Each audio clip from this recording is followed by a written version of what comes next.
as we roll.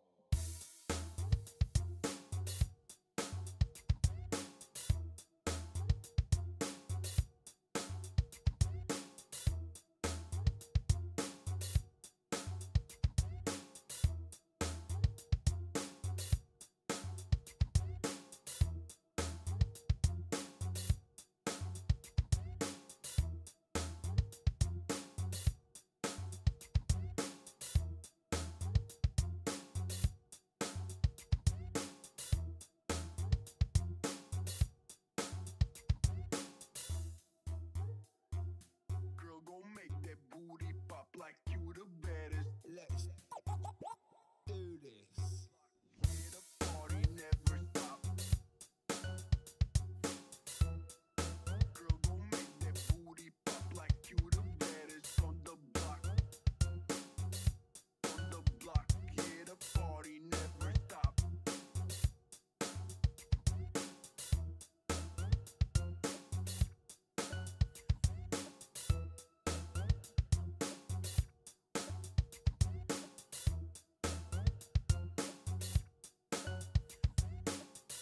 On the block, yeah, the party never stop. Girl, gon' make that booty pop like you the baddest on the block.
Hello and good evening everybody, welcome back for some Civ6 action. We're gonna have today a best of 3 series starting. For the tie breaks in the CivFR Squadrons, we're gonna need to see who from l'Animaleri going against Grande, Barriere du Fromage will manage to get this win. Let me open up the screen, and I gotta say they only took a few seconds, only took us a few seconds to go through the pick and ban phase for the maps, and it looks like it's gonna be Rich Highlands for today's game. We do have l'Animaleri on the left side and also Grand Barriere du Fromage on the right side. Looks like the cheese barrier is over there getting ready to be melted. Let's actually see if they're gonna melt their opponents or they're gonna melt themselves. Equa Supreme, good evening sir, and welcome. I do see Fortuna Belly, good morning sir, and welcome. Thank you so much for picking up that first promotion. Hello sir, good evening sir, and welcome. Moonstrath, good evening. We are indeed getting closer to the CWC next week. First game started off. We are getting the players right now with all of the tags, the information, and so on and so forth. Getting ready for the back end to actually get to how to say display them properly. We're gonna need to see how the games are gonna go over there. I have seen quite a few discussions also about the format of the CWC. Might be some changes. We're gonna need to see what the players do choose, and of course in a week we're gonna know a lot more. I do also want to say Rafifi, bonsoir monsieur, bienvenue, and Daniel Dingo, couldn't open my hair, welcome. Also Bordanian, hello there sir. Yes, we do have Rich Islands or Slowlands as you like to call it. Let me actually put it up on the screen over here, and I do want to say they are going through the pick and ban phase for the civilizations right now. We do have Gran Colombia and also Kublai Khan, China being taken out by l'Animaleri. On the right side, Genghis Khan and Mapuche are being taken out. Is it just me, or it feels like they're taking out these damage dealers a bit too early, no? Let's actually see if they will manage to actually get some of those seeming civilizations on their side. I gotta say, these civilizations, if you do have them in, they are doing a lot of damage. They have so much potential to actually do so much damage. Let me click on this and click on this, and right over here, Rich Highlands. Of course, we do have quite a few more resources around the player spawns on the Rich Highlands versus the normal Highlands, and we definitely need to see how BBM actually changed the map over here with the mountains not always being how to say so big. The mountain ranges not being so big next to your spawns. If I remember correctly, it should actually affect the algorithm of BBM, should actually affect all of the maps, but to be honest, I do want to see it in action over here for for a few weeks to actually, gather the information. Ethiopia gonna be also taken out by La Fromage, La Grande Barriere de Fromage, while we do have Lani taking out Zulu as their third choice here. Yeah. Yeah, okay. In the meantime, I can actually put up my chats properly in order on the left side of my screen so I can actually, take a look over here who's writing what. Because otherwise I might not see it. Let me actually take it up over here. One. And I do need to actually put up good evening, Christian Watch. Hello there, and welcome on YouTube. Also, good evening, everybody on YouTube. Welcome, guys. Let me actually put it up. Okay, there we go. Finally got to pop this out and put this up right here. And click, clack. There we go. Should be fine in just a few seconds. There we go. So what do we have? Looks like Vizier is actually taking a ban over here after he did make its appearance felt, and we've seen the players actually did like did like it in. Couldn't withstand the damage though. It couldn't withstand the damage of his opponent the last time. The Byzantine nation was just way too powerful, especially with the Crusade ability. We do have Catherine de Medici being picked up by Lani. One more ban to go, and it looks like they're actually not gonna take out Vizier. They're gonna take out Basil II in the fourth choice. Well, to be honest, it kind of feels like yeah, they might get the Vizier in instead of Theodora. We're going to need to see if the second Byzantine nation is going to be preferred here. There are definitely quite a few powerful symbols on the map and in the civilization drafts, and we're going to need to see which ones are going to be preferred. Do we have a chance for Frederick Barbarossa to actually get in? I would hope so. No, we gotta see those amazing hunters getting powered up. One more choice on either side. Let's see. Montezuma gonna be taken out by Lani Marie on Fromage team. What's going on? What is going on? Blaze Cat Games, good evening, sir, and welcome. No, man, really need to get a haircut. Really need to get a haircut these days. Prince Cosmo, good evening, sir, and welcome. On this map, do you think we can expect a goal pick? Yes, goal can definitely be picked up. It's one of the nations that does have a lot of production over there, and it is quite defensible, I should say. But it looks like it's gonna take a ban. It's gonna take a ban, Prince Cosmo. There was a chance. It went out the window. Looks like the players are considering goal a bit too powerful on this map. Of course, we still have Abraham Lincoln. We still have quite a few of them. Quite a few of these production powerhouses that could pick up that slack over here. What I should say, not Ludwig, right? Not Lincoln, Ludwig. Now, of course, the Persians also have been quite a preferred nation to pick, either Cyrus or Nader. A bit more Nader actually than Cyrus.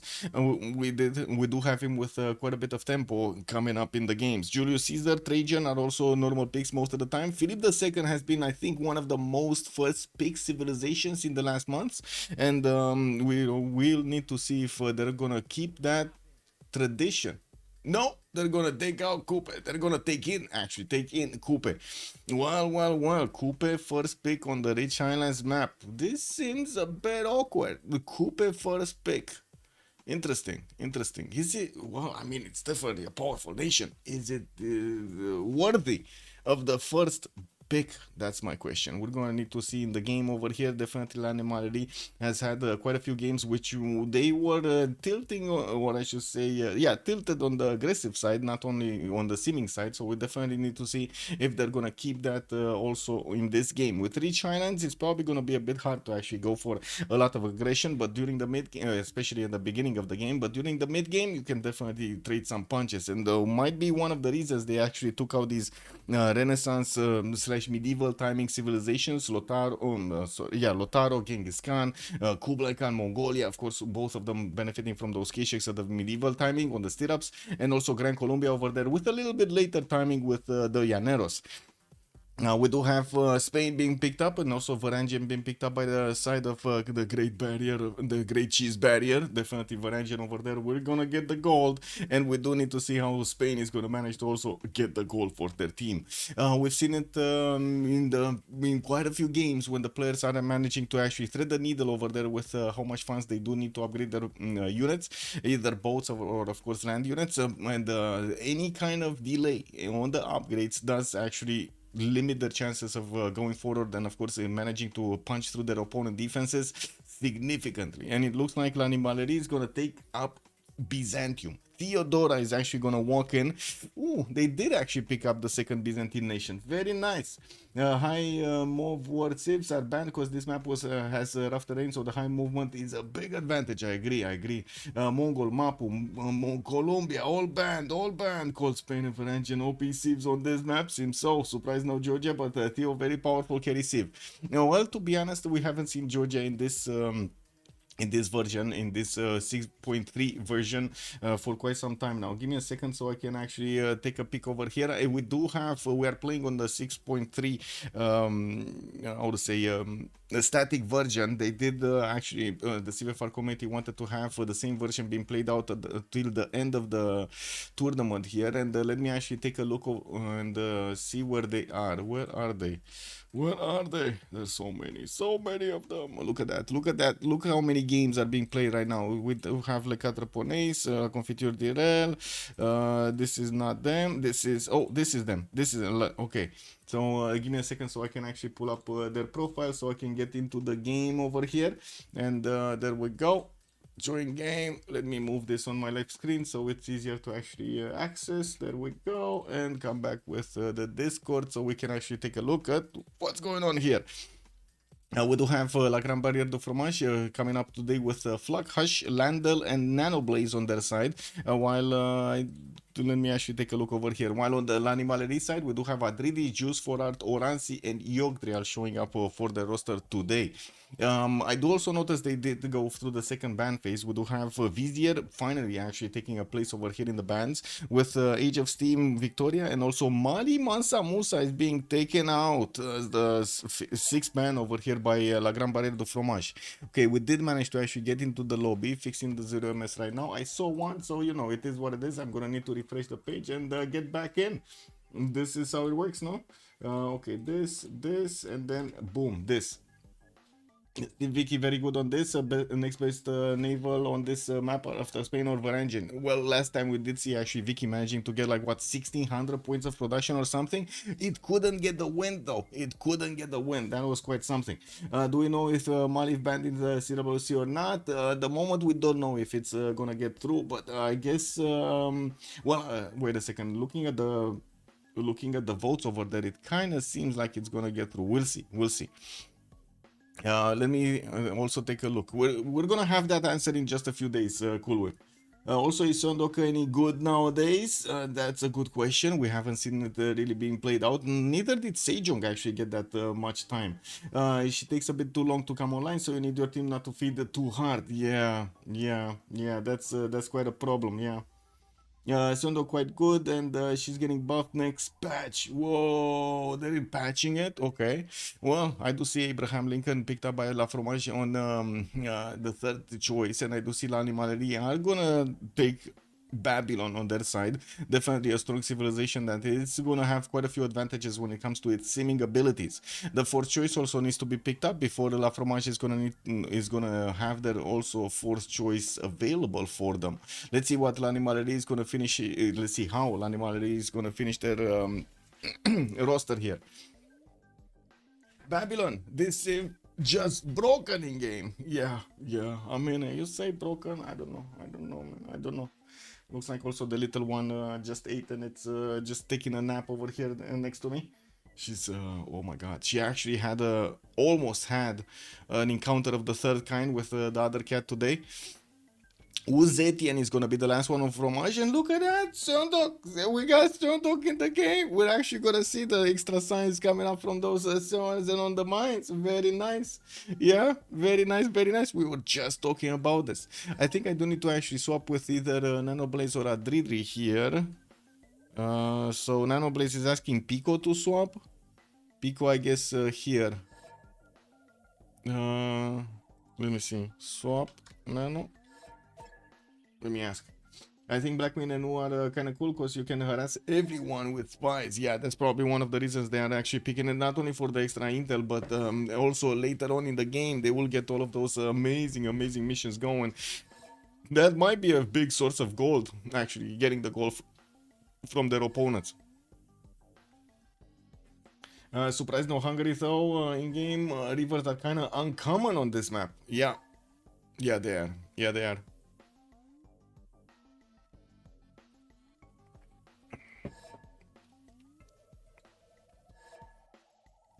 Okay, so just gonna need to give them a few seconds over here. So also, wait a second, Oransi I think needs to actually get to switch with Pico. I believe he is actually streaming for the French community, if I'm not mistaken. What is it, Pico? I think it's Pico. Actually, wait a second, I think it's Pico. Pica. Pico. I'm not sure how to pronounce it. Don't want to be disrespectful here. But let me see. Yeah, Pica. Pica is streaming. Okay, so he got there. Okay, very nice. He got onto one of the top slots. Personally, I prefer Sejong to Seondok, but I like playing cultural. Yeah. Spies are really good on this map. You don't find it directly as often, and it's hard to reach some simmers, so those spies can hurt the carry a lot. They can.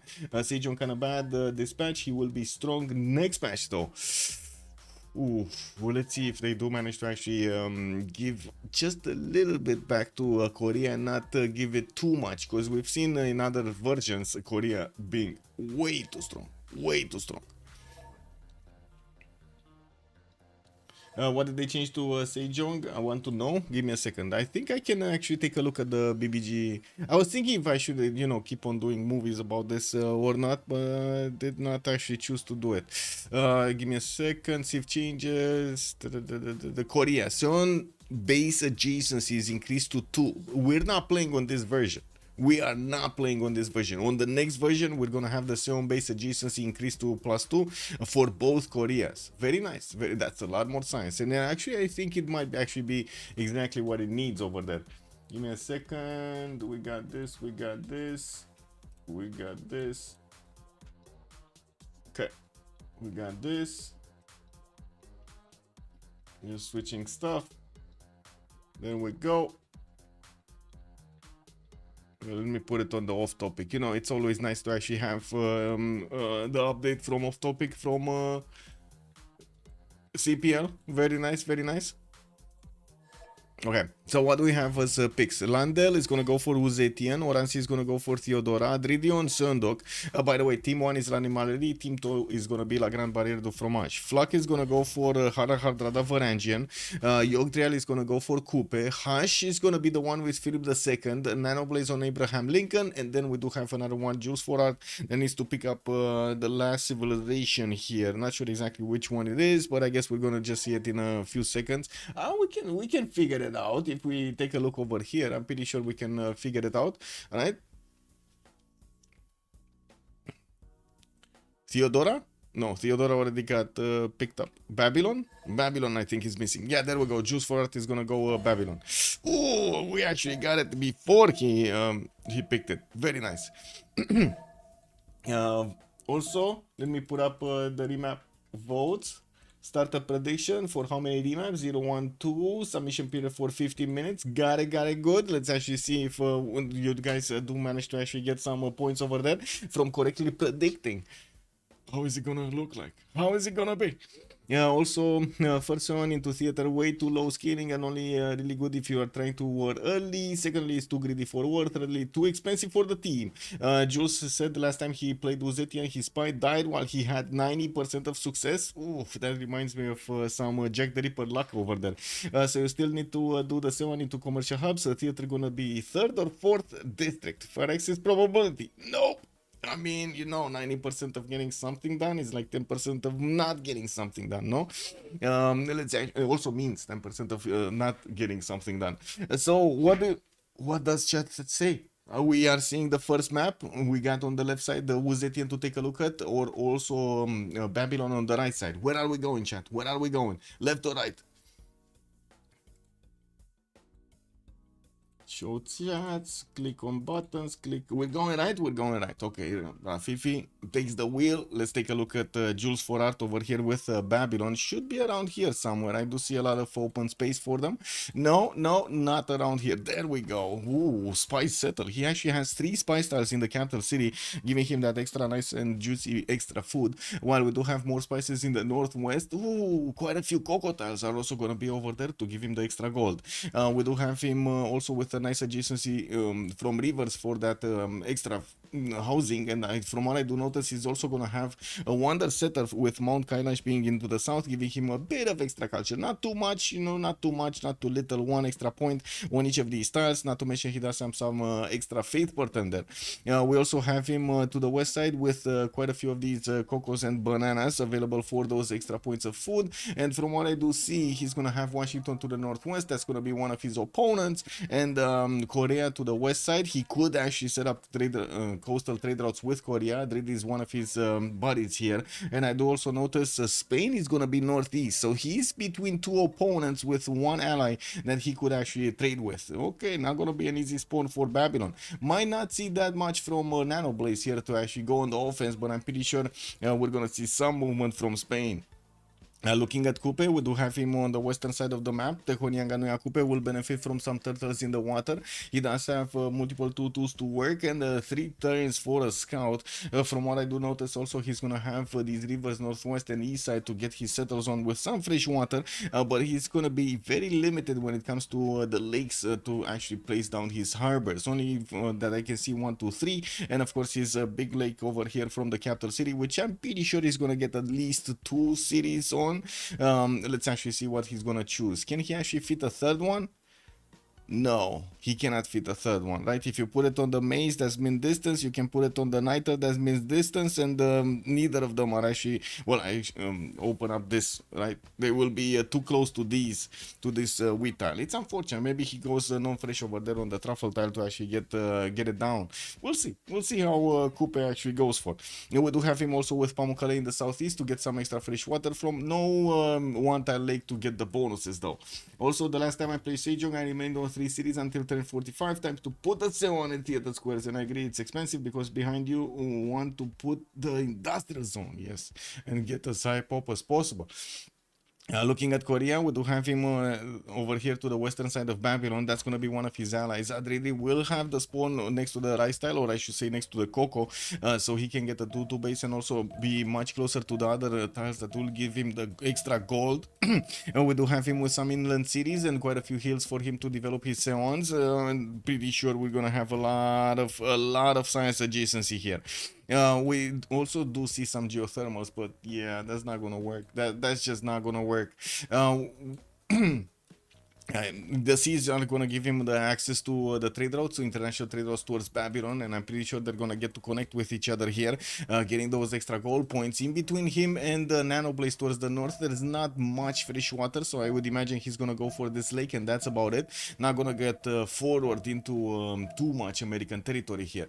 Looking towards the next one, let's actually see Byzantium, Theodora, and of course his neighborhood. He's going to be very close to Maori, which is going to mean, of course, they can actually set up their coastal trade routes here on this water body to the north of Bandar Brunei. We do have Constantinople benefiting from a coastal spawn. He does have some rivers from what I do see in the south to give him those extra points of adjacency for the housing, and of course to the west side a few of these 1-tile lakes, 2-tile lakes to give him the extra fresh water. Now, from what I do notice, he's gonna have a bit of a problem, not too much, a bit of a problem with the fresh water. Good thing he has some fertiles and of course the reef fish to give him the extra food. Possibility to also go Temple of Artemis if he wants to, and I gotta say he is kind of close to Spain. Now Spain does have a bonus, a direct bonus actually against any civilization that has another religion, and but I do have to also say it's not that likely that Spain is gonna get a religion early on. We're gonna need to see how Spain Hash is gonna try to get that religion for himself, and of course if Byzantium here is gonna get the religion of his allies to get to add that extra taxes straight on his side. Not to mention we kind of need to find out if this is going to be the map that is going to be played or not. Taking a look also on YouTube. Good evening, Sir Papas. Welcome. We do have Abraham Lincoln. Let me see here. Washington. Yeah, coming around with a 2-3 deer tile. He does have. Look at this lack of fresh water. This is massively. This is so bad. This is very bad for him. We do have him with some lakes in the north and on the west side that he can actually get the freshwater cities from. And you do see he can keep on expanding to the west side here, benefiting from some more of these one tile lakes to get his cities out. There are some mountains that he could acquire his cities later on, and of course we're gonna need to see how is he gonna wanna choose to do this. We do have him 3 times for a settler coming out from Washington. His scouts are going for the tiki huts, and from what I do see, it is gonna be quite a hard game for him with 2 opponents next to him. Yeah, he's gonna have Nidaros here southwest, but that's not gonna be close to him for him to actually trade with, and I'm pretty sure that both of them are gonna have an incentive to try to get their settles between each other here so they can get closer and connect those trade routes, get the extra goal going. Nidaros here is also gonna benefit from amber tiles for the extra culture. I do see he's gonna have some pigs in the capital for the extra gold per turn without the extra production on them, without the second point of production. Good, much better actually, much better coast for him to get to develop his cities. Nice, but not so nice placement for his, how to say, for the holy sites. I do see in the capital he's gonna have a bit of a problem with the placement for the holy site. Either gonna need to put it on that wheat tile and basically kind of give up on the adjacency towards his initial harbor here, or try to put it on the western side. We're going to need to see also if he's gonna get some boats out to take out Valletta here. That is definitely gonna be a possibility for him to how to say, get a free city. Basically that's a free city.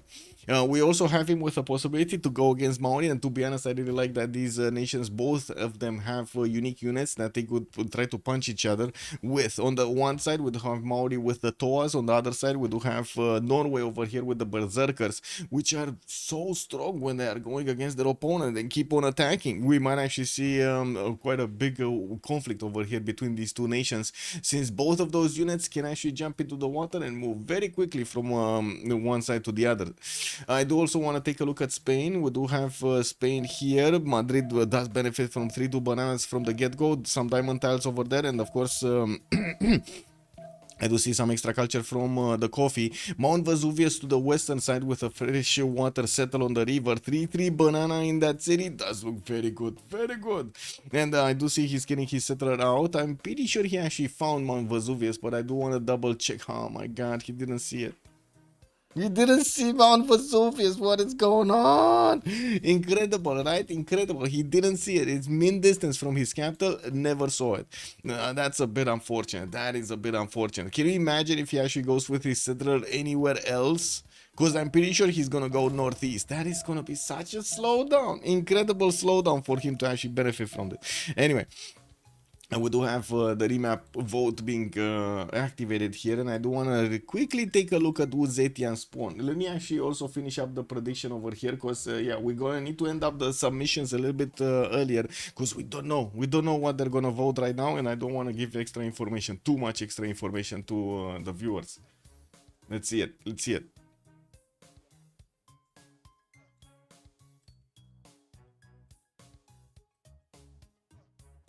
And we got this, this. I think I can close up the screen. Don't really think I need more information there.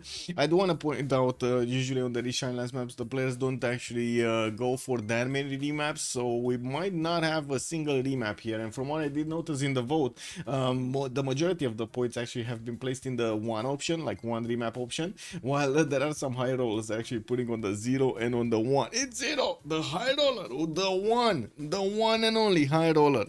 Man, this is the Highlander. Who put the points? Who put the points on the 0? Because this is going through, and he's gonna get 12,752 channel points for this win. Who got it? Who got it? It was one guy. Bordanian! He nailed it! He nailed it! Bordanian, congratulations, sir. Very nice, very nice. Yeah, you did it. You did it. The one and only.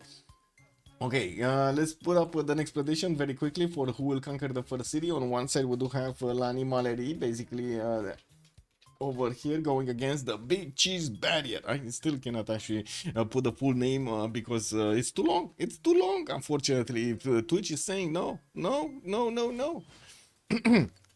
Okay, and let's put up also the team label so everybody does know left from right. We do have on the left side Fromage, okay, Cheese Barriere, and on the right side we do have l'Animaleri. There we go. Click on button and open up the text. There we go. Should be fine right now. Should be fine. Okay, so we got those texts going. We got the Civ counter is back to 0. We should get this going. So let's come.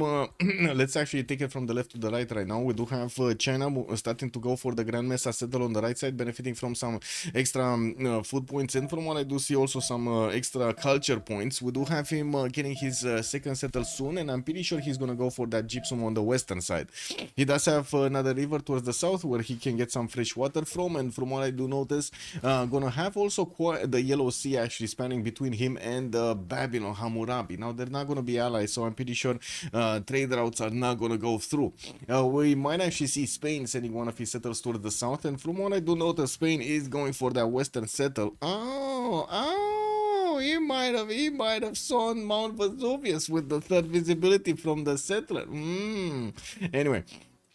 We do have also China benefiting from an Arental in the second ring from Chengdu. Second ring also horses southwest of Chengdu, while I'm pretty sure we're gonna see him try to develop as many cities as possible. He's also in a kind of a defensive position here, being relatively far away from his opponents. I'm pretty sure Maori is gonna have a lot more to do with Norway on the eastern side, even though he can get some units towards China. While we do have some Wee Woo going out outside over there. They're attacking us, guys. They're attacking us. No! Wow, can you imagine? I'm sorry. It is what it is, right? Civilization outside of us is attacking us. It's unfortunate. It is what it is. I have no idea actually how they thought this is gonna be a good law, but it is what it is. We do have to take a look also Hardrada. What do we have here? Hardrada, Norway. Looks like Dindalos is gonna get a settler out in 5 turns, and I do see he's gonna settle directly the right style towards the northwest to benefit also from that banana in the second ring. Of course, it's still too early to actually get the boats out, but I'm pretty sure that's gonna happen. Valletta is quite a strong city to take, and it has fresh water, very good. 3 tiles of attack, very good. We also will see him benefiting from iron in the first ring. His horse style second ring here, also with settlers coming around. The next one is gonna come out in 4 turns.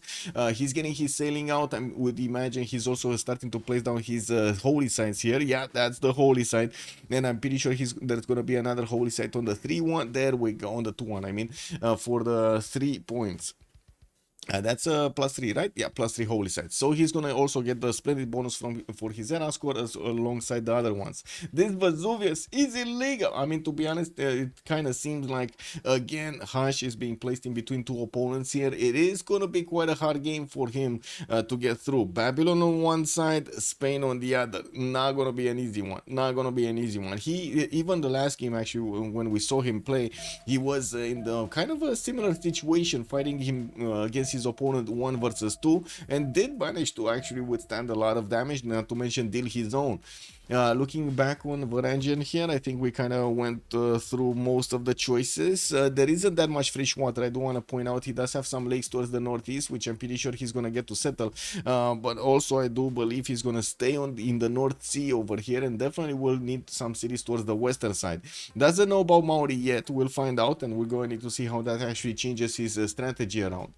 Philip II, Hush, is going to get that Seville city. Oh my god, look at this beauty. Look at this beauty. In the second pop, he's gonna get to work the extra food from bananas, and also the 1-4 tiles over there for the extra production. We do have some trade routes coming in, of course, to add the production necessary, not to mention the other yields. The food from the city of Madrid, trading with the city of Madrid.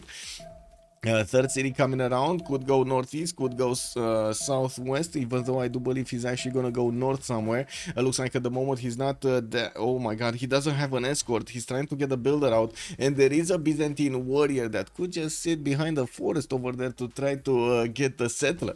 I do see Oransi is moving his warrior on the coast, on the T-tile, and the question is, where is Spain gonna go? Northeast, gonna try to get the settle on the cattle, or northwest, is he gonna try to get the settle on the river over there in between the rice tiles? What do you think, guys? Northwest or northeast? Who can trade with who, by the way? We're gonna slowly need to figure that out. So Babylon can trade with Gyeongju. We do have Byzantium. No, Byzantium with Kupe. Byzantium with Kupe over here. Through this water body. On the other side, I don't think I actually found that many to be able to trade.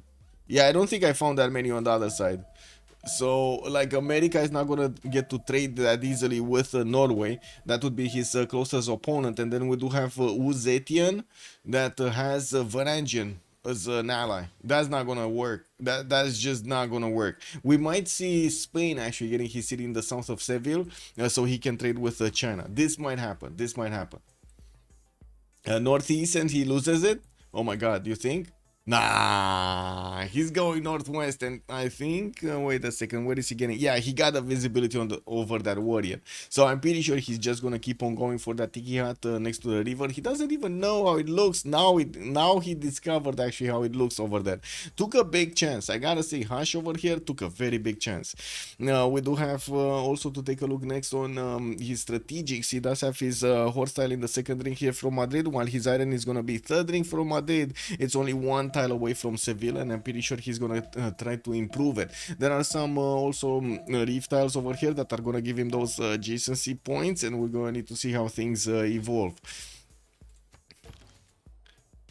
Okay, next up, Abraham Lincoln. Third city going out. We do have him starting off with his campuses, and I do see 3-1 spice tiles in St. Louis, while Washington is going to have a 2-3 deer tile to get to work there. We do have him also with fourth city coming around quite soon, going to have that extra settle on the western side. We did point out earlier the lack of fresh water towards his south, and that is directly towards his opponent over here towards Korea. Norway is starting to get some units next to Korea cities to scout out, not to mention America is bringing in his own scout here. Won't be able to actually get to the settler that quickly. It's a bit too much territory to cover. He can only go here, and that's about it, right? Next turn the settler might actually move. I would imagine he's gonna go for the 2-2 base, but even so, if he goes for the 2-2 base, there is still not enough time for the American scout to get there. He's just gonna get close to him, and it's gonna watch him build the city without him actually having the ability to do anything. No, he's staying on the food. He's staying on the 3-1. Wants to actually grow into the bananas, benefit from those horse tiles there. Looking at Washington, we do have him with, how to say, the horse tile in the second ring here towards the western side. Got another horse in the third ring east. And from what I do notice, he has 2 iron tiles, quite easy to acquire. One second ring from Washington, one second ring from St. Louis. With St. Louis. So we do need to see, of course, how much he's going to benefit from these campuses. This is only one adjacency campus, and another one adjacency campus. Doesn't seem like he's going to have that much extra science, but he's going to start rolling through the scientist screen. And from what I do notice, Korea already placed down his own and finished it. So he's already starting to acquire these scientist points. There's no Hypatia yet. What I do see in the merchant screen, if I'm being one of the first to upgrade people, with the increased trade route capacity, definitely that's going to be one of the perks that the players will want to go for. I do also want to move to Theodora. Theodora is really close to Spain, and this is a very big conflict zone that we're gonna see it develop. Caguana can easily be taken over by the Byzantine nation. We do have Byzantium defending with a slinger here in the capital, pushing back the Spanish warrior. We do have also Moksha establishing importance in Constantinople. Now, the big bonus that Spain does have against religious civilizations is, of course, where is it? Philip II is this one. In combat, and the religious units have a bonus of +3 combat strength against players following other religions. Missionaries are also 25% cheaper to acquire. It's going to be quite a bit easier for Spain to actually withstand the damage of Byzantium. We're going to need to see if he's going to manage to get that religion going, because at the moment doesn't seem like it's happening. He did manage to get Celestial Navigation out, did not actually put down a holy site. Usually we do have the harbors coming around before those, and even the Governor Plaza before he's gonna get his holy site down. Of course, on the side of Byzantium, Oranzi already started getting his shrines in the newly built holy sites, while I do see Constantinople is gonna benefit from Moksha and being assigned to that city center for the extra culture per turn. We do have him with horses in the second ring, and also iron in the first one. Refish to give him the extra food in the capital, not to mention the fertile, and the 3 holy sites did get placed. I would imagine he might actually want to put Governor Plaza in between those so he can gather as much faith per turn as possible. The question is, when is he going to place it down? He still needs his state workforce civic to actually get that down. Moving next, we do need to take a look at the Seance of Sundok here, getting 1, 2, and the 3 to place.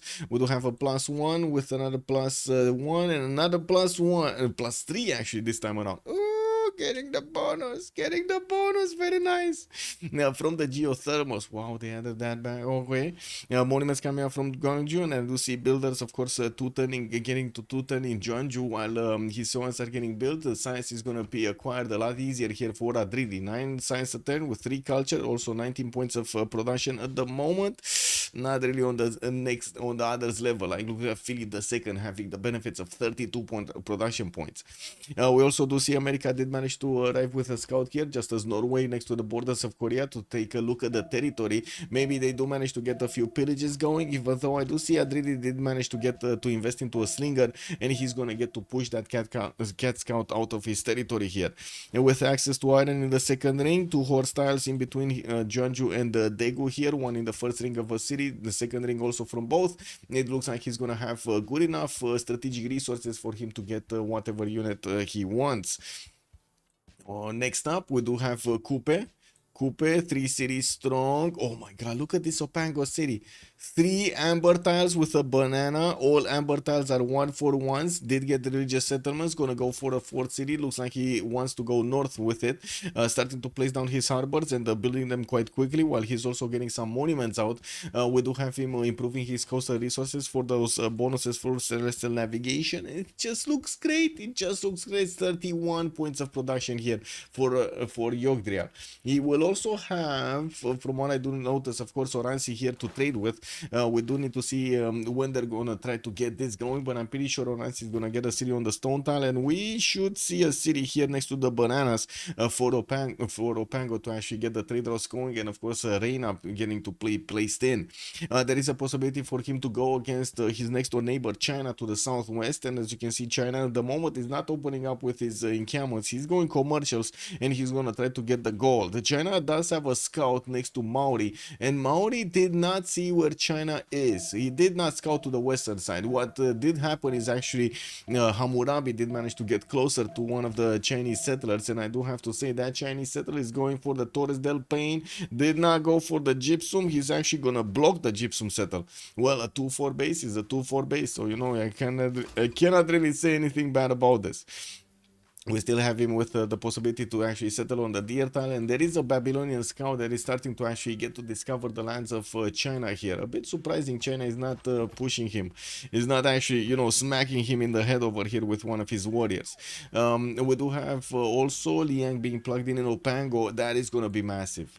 This is going to be so much extra food and production. So how many resources does he have in the city? Or wait. Is this City Park Liang, or is this food and production Liang? Chat needs to say. Chat, what do you think? Is this food and production Liang, or is this the City Park Liang?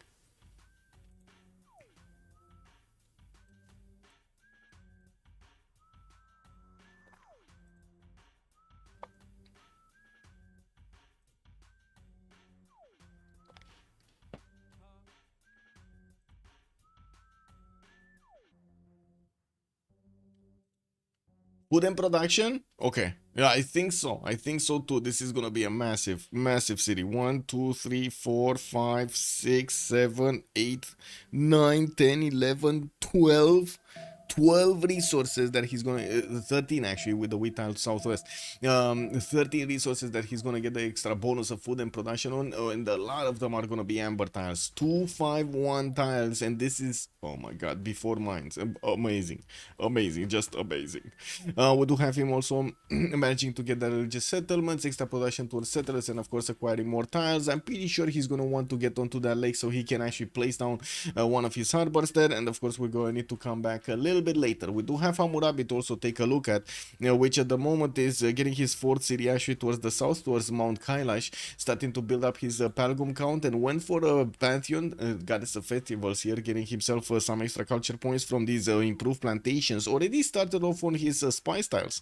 That's also gonna get, with the Palgum, he's gonna also get some extra food on these improved tiles next to the freshwater cities. And from what I do see, Jules for Art, is gonna have to the east side Spain. Of course, I don't think. Wait a second. Let me see. Animal husbandry coming up in 2 turns. I'm actually thinking, is he gonna want to go early on against Spain over here, trying to actually take him down with his opponent, with his ally over there? Sorry, with Oransi at the same time, or is one of them actually gonna try to go for the simming and the other one for the warring? Because usually it is kind of Theodora going for the war maneuvers here. Definitely will have the possibility to recruit a great prophet soon, and we're going to need to see if he's going to pick up Crusade. It has the same ability just like Basil II to spread that religion every time he actually gets to take out a unit. I do see Babylon at the moment. They choose Pingala in the city of Karkar, and from what I do see, he doesn't have a district down yet. In the tech side, I do see he's going for animal husbandry, and I would have imagined he's actually placing down his commercials. Looks like he's just waiting to get that opportunity to finish the Pilgrims first and then place down his districts. Already started trading between his cities. And from what I do see in the Yellow Sea, he's gonna get closer to China, but I don't think they're actually gonna get to smack each other in the seas there. And there we go. Commercial started off keeping them off the flat plains, so he doesn't get to damage them. And from what I do see, he does have a horse style here that he can place that district on. Let's see if he's gonna get it, or he's gonna want to improve it with his tiles. Yeah, he's gonna not get it. Actually, wait a second. He discovered the animal husbandry, so that horse he doesn't know about. I mean, he does know about it, and he cannot place his districts anymore there. Pre-placing also his government plaza way before he actually finishes commercials. It is what it is. Getting the extra culture from the south, access to iron and also horse style is going to happen in the first ring of Babylon. Very easy to acquire and of course improve here. Okay. City states, what do we have? Because yeah, we do have some more pantheons and we're gonna slowly go through this. Let's see, Bandar, Brunei, Samarkand and Mogadishu are gonna be the ones for the trade bonuses. I do see Chinguetti gonna provide some religious benefits, the extra faith per turn. Vilnius with Kagona for the culture, Valletta, Cad, Lahore and Granada for 4 city states for the military. While I do see Nalanda with Bologna will be providing some science bonuses. Okay, well, I do also notice River Goddess is going to be the pantheon for Oransi to benefit from, and he's going to get his government plaza in between the 3 of these holy sites. One of them is off the river, so he's not going to get the amenities or the extra adjacency on that. It is what it is, and from what I do see, the river already started flooding, so it damaged one of the holy sites. Cannot even activate his great prophet here, John the Baptist. I think 2 of them actually got picked up. Norway might actually get the first religion going, even though he would have needed to actually move quite a bit for it also. He did manage to get his Eastern Orthodoxy, and that's going to be choral music with pilgrimage for Norway to benefit from the extra culture from his shrines and temples, not to mention the extra faith from his converted cities. Getting galleys out, that's well, that was predictable from 10 miles away. He can actually get Valletta for a 4th city, trying to also build up his builder count so he can improve his coastal resources and add more amenities. Went for Earth Goddess from what I do see as a pantheon, and the moment is actually starting to make 23 faith a turn, as Oransi is on 16, but I do have to say Oransi still needs to actually repair that holy site and of course the shrine in it, so he can get back his health, his faith per turn. God of the Sea also for Spain with Liang in the capital city. We do have him starting to improve his turtles and fish to get that extra production point going, and from what I do see, he does have quite a few more cities that he could place. So North Raistal city could be, no resource there. We do have him in the Persian Gulf to the western side also, maybe. Ooh, this is kind of a bad city over there. This is kind of, yeah, I mean, it is what it is. Not ideal, but you could get one on the Raistal there, could get another one on the Desert Hill, so that is going to be quite protected actually from his opponents. Government Plaza finishing from Babylon next turn. Of course, Goddess of Festivals, there got extra culture. Divine Spark on the side of America. God Magnus in the capital city of Washington. And we're going to see if he's going to try to get Temple of Artemis here with the 2-3 deer tile. Looking at the text, what do we have? He's going for sailing and state workforce. Okay, not going that way. Place down a 4th city and getting another +2 campus from it. No +3 here, so he's not going to get the Splendid, even though doesn't matter. He still needs 2 points points to get his golden age, and we're 3 turns out. It looks like he's scrambling to actually discover sailing so he can get a boat, so he can actually get those extra 2 points on the board, so he can be in golden age. That is quite a sacrifice actually, going for sailing here. With more monuments coming around, so he can get those extra culture points. I do see him right now discovering state workforce, and he's gonna get the ability to place down his government plaza somewhere. We'll work on some builders to start improving his resources, and at the moment I don't really see him in danger with anybody. With Zetian also started finishing his commercials, and that means he's gonna start adding more merchant points. He's the first one here, and he's 3 points a turn. Looks like in the next 3 turns we're also gonna see him having the ability to pick up Ipfadlan for an extra merchant, and of course, or I should say, yeah, the extra trade route capacity. Grande is also gonna get the benefits of a few builder improvements here, and from what I do see, Torres del Paine City is gonna be amazing. Already 10 points of production from just working the 2 population there. Shindu, for example, is like what, 15? It's 12. It's only 12. Oh my god. So Handan is just, oh my god. Okay, that's gonna be nice. That's gonna be very nice for the extra production here. Also, Circassian, good evening, sir. Did Norway choose a Peel Pantheon in Rainforest? Yes. He did. He actually did. Well, to be honest, to be fair to him, it's not amazing, but not that bad. But yeah, he did. No, there's no. He did. He did. He did. He's gonna need to chop all of this to actually make it work. And look at the floodplains. Look at the orange of the floodplains towards the south. That's just terrible, no? That is just terrible. At least the cities on the western side are gonna be a bit better. Valletta is also gonna be bad. Look at all of these orange tiles. These are not gonna give him a single point of appeal. Yeah. He might have, although Coupe already picked up religious settlements a long time ago, and he didn't know about it. Maybe he didn't know about it and he thought this, because I'm pretty sure Norway picked the Pantheon later than actually Coupe did. Wow, my browser encountered an error. Whoa, whoa, whoa, whoa. Yeah. Okay, 2 boats coming out, a third one from Nidaros. We do have him starting off with his shrines, and he does have 4 population, at least the city of Christiansand. I would imagine he's actually going to start putting down his harbor soon, and from what I do see, switching towards animal husbandry so he can get his swordbag riding going. We do need to see how the situation evolves here. It looks like Spain is indeed going to go for his holy sites from the city of Seville, 1 at least, and he does manage to get at least a +2 there. Salamanca did get placed into the south of Seville. There still is another spot over there on the coast that he could get with fresh water from the same river from the city of Seville. He does have spice tiles and also some more cocoa tiles to benefit from. This city, Salamanca, is quite exposed to Babylon, and we're going to need to see if Babylon is going to do anything about it. Governor Liang in the capital city of Madrid, giving him the extra points of food. Already 4-2 bananas available for Madrid to use, while he's gonna get his government plaza next turn. Another religion has been picked up. That's going to be Shinto, work ethic with lay ministry on the side of Byzantium. And we do need to see if he's going to start actually placing down his Stonehenge here. I would imagine he might actually want to get his third belief going right now, going for writing and drama and poetry. I'm actually quite curious if he did get masonry or not. We'll see. Getting a wave of builders. Fourth city also coming up from Nicaea and jumped up to 46 faith per turn. That's significantly more than Hardrada is benefiting from. And well, I do see the third shrine is coming out from Omasia. Started off on placing down his campuses, and I'm actually curious, where is he going? Stone tile? I guess it's stone tile, right? He needs to go stone tile southwest. Sester Hall also in the Gafron Plaza, specializing building of choice, gonna give him the ability to get to add more production towards settlers and get benefits from a free builder whenever he places down a city. Oh, kick W. 1 sec. This okay.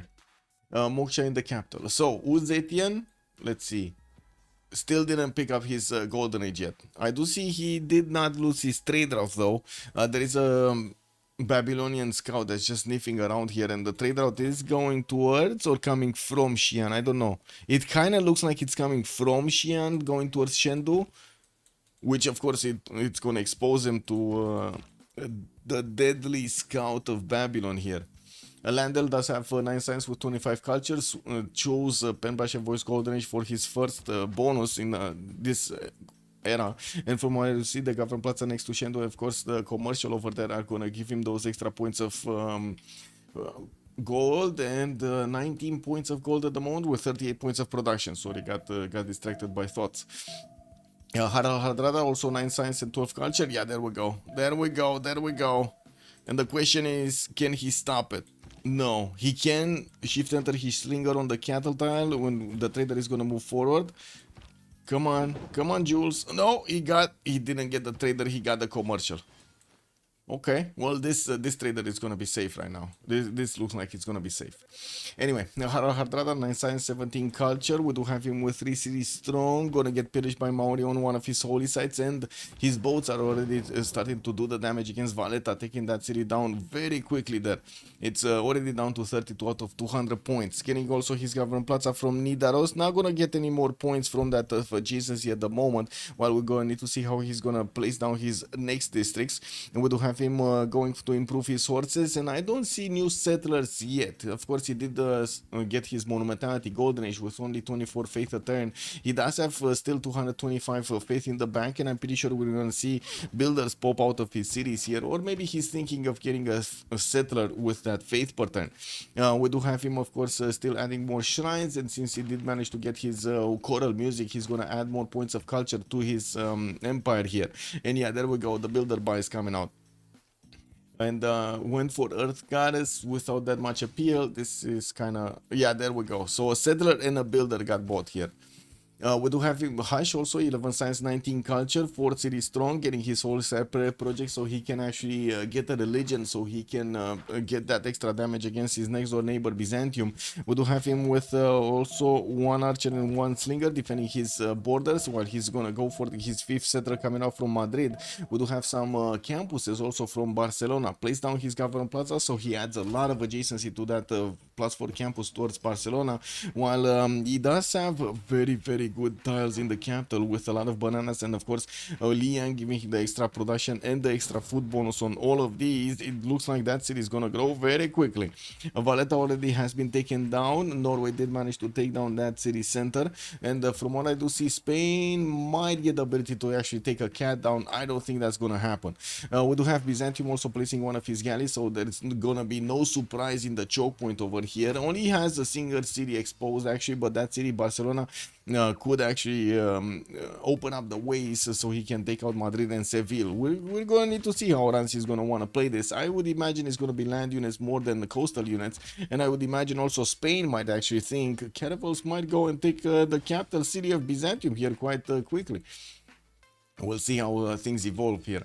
We do have Nanoblades also, 15 science and 20 culture on Abraham Lincoln, getting his pen brush and voice golden age, 4 cities strong, ancestral hall coming up in 4 turns, also campuses from San Francisco, more commercials from the other cities, while he got his Government Plaza to increase the adjacency of this campus. It just jumped up to +3. 41 points of production at the moment, not that bad, but not that amazing either. And we do have him, of course, still padding those numbers of culture with the monuments and trying to get his campuses out. We're gonna need to see how he's gonna deal with the freshwater problem in the south, since he does have Korea over there to go against. We're waiting to see if he's gonna manage to actually get units and enough cities. I would imagine he's still gonna have non-freshwater cities. There's no way around it. He needs some non-freshwater cities in the south.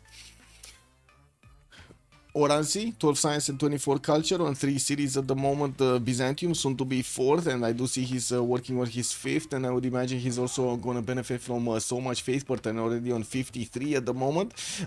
We did see him actually not picking up crusade in his religion. He went for work ethic for the extra production, and also went for lay ministry. I would imagine it's going to be quite nice to actually try to get Stonehenge around here somewhere, and the question is he going to place it or not to get the 3rd belief from the extra apostle that he's gonna get there. Moksha established in the capital for the extra faith per turn, and of course the culture. While I do see the first theater square did come out from Asia. Usually, of course, Theodora does like to get as much culture out as possible. We do have him benefiting from some of these amber tiles to also give him some points. Not a lot of points, but some points. Is there bet with points, Tyler Durden? And right now we do have the bet for who's gonna take out the 1st city center. Is it gonna be Grand Barriere de Fromage, or is it gonna be L'Animalerie? That's right now what is going on in the prediction screen.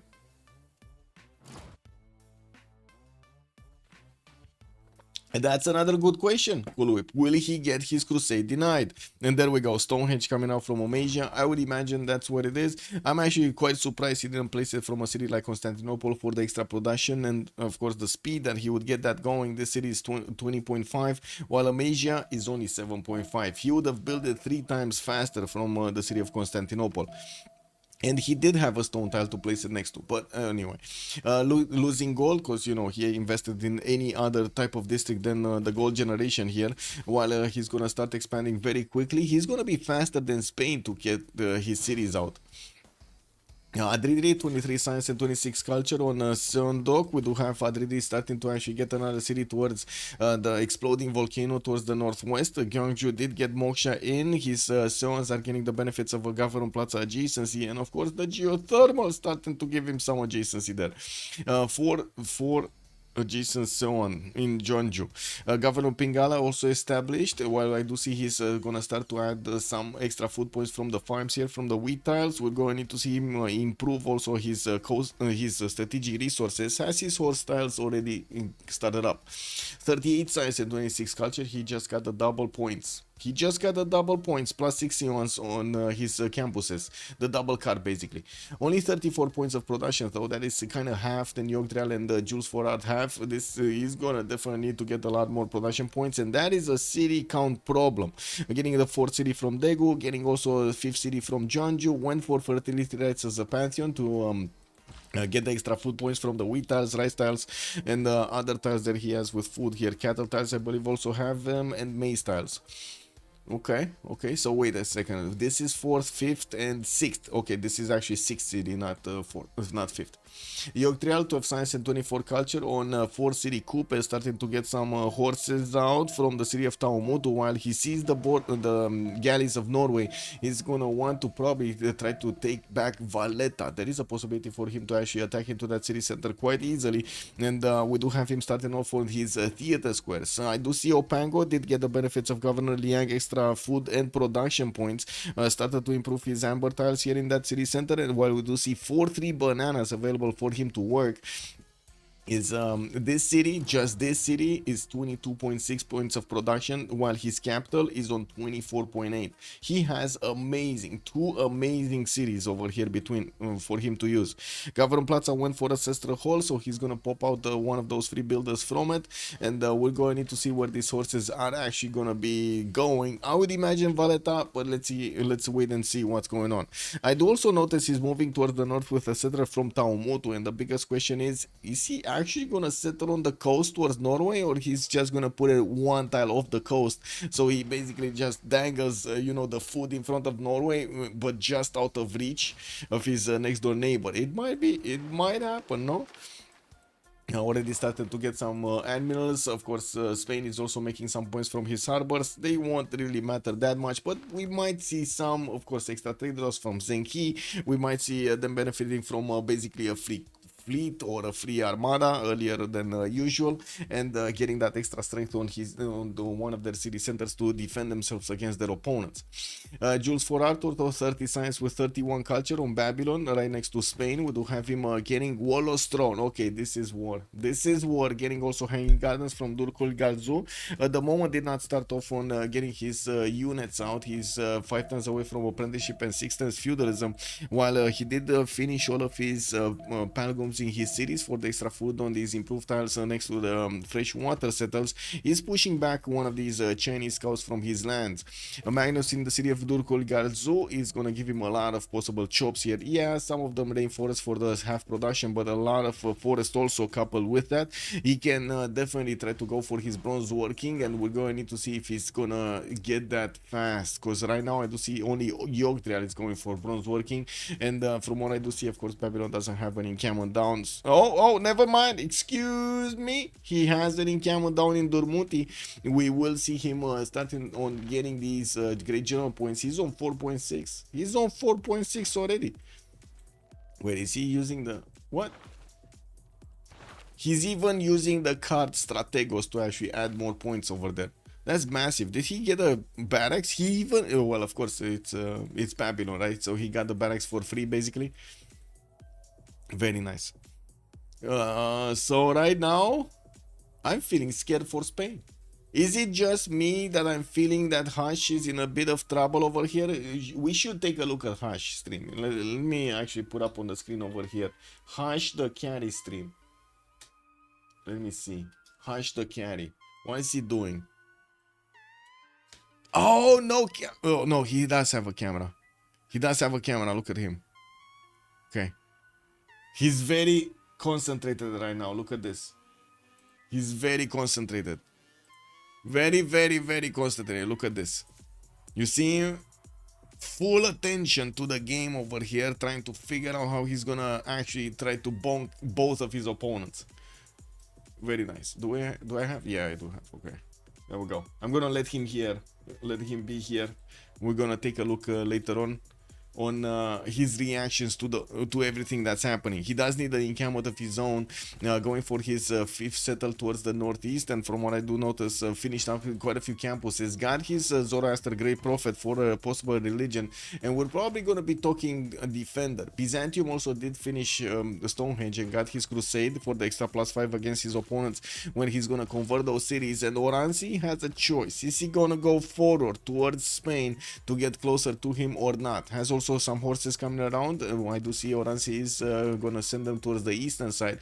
Cinguetti next to him. Cinguetti! Oranzi already has Cinguetti with 5 of these envoys to give him those extra points of faith. Not bad, not bad. Not surprised that he's already on 72 points a turn here. Only 31 points of culture though and 15 science, but I'm pretty sure that's gonna get bigger. The temples are gonna give him the production, Pingala, the extra science from the population. While I'm getting, give me a second, give me.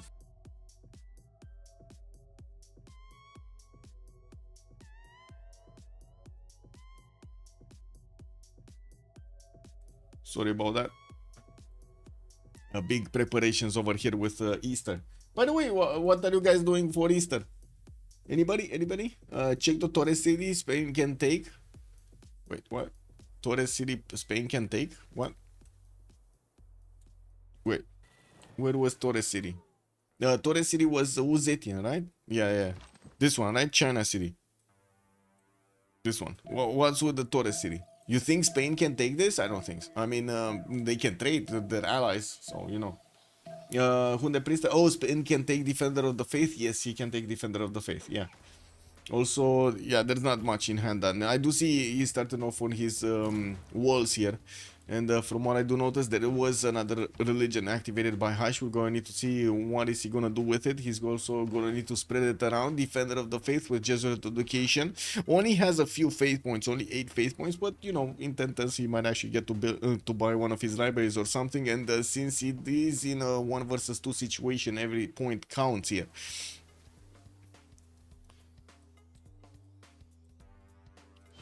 Wait, this settler didn't move? Didn't he get this settler last turn? Or didn't he? Maybe he didn't have movement. Maybe he just bought it last turn and didn't have movement. I do see Great Bath also coming from Constantinople to add protection from floods in his initial river. While Oranzi is going to go east side here for another settler. We do have Maori coming up on this coast so they can connect their economies together. This is going to give him a lot of points. I do also see Maori is about to settle his city towards Valletta here, but off the coast, so he doesn't give Norway the ability to get to attack that city center with just his boats. While I do see Maori is also going to send 4 horses towards the city of Valletta. That city does have a defensive galley, and he started working on a holy side there. We also have the stave churches coming around from Norway to add the production points on his coastal resources, not to mention a bit more faith, with settlers coming out from Skedsmo, and of course Magnus in the second city with Moksha in the first one. While we do have Magnus establishing in Tehonianga Nuya Kupe, I'm pretty sure he's not going to want to chop these, right? It's Kupe. He's not chopping. He's just not chopping. The Mares are going to add extra faith and culture points on his tiles here, especially on the forest and the rainforest, which is going to be nice. And we do have him with that 4th city settled north and 5th city coming around, and another horse coming out from Engaroa here. 6th horse or 5th? 5th. Yeah, 5th horse. He said he getting, so Fluck is going horseback riding, feudalism coming out soon. He's gonna get the, oh my god, come on. He's gonna need to get the berserkers. Does he have enough faith to buy them? Only 65 faith a turn, so I wouldn't imagine that he's gonna buy that many of them. And I do see Maori is getting some warriors. He definitely wants his Toas out. He just needs construction and he's gonna get them quite quickly. Construction coming out in 6 turns here from Yogg-Trial, with feudalism finishing in 3.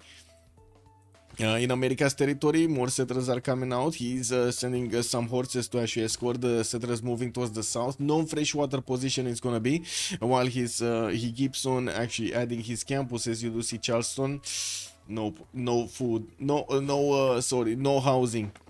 He did choose to actually chop most of the tiles in Washington, and he's going to need to start improving them. The deer tiles, of course, giving him those extra 2 chops, and we do have him choosing to actually chop his settlers with Ancestral Hall to add as many cities as possible.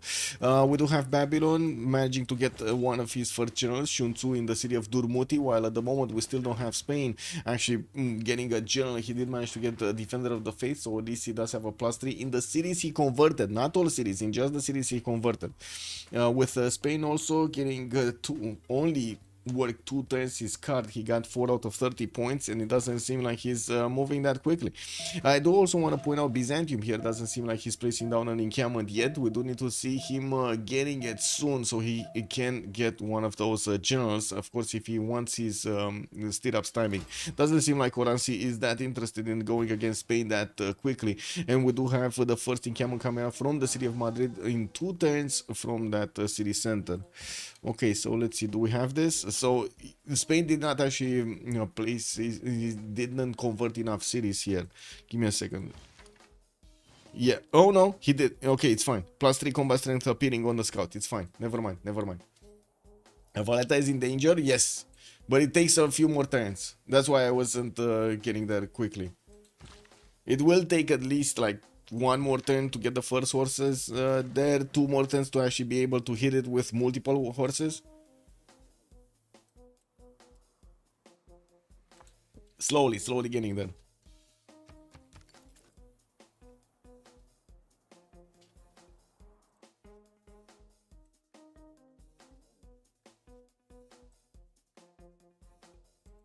Click. Lighthouses in Garuahia. Victor establishing. Wow, what is this name? Mongakiki Pa, actually. Mongakiki Ko. I have no idea what this means. But it's funny. No, this sounds like you're talking to, like a child or something. Mongakiki. Like one of those like funny sounds over there. You're just coming out with funny sounds out of your mouth. Engarohia. Te Kwanyanga no Yakupe. Opango, Kayapoy. Yeah, no, I'm gonna stop going like this, because I'm pretty sure somebody's gonna say I'm disrespectful to the language or something. No. Some words are just funny to pronounce. It is what it is. Did you guys? Oh my god. Actually, I saw one of the news. I cracked myself up so much seeing one of the news articles talking about Gagauzia. Oh my god, man, that's actually, I couldn't believe my eyes. That is actually a name. My ears, actually. That is a name. Gagauzia. Oh my god, man. Oh, yeah. Anyway, now we do have some horses coming out from Madrid, and we're going to see what is he going to use them. He does have Norway to the western side, that of course is going to be one of his opponents, and he might actually try one of those courser timings against him. We do have him with significantly more science than Fluck, and he's on 53 science with 31 culture, while Fluck is barely on 16 and 44. Not to mention, this is very dangerous, right? With horses already coming right next to Valletta, and quite a few of them from Maori. The units of Norway are gonna be overwhelmed here, I'm pretty sure. In just a few moments, he's gonna get overwhelmed. Victor is also gonna establish for the Mongakiki Pa to have more production points, and of course the builders are gonna need to figure out where they will need to. Oh my god, he's even chopping. Yogg-Trial is even chopping more horses. He's giving up on those extra production points on the biggest times he has to add more production towards his horses. While I do see also Oransi did jump up to 93 faith a turn. He's still on 4th city, starting to get a few more horses out, working on more granaries, and yeah, of course padding the points of faith with more holy sites here. Still has a tiki hat to place.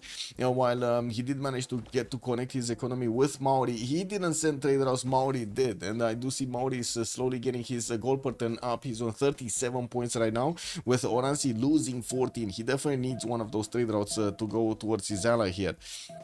5th city also gonna settle next turn. We do have him with a 4th city going towards Spain here. The question is he's probably gonna settle the river, the two-tile lake, right? Two-tile lake is gonna be the way. Yeah, no, he's gonna block the choke. That's what he's gonna do. He's gonna block the choke by the looks of it. Okay, not bad, not bad. You know, no comment, no comment. But to be honest, he's not blocking the choke altogether. He actually needs to get both the wheat tiles over there, so he doesn't allow his opponent to just place a canal by that tile and place a canal. But anyway, I'm pretty sure that's not gonna happen. Theater squares from Constantinople, more libraries for the extra science. Soransi 20 science and 36 culture per turn, while Hash is 37 and 40. Does seem like he has the bigger stick. We do have Babylon also with his Shunsu general managing to get onto the front line, while at the moment Spain did manage to get his encampment down. He's slowly getting through the points. China also did get an encampment down. I do see him on 1.1 point, got it from the city of Handan, and he is on 245, soon to be 6 cities when he's gonna get to this settler on with movement. I guess he's gonna just settle it in place, right? He's not gonna go for the river. And we do have him also getting a few settlers, a few of these horses to go against the city of Opango. While at the moment there's no unit to defend it, there is a settler coming out also in 2 turns from that city center. We're going to need to see if China is going to manage to get any pillages. He might get into the amber tiles and benefit from so much gold gold from that.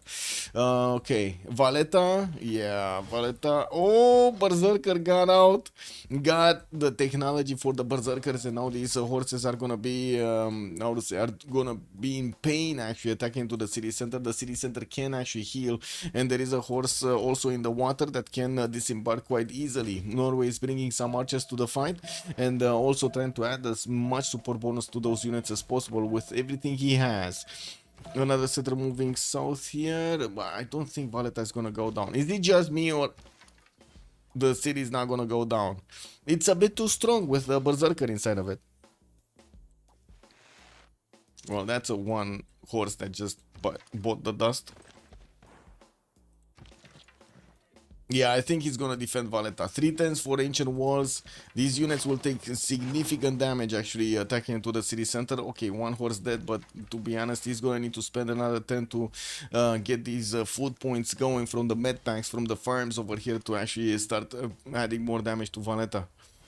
Anyway, Eastern Orthodoxy, also Maori did get converted to the religion of his opponent here, to Norway, not that it matters that much, while Buddhism and Shinto are starting to be in a big religious war here in between each other. Okay, more of these horses moving west. Theater squares, great writers for the extra culture points, still minus 17 gold a turn here, but Oransi did jump up to 77 points of production and 99 faith, while Hash is on 99 production of his own. He's also sending one of his settlers toward the south. Oh, never mind, that's one of his allies here. China is actually one of his allies, it's fine. Babylon starting to get a heavy chariot pre-builds, of course, for those. Ooh, and got Hannibal Barca. Is he's gonna deny Spain? No, I think he's gonna deny Spain. Of course, Spain still benefits from the +3 from a defender, but I think he's gonna deny Spain a general here. Spain really needs a project. Is he getting one? Yes, Madrid coming out next turn with a project, and he does have a builder, of course, available to actually chop also another one next turn. I don't think it's going to be enough production for a full encampment training project, though. And let's see, is he going to get enough points? Because he needs quite a few of them, right? He needs like 24 point something, 24.8 points. Did Coupe get the religion? No. No, he didn't. He actually got converted by his opponent there. Okay, let's see it. He got it. He got it. Okay, so no deny over here. No deny.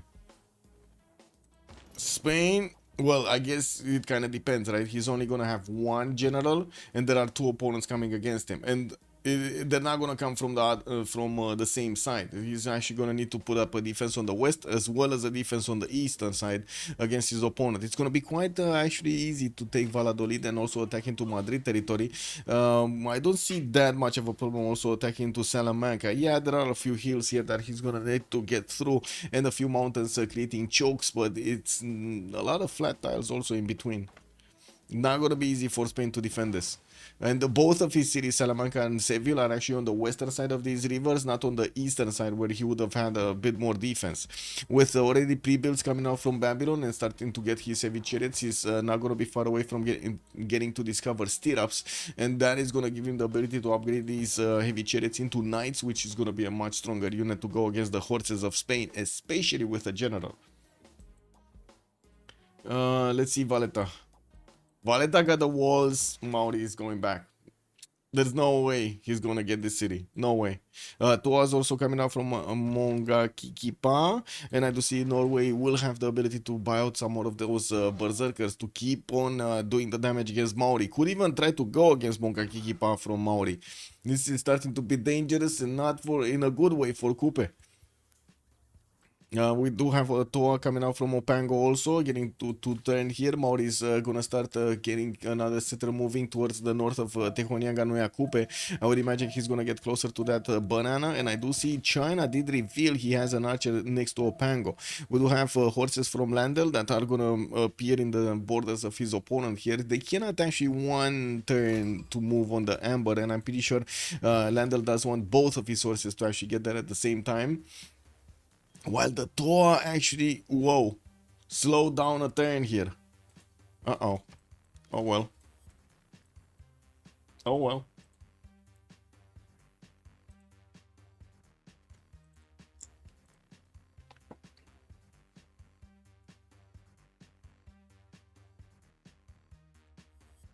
Oh.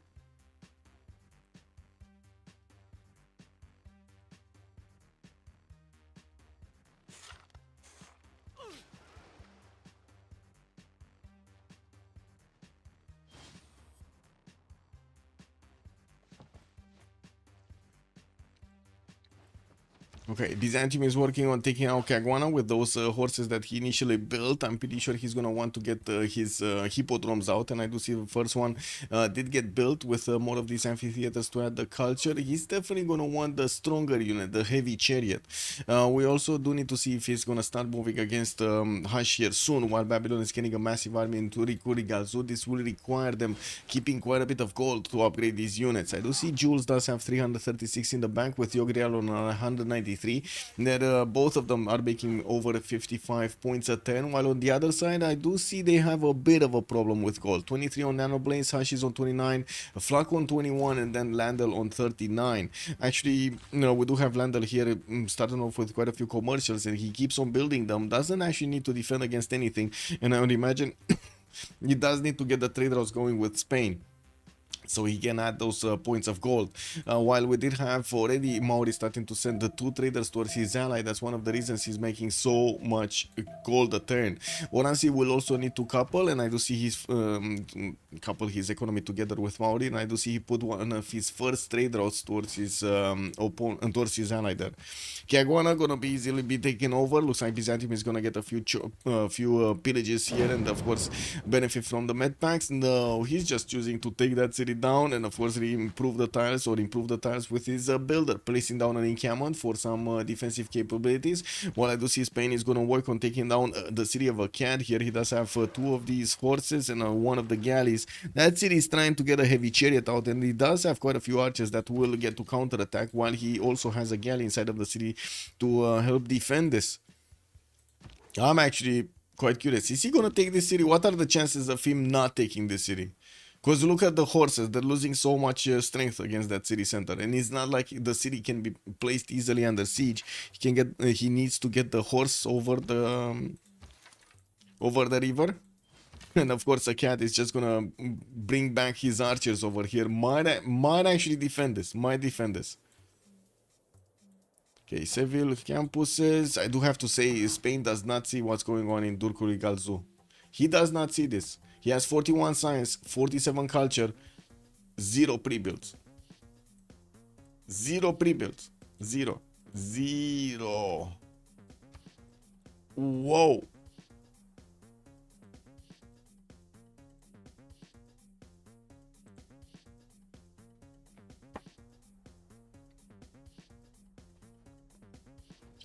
First knight coming out from Babylon. Is he gonna upgrade all of them right now? I think so.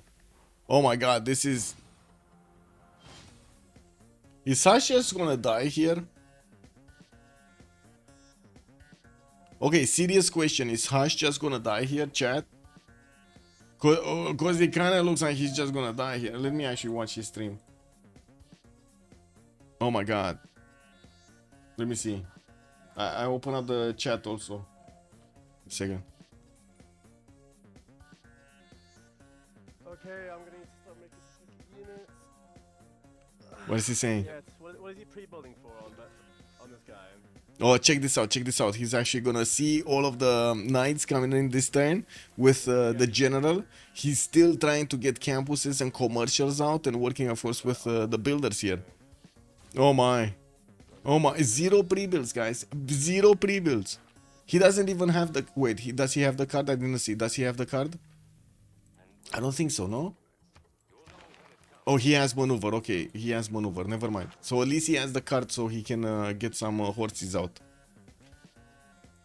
Let me see. I want to see his reaction. I want to see his reaction when we got the knights coming through the fog of war and appearing next to his borders. I'm gonna need some upgrades. Everyone give me horses. We gotta see Hush. This is gold. He also has Victor and Defender of us. It is hard to push him. Well, I mean, yeah, it's not easy. Definitely not easy. Okay, he's finally starting to get some horses out. I do see Will is also being discovered, but that means courses are gonna take a while to get to. Plugging in limes for the extra walls and of course getting the double on the campuses. While I do see he's getting the walls up in Salamanca, that is gonna be chopped over. Those are gonna be chopped over here, getting to 1/3 horses from both Seville and Madrid. And let's see it. Let's see it. Let's see the reaction.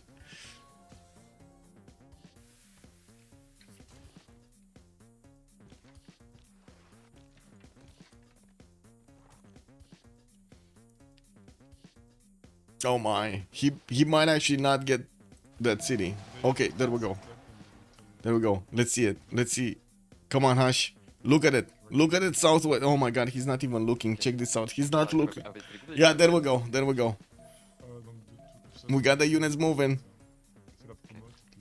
He definitely doesn't like this. He definitely doesn't like this. He's look at the concentration over there. Yeah, he knows. You know, some boats are going down in the water, getting his units as quickly as possible to Salamanca to defend that city center, starting to also pre-build his heavy chariots for his own knights. And we do have the general appearing through the fog of war.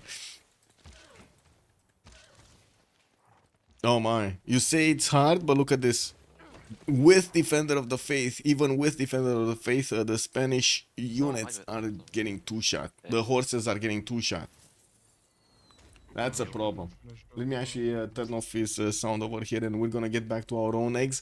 We do have also the the next era started off in 4 turns, and from what I do see, Landel is going well. He doesn't have points for a normal age or a golden age. Fluck is gonna manage to get it, 59 out of 58. He did also successfully defend the city of Valletta, and from what I do see, push Bowery Mac. I do see Philip II, 53 out of 59 points for himself, and we're gonna need to see the next 6 being discovered over there if he's gonna manage to get it. The moment he's kinda getting attacked from multiple sides, he's at least gonna get the walls in Salamanca, and I'm pretty sure we're gonna need to see Babylon starting to get trebuchets out or some catapults over here to smash through the wall defenses. First of all, he does want to break his opponent defense in units, and then he's gonna keep on moving forward.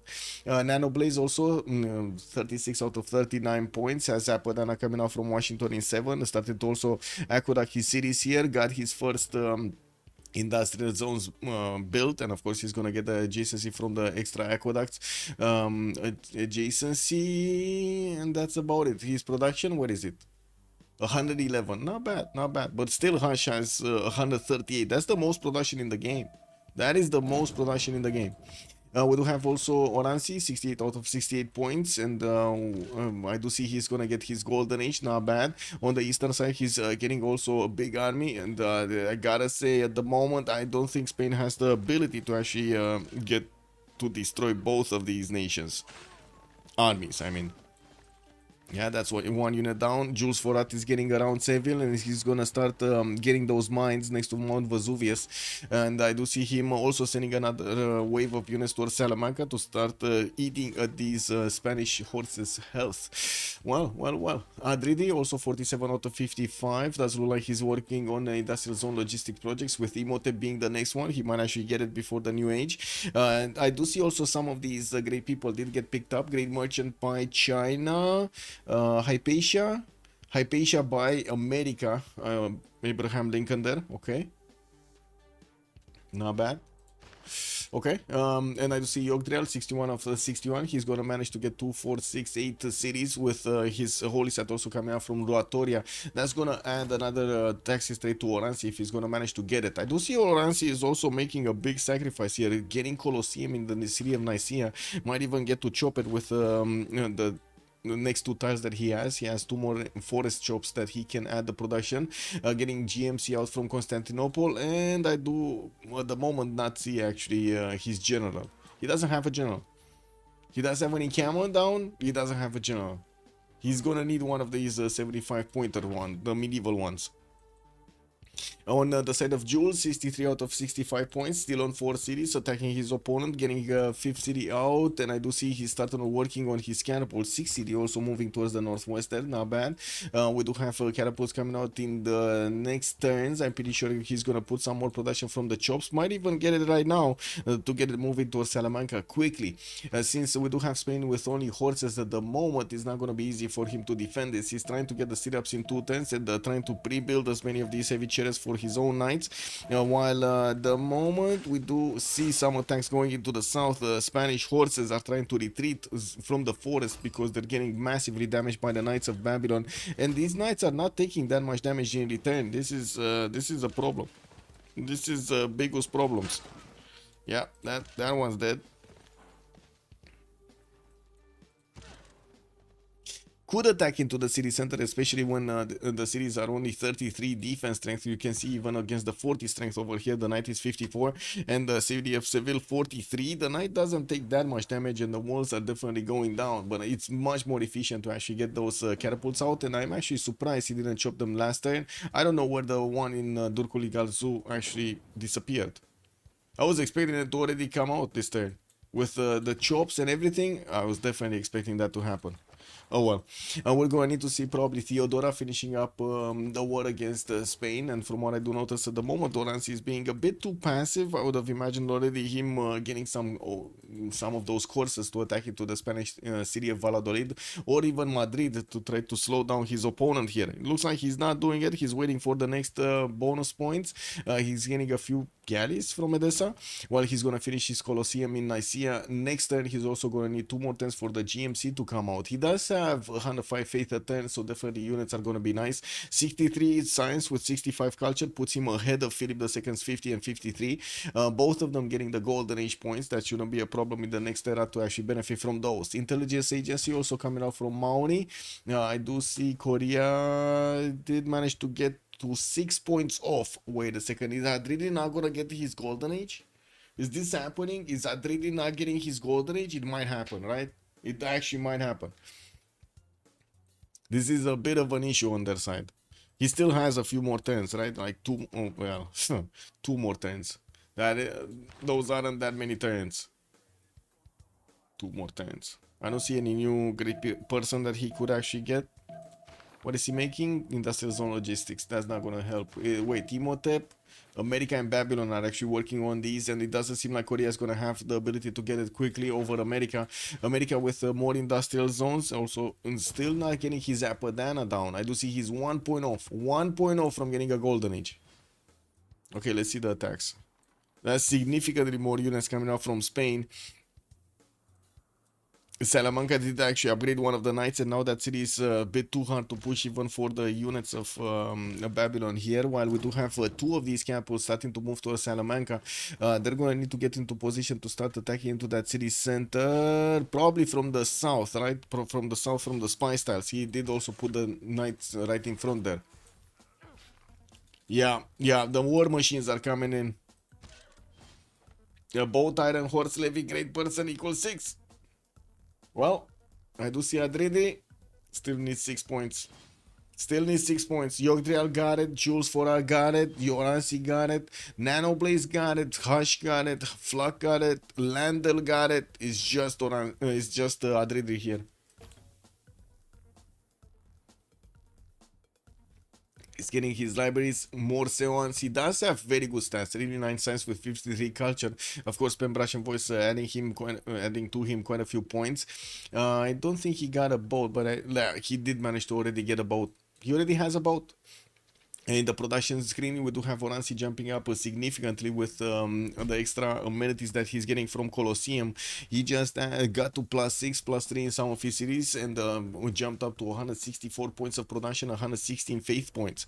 Campus is also getting to pad his numbers of science. He only has 72 and 76 right now, with shipbuilding coming out next and in guilds.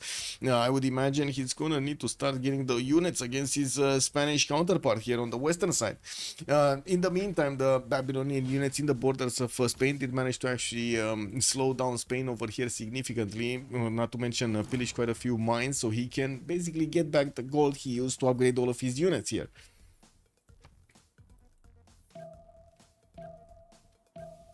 It's gonna take at least another 3 turns to actually get the Babylonian catapults to attack. Wait a second, did he get it? Did he get it? Did he get it? No, Adrede didn't get it. And I'm actually a bit surprised that Jules Forat is sacrificing these knights' health against the city defenses of Salamanca. These don't have promotions on them, and it is quite dangerous to actually lose so much health. Yeah, this is why it's dangerous. And it's not like he actually has more units. That was a massive mistake. Massive strategic mistake against Salamanca. Massive. Massive. He shouldn't have attacked with the knights against the city center. He should have just waited for the catapults to come in. Oh well, that means Salamanca is not going to be easy to attack. 3 turns for intelligence to come out from Babylon. Also 3 turns from Madrid to get it. Might actually get to put some chops into this. We jumped into the new era, and we do have one normal ager. That's going to be Adrede on Korea. While we do have him on 99 science, he does need a bit more culture, and I'm pretty sure theater squares are going to need to be placed here from his series. He's on 246 right now with 99 science and 21 points of culture. That is, yeah. Well, I guess that is the most science in the game, but look at Oransi. Look at Oransi. Pembrush and Voice, 86 science, 130 culture. He's basically like, what is it? Double the amount of culture of every one of his opponents, and at least 25% more science than his opponents. That is super, super good right now on Theodora. So the more actually, the more Babylon is keeping Spain in check over here, the stronger Oransi will be. We do have also Philip II choosing Pembrush and Voice this time around to get that culture going, and I guess get closer to nationalism, even though I don't think that's gonna help actually. Theodora is just gonna be massive. I'm quite surprised we don't see Oransi actually getting his units, but to be honest, he's getting these out so quickly over here. Like getting the points, the stats points so quickly. Doesn't need to worry that much. We're gonna have a pause here for 2 minutes, and we're gonna see the players choosing their options. We're also gonna need to see if Babylon is gonna manage. Wait, is he going back altogether? Wow. Okay.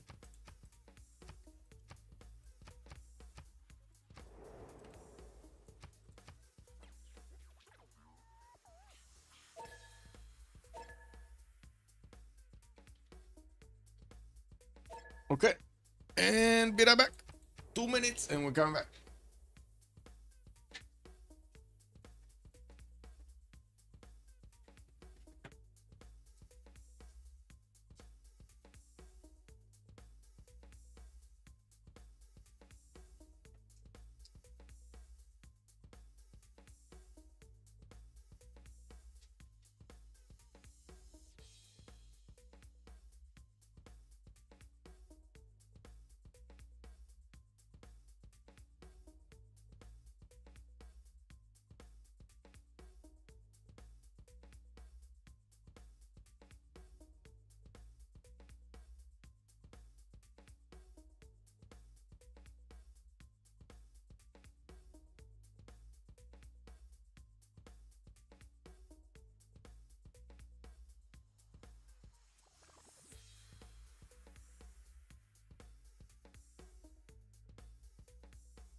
The cat was looking at me. What is this guy doing, man? Wait a second. We do have the retreat of Jews for us, so it looks like he doesn't want to lose more units here against Spain. Of course, with Spain matching his technology, it's going to be much easier for him to defend here.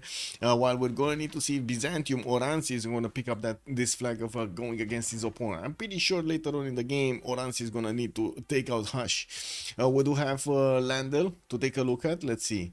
Pembratian Voice Golden Age with Monarchy already coming out as a government for him, getting his Holy Side projects to add another one of those religions and denied from his opponents. That's the big thing here. They do need to deny Byzantium as much as possible. While we do have Maori just getting his Holy Side down in Ruatori, I do see Ngaruahi is actually working on encampment training projects. Okay.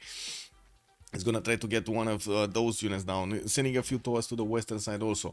Towards Landel, 39 science and 56 culture. Does seem like Uzetian is in big trouble over here, not actually managing to get that many stats points out. Getting his next spy from Shendu and also placing down another encampment. Did manage to get 6 cities from what I do see, and also is on 112 points of production.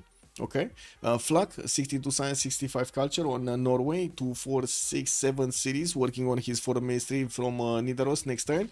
While he does have still quite a few builders to use, he chose to go for a free inquiry age this time, benefiting from his harbor adjacency, but couldn't manage to get that many harbors. Actually, in the capital city, he didn't build it. We will have a few more harbors coming around, and of course, he's going to need to get the adjacency from his holy sites in them. While I do see Bjarkoi is not growing, that is very weird. Oh, working 1-4 and 3-2-2. It is what actually 2 1-4s and a 3-2-2. That's not going to give him enough food to grow. 121 faith, 129 points of production. Does look nice, but the stats don't look that nice. Hush, 65 science and 55 culture, getting pushed by his opponent here on the western side. Is about to get pushed also from the east. Looks like Spain is sending some of his knights on the eastern side to meet up with the horses of Byzantium, stop them from getting too close to his borders. They managed to get to 2, 4, 6, 8 cities, which is very good. Bilbao is on the southern coast, so he can connect his economy together with China, getting more gold, 54 gold a turn right now with that Pembratian Voice on 70 science and 134 points of production.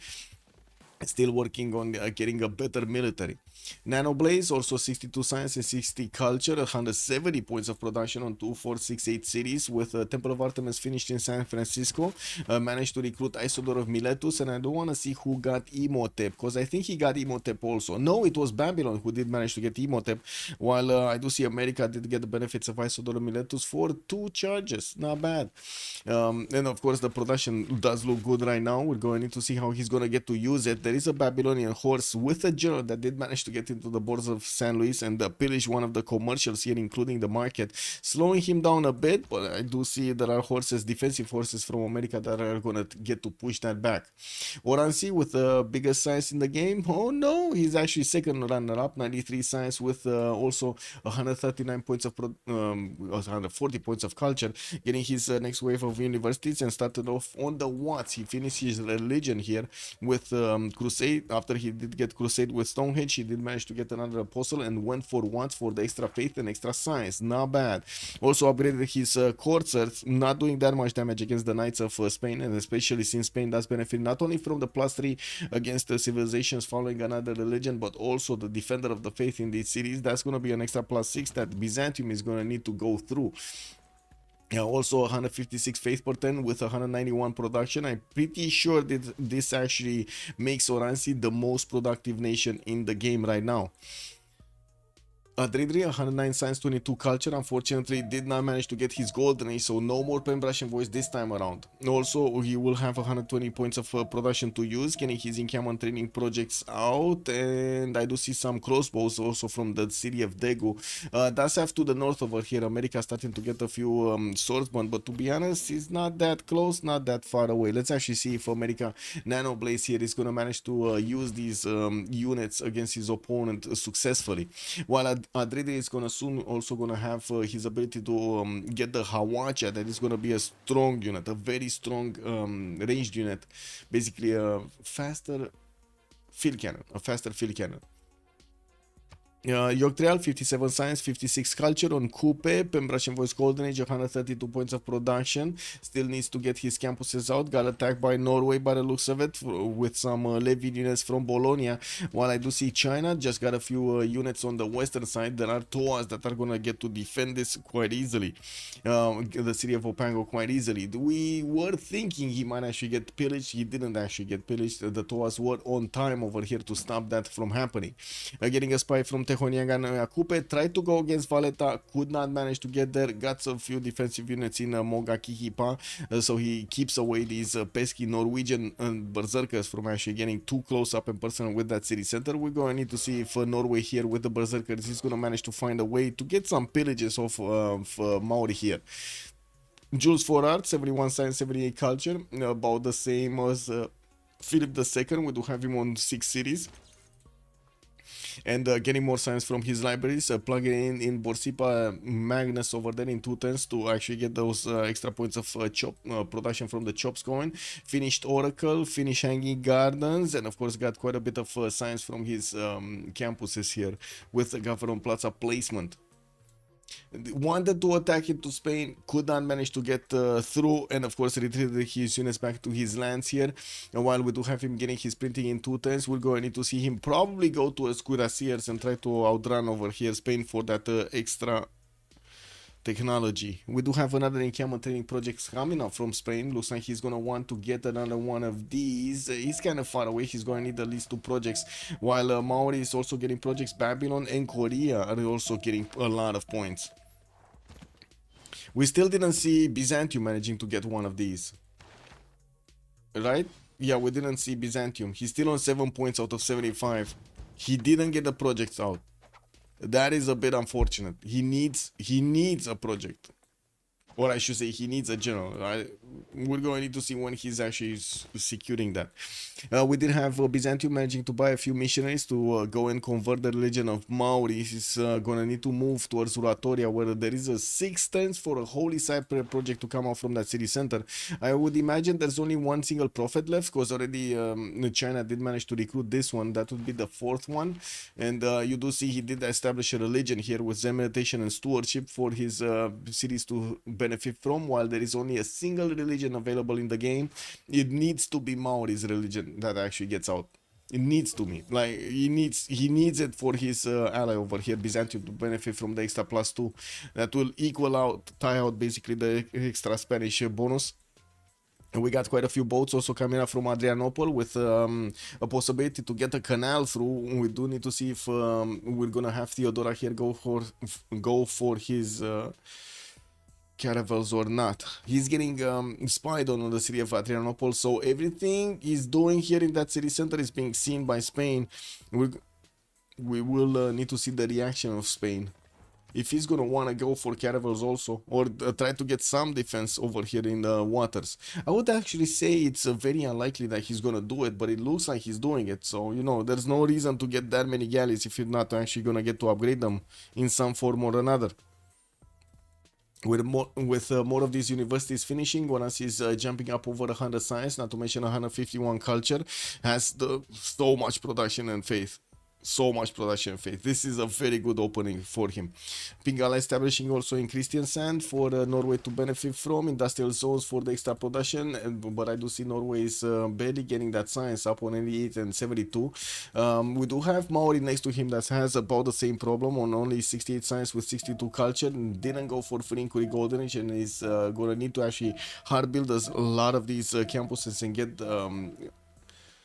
get the libraries and the universities in them quickly, while he's fighting off these Norwegian warriors that are trying to pillage his territory. Good thing is, he's Maori, he's not upgrading that many tiles with improvements. 6 turns for also Chicanitsa to finish in Opango. That's going to give him a lot of production from these rainforest tiles, not to mention add more culture from each of these. This is going to be massive boost for Coupe. Okay, we got some nice from Byzantium. Strong enough? He doesn't have the general though. Yeah, he doesn't have the general, and I do see there's a extra intel on Spain against him. I don't see a spy coming into the cities of Spain anytime soon. Okay, Nicaea gonna get the first spy coming up in 2 turns, with also Reina establishing in Odessa for more gold per turn. Finally, Oranzi and Adridi are actually positive in the gold per turn, while on the other side we do definitely see Uzetian jumped up to 100 gold per turn here. And Muzdras, thank you so much for throwing the attack. Much appreciated for the 100 biddies, sir. The attack is coming out. Okay. El Cid got picked up by Babylon, the Felix on Maori, Timur also on Maori, Ethel fled on Korea. Okay, so the next ones are gonna be Gustavus Adolfo. Spain is gonna need a lot more projects if he wants to get one, but so will Byzantium need a lot more projects. Well, Byzantium is not gonna get to use this 184 faith per turn to buy out builders or settlers in this era. He did switch to a pen brush and voice golden age and will need to get something else done. Sending his missionaries. Ruatoria still 4 turns out from a Holy Cypress project. This is dangerous. Is anybody trying to deny this? So China already got it. We do already have Norway getting it. So America would be the one that would need to place down a holy site and try to get it. He's not doing it. He's not denying the religion. A Maori trying to get some production towards attacking that Norway coastline.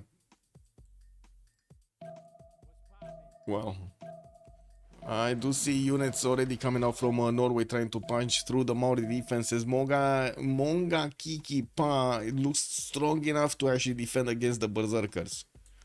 And I do see also Taumutu is managing to defend nicely with the Toas already in position to help defend, or I should say fend off the Berserkers.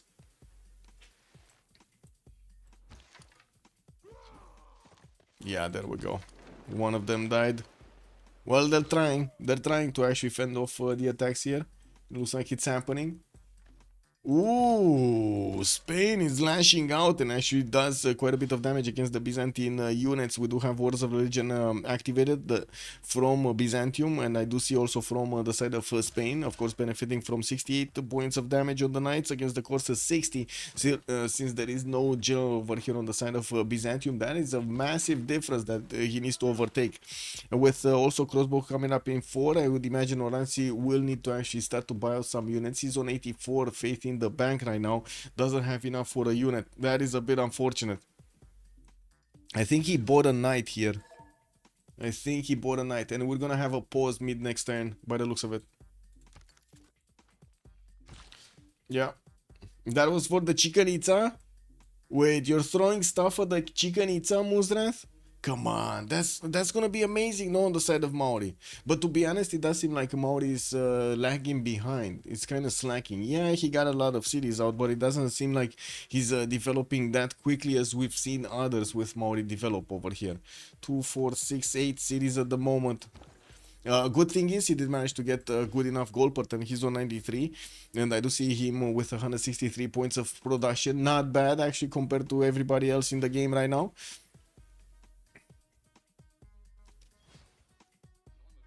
Dridri getting knights, quite a few crossbows on the western side. He's more worried about Norway actually pushing into him than he's worried about America in the north. Sent to some of his sources there to see if America is moving his Maritimes towards him. Looks like at the moment no.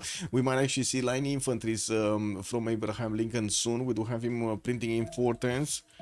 And getting his intelligence agency out in 2, adding a lot more of these industrial zones, and did manage to get to 217 points of production, while Idrid is only on 141. Yeah, a lot less science, on only 92 versus Adris 127.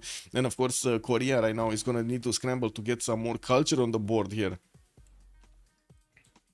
No movement between Babylon and Spain at the moment. We do have Jules for Arts starting to get a few more crossbows alongside those knights that he attacked his opponent with, while I do see him placing some of his units towards the south here. We do have him needing to defend against China, a possible attack from China, especially since China got a general. He definitely got the message that his opponent might be coming against him. I do see Byzantium was forced to actually retreat back to the borders of Caguana behind the river, so he gets that river defense on his units. An extra +5 is definitely gonna be helpful here to keep his courses alive. I mean, while Byzantium did get a crossbow, he still has a few jobs that he could use with his builders, but no monumentality to give the extra movement to the builders so they can move and chop at the same time. It's gonna take a while for him to actually get his army out, especially since, yeah, he does have 192 faith points a turn. That's only gonna mean 1 unit per turn. More galleys from Adrianople, tech side, military engineering, also the enlightenment coming out next turn. While I do see Hush is also going for his military engineering in 2. I do see him starting off on a few more settlers here from Madrid, while he's getting his universities up and of course putting down more campuses for the extra adjacent, for the extra science. Now Hush did manage to jump up to 112 science and 74 culture. Still Oranzi next to him, 140 science, 160 culture, with so much more production over Philip II. We're going to need to see if he's going to manage to roll this into a win later on, or I should say in the next 10 to 15 turns probably. Is China doing anything? No, got back. And of course we're going to have the pause, so 10 minutes is a pause, and we're going to come back to see how the boys are doing in the aftermath of this pause. Guess it is what it is. Be right back.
Oh no! One turn actually passed. Oh no! Who got Chicha? Wait a second. Somebody got Chicha?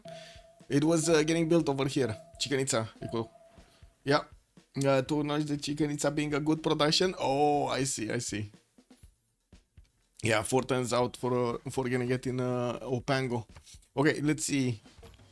World Congress, Buddhism plus 10 combat strength. Players not growing via culture. It's going to be in Lincoln, Nano Blaze. And we do have 2 diplo points on the side of Varangian. Varangian definitely has the opportunity to get that Statue of Liberty. And I'm pretty sure he's also going to get the opportunity to get Mahabodhi Temple. But by the looks of it, he did manage to chop on most of his forest next to his holy site. So that's not going to be easy to get. We do have quite a few more Berserkers appearing on the side of the borders of Maori here. And I do see Fluck is gonna get the opportunity to start attacking into that city center soon.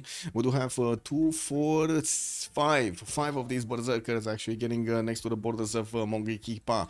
He doesn't have a general for them, of course, lacking an extra +5, but Maori did manage to get a general for his own units, and we're gonna need to see if he's also gonna keep up with the size necessary. We do have Fluck, for example, jumping up to 135 size with the Free Inquiry Golden Age, while Yogdrail did go for Pembrush and Voice. He's only on 75. Education coming up from Yogdrail, so he can add those universities. He still needs to build his library count actually, rather than going directly for universities. Norway did also levy the units of Bandar Brunei. We might actually see him going against his opponent here in Kayapoi, where there aren't that many defensive units of Maori to withstand the attack. We don't see yet China building up an army on the eastern side. He just has a few units, and I do see one single knight is coming up on the west, just getting his spies so he can actually put them into his opponent's cities and try to steal some gold, get some missions done. While Hash did put his units right in the front of the Byzantine defenses of Chiaguana, he didn't go through inside of that city's borders to try to take it out. While of course we're going to see Byzantium starting to get the walls up in Chiaguana, he's also going to get more crossbows and more knights. Did keep on building up the boat count in Adrianople, which might actually turn very deadly here soon. We do have Oransi getting gunpowder in 1, mercantilism also coming up in 3. Interesting. I think he's going Mitri. He's not going to go cartography that quickly here. He does have 140 signs, a little bit more than Hash, which will give him the ability to get to Cuirassiers quickly. And of course, we're going to need to see if he's going to manage to actually get that religion from Ruatoria. Byzantine missionaries are about to get next to that city center. We do have one next to, with another one getting the movement points next turn to actually get there. We're going to need to see what kind of religion is going to be taken out there. Okay, looks like Spain is actually going for the Adrianople attack here. Okay. Korea, still getting universities. Got how much? Uh-oh. 2, 4, 6, 7 Hawachas. We got knights coming out from Madridri. Metal casting next turn. He's gonna get Cuirassiers to go against Norway. And Norway has a total of 1 unit in the city of Salzburg to defend. That's 1 archer. That's it. He was putting a lot of these berserkers against Mongakikipa, trying to use the Faith Pattern to actually get these units out and not actually using his production capabilities. He will do more damage to Yogdrail, and it seems like Yogdrail is going to need to get stronger units to fend this off. He does have some knights that are definitely going to go and attack those berserkers with significantly more strength. Archaeological museums also coming out from Byzantium, getting campus research projects. We're coming up to that time where Newton and Ibn Khaldun are going to come out from on the scientist screen. I do also see Leonardo da Vinci is going to be the next engineer for the extra +3 on the workshops. I didn't see anybody actually managing to get the mausoleum at Halicarnassus to double the yields from one of these, or I should say double the charges of one of these industrial engineers. Yeah, it doesn't have them yet. And I do also notice Isolder of Miletus is still available for Washington, while he's gonna get a few more theater squares. It looks like Lahore is a pretty good city to actually get in the levy here. Nanoblaze does have it, so it is soused by America here. Doesn't need to worry about it. Abu on the front line next to Norway. Norway trying to get an encampment. These Korean Hawachas are going to need to get are going to need a bit of time to get to Salzburg. They do have a general, so they do have the ability to move and shoot, which is one of the abilities that the Hawachas don't actually have from the beginning. They have to movement from the beginning and of course to attack range, but they do not have the ability to spend one movement point and also attack at the same time. They need a general for this. Is this new BBG? No, no, this is not new BBG. This is not new BBG. Okay, new attack coming in from Babylon into Spanish borders. It looks like he just wants to keep the attention of Spain over here on the western side. While we did see Oranzi fighting off the Spanish, the Haitian units from coming too close to the city of Caguana and Adrianople, with crossbows coming around and quite an array of knights on his side. He should be good to go. Adridi finished metal casting, while we do have Oranzi getting his military tactics going. Nationalism coming up in 3 turns, and of course more culture is going to be acquired while he's going to acquire these greater points with the theater squares. He does have, so Babylon is on 8 great writer points at third, Byzantium is on 7, we do have America Belli on 1. Of course, Babylon here did manage to get Oracle in the city of Karkar and does have Governor Pingala over there giving him the double points. Very nice to benefit from it. And I do see Jules Forat is going against the city of New York with a few units to try to take it out. He does have 2 courses with a knight and a general that are being deployed towards that city center to just, you know, keep America on his toes, basically. Okay, knights coming in. Yeah, there we go. The berserkers are getting massively damaged by the knights if they get through. And I'm pretty sure the major danger is this. This is the major danger. I do see Norway sending one of his horses to see if there's something coming for him. And of course, he's going to try to get Abu back into his opponent's cities here. While I 3D will get the shots on from the Hawachas. You do see he's one-shotting the horse. One-shotting the horse with the Hawacha. 73 attack strength, plus 3 intel on opponents, military alliance, combat from general, the plus 5 combat from general. The Hawacha is big. Very big to attack into the Norwegian units. I don't see Spain actually managing to win this war against the Byzantium at the moment. We do have a few more swordsmen coming around, and I would imagine he might actually try to get to his conquistadors. He's on siege tactics in 3 turns, humanism coming up in 1. While Orans is getting cartography next turn. Whoa, whoa, whoa, whoa, whoa, whoa, whoa, whoa, whoa, whoa, whoa. Whoa, whoa, whoa. Does he have a builder in Adrianople? No. He does have 2 chops that he might actually use to get a canal going. And then I gotta say that a total of 1 single boat in the side of Spain. 1 single galley. That's it. He has 1 galley. And these are like 1, 2, 3 of these galleys. So 3 caravels with 3 possible frigates on the side of Oranzi. That extra science is helping him out so much. We do have Norway getting pushed back by the Knights of Maori, and he's gonna have major problems actually attacking with the berserkers against them. Didn't have that many problems with attacking into Toas and horses, but definitely the Knights are here to stay. Wow. Uh-oh. Flux saw the first Hawacha and he was like, nope, I'm not doing this, and he went back. This Hawacha could actually get into the borders of, or next to the borders of Salzburg to take out that archer over there. He can actually spend his 2 movement and attack.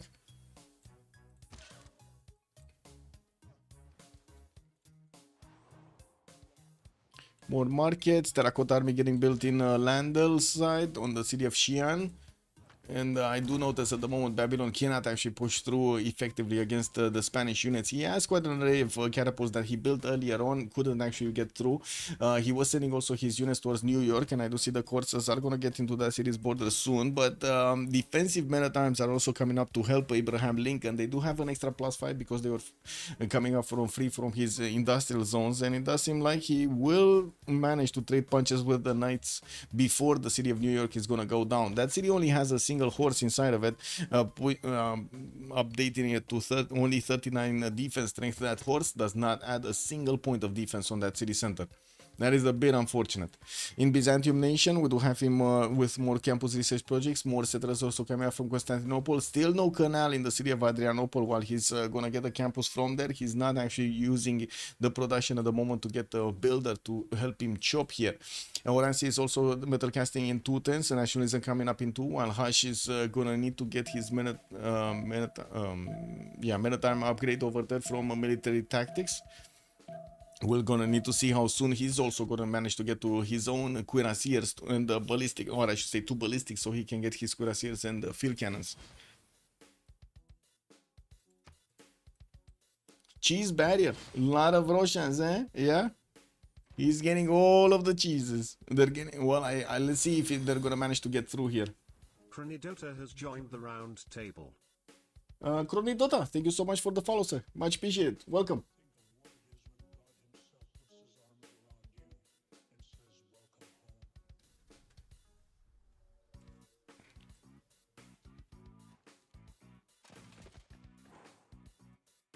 Okay, so the units of Korea did manage to get into the borders of Sarpur. The ancient walls are not going to help. The Hawachas are definitely stronger. While we do have the first Berserkers getting both over here, they don't do enough damage against the Hawachas to actually slow them down. And Nidaros is actually the second city after Sarpsborg. We might actually see Adridi managing to punch through with all of this Hawacha attack against his opponent defenses. Ancient walls will finish next turn, but I'm pretty sure the Hawachas are going to manage to make quick work out of these. Now, while we do have only 2-3 knights from the side of Adredi, we're going to need to see him be very careful to keep them alive. Very careful. We did also have Flak managing to get more of these berserkers in the borders of Yoghtria, but now Maori does seem like he did manage to get crossbows, so he's gonna get to counterattack strongly against with ranged units against his opponent. Byzantium also about to get an extra +2 taxes trade from converting Ruatoria. That the last religion did get, wait, did not get founded. WTF, man. What? What? Oh my god, he still needs points. He still needs 16 points. Oh. Oh. That's a problem. He still needs 16 points, and it doesn't seem like Maori is working the I would say working those. He's getting the temples out from Ruatoria. While you do see Oransi is already ready. He's ready over here. Did finish Chichen Itza, and of course Maori did manage to jump up to 251 points of production with 92 science and 101 culture. A little bit low on the science screen, but definitely the production is going to allow him to catch up. He's starting to get those libraries at the universities in his cities, while also working for his campus research projects. Maybe he can get lucky. Oh, it's too late. America got both Isaac Newton and Ibn Khaldun on his side. He's going to have the free library, free university, and also the extra amenities coming up from Ibn Khaldun and the bonuses there. Very nice. Very nice. Bombards coming up from Omasia. I do see Oransi is only 4 turns away from getting ballistics, and he's gonna get to upgrade his knights in the stronger unit of cuirassiers, while Hashi is barely working on his gunpowder right now. There is a bit of a difference over here for the ballistics timing. We do also need to see ballistics coming up on the side of Hammurabi, but it looks like he went bottom 3 for his military science to upgrade his horses or coursers into those calves. Unfortunately, he lost the units next to New York. Yeah, put a bit of pressure over there on his opponent Nano Blaze, but couldn't manage to stop him or slow him down. I don't think he stopped or slowed him down. More knights coming out from Jules Forart, while we're going to need to see him getting his upgrades. I don't think, at the moment, it doesn't seem like Spain is going to be that in danger. Getting gunpowder next turn. Hashi is gonna get his unique unit, his Conquistador on the right side, on the left side to help him fend this off. I do see a spy also from Barcelona here, and wait, whoa. Cronidota, thank you so much for the prime. Cronidota. Thank you, sir, much appreciated. Also, Hash left Hash's Heroes team. Yeah, he did leave Hash's Hero. He got onto the Great Barrier. I don't think, wait, is there... I think that team at some point got disbanded, to be honest. Not sure. But I think it got disbanded. I don't think I saw it in the CPL Premier League this time around. Give me a second. Let me take a look. I'll figure it out.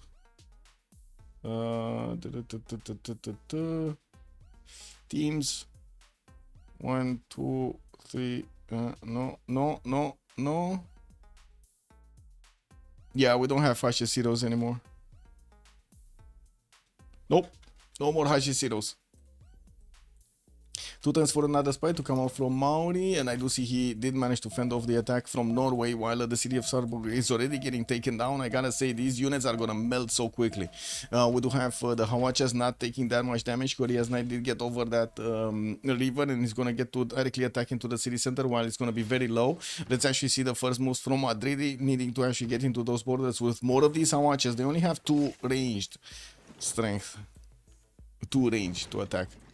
And look at that. The knight actually stood alive there. He's gonna get the promotion. These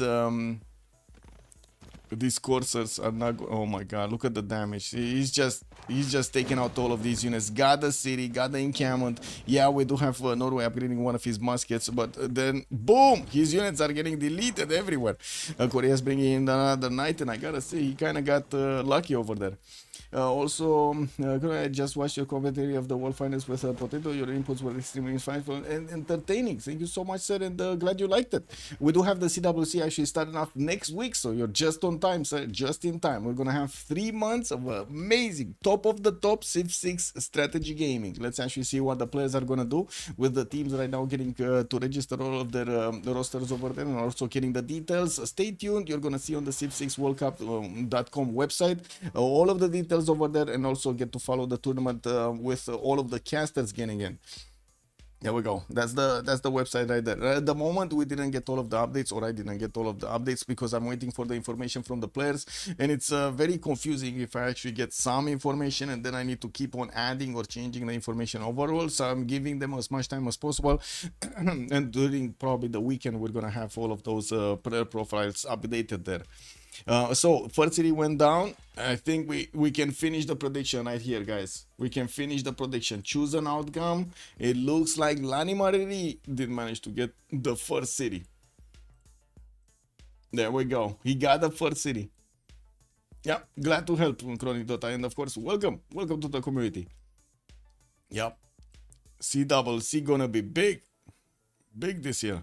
Conquistadors coming around from Hansh will need to spend some gold to get his upgrades going. Gold doesn't look to be a problem. Landel does have 207, and we do have Hansh on 133. They did couple their bonus. I didn't see this attack coming. Jules 4 Art is gonna go towards Handan. There is a settler there which might actually be sent towards the western side here. Yeah, there we go. First courses getting in to get the gold points. China. We got also, Babylonian generals getting into the water here. They cannot pillage the traders though, so they're just gonna need to get in. What happened here? Was this a hurricane or something that destroyed everything in Jiaodong? Probably it was. And let's see what's going on here. We do have Korea starting to attack those musketmen with his Hawachas. Look how much damage he's doing. This is amazing. The Hawachas, man. The Hawachas. We haven't seen them in a long time, but look how much damage they can actually do. And they're also gonna get the promotions, which are gonna make them even stronger. 78 on the attack strength. Oransia 166 science with the ballistics coming up in 2 turns. He's managing to get more of these campuses, and of course hard building bombards, while he's also trying to get more spies out, working on crossbows, and of course getting the granaries in Kagwana for those extra housing points. Okay, another wave from Babylon moving east. No defenses towards the northwest. He did manage to put the spy in St. Louis and doesn't have vision over New York, but he does have at least a scout here to see if America is going to send any units. No units from America being sent to Korea. This is, I believe, a major mistake actually from America. He could have sent those free units a long time ago, and that would have meant his ally would have not been attacked.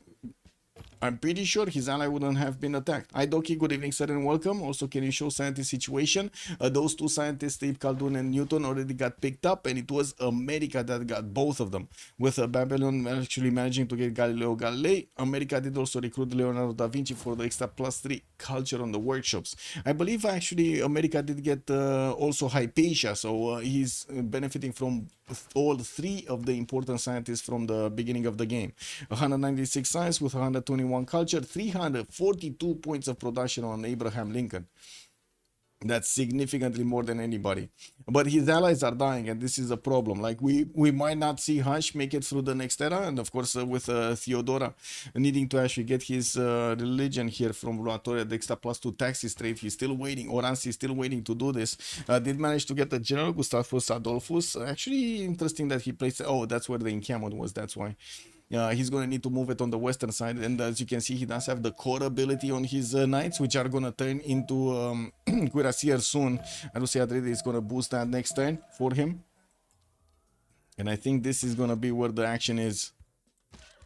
Let's see the action unfolding over here. The Hawachas, man. Look how little damage these coursers are doing to the Hawachas. Look, it's 51 against the Hawachas, on the defense 55. It's even stronger than a courser on the defense. And it can two-shot coursers quite easily. Look at this. Look at this.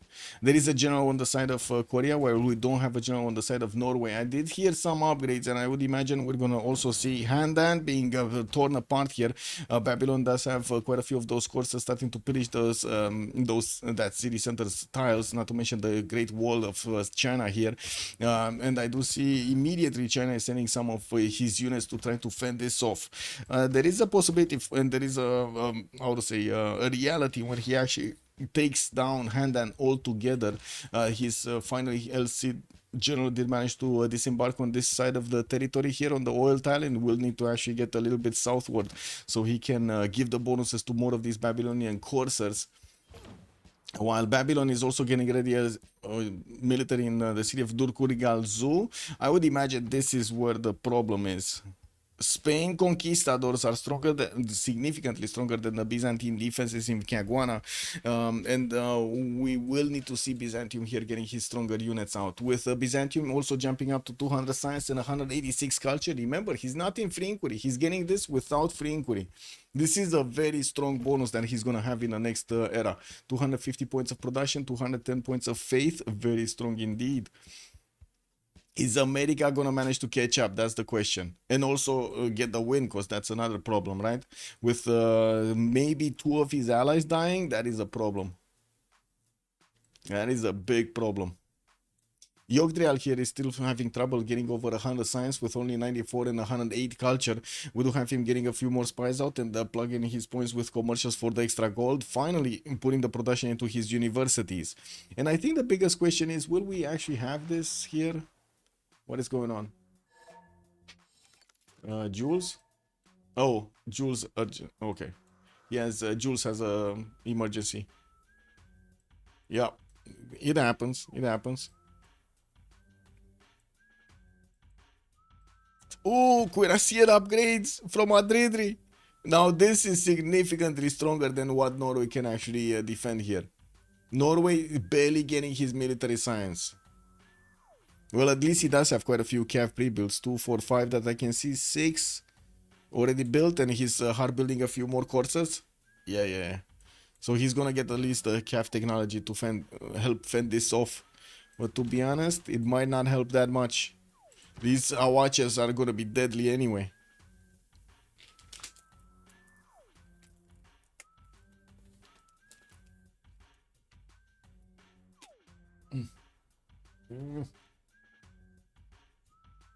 What's going on, little one? Just chilling. Cat life over here. Just chilling next to me on the stool.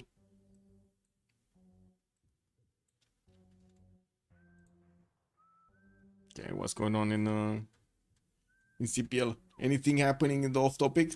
No? Nothing? Nothing.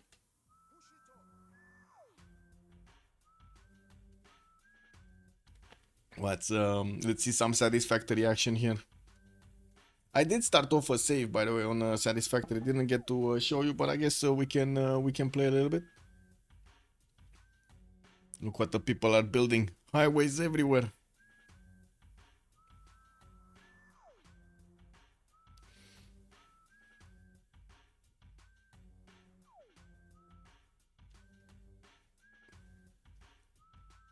Yeah.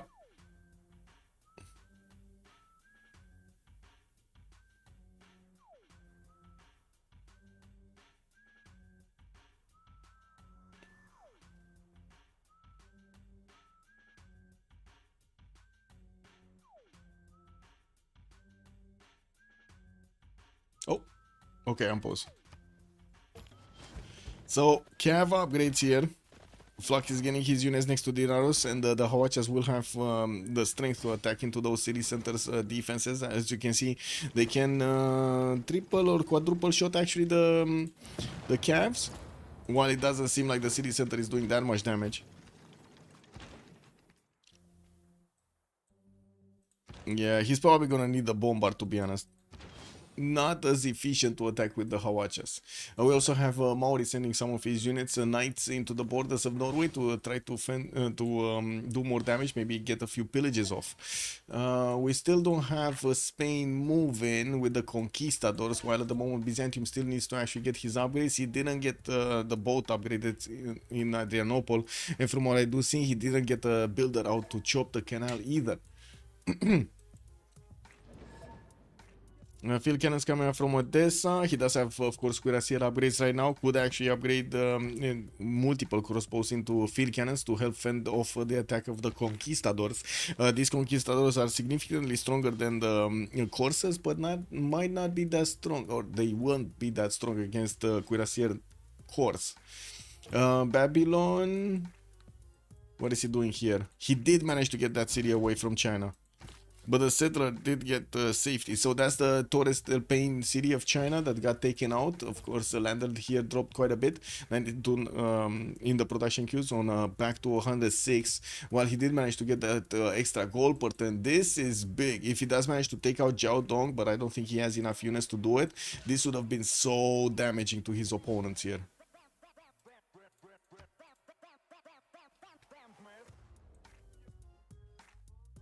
It will be Korea stopping Lincoln. I mean, I don't know about that, man. I don't know about that. His culture is very unfortunate. Like, we're gonna have definitely fascism coming out from Lincoln a lot faster than we're gonna have on Adridri. Not to mention nationalism, mobilization, and so on are gonna come out faster. And it does seem like Nanoblaze it's in a very good defensive position right now. Also, that city was like 50 production. Yeah. Yeah, this one, Sarpsborg. Yeah.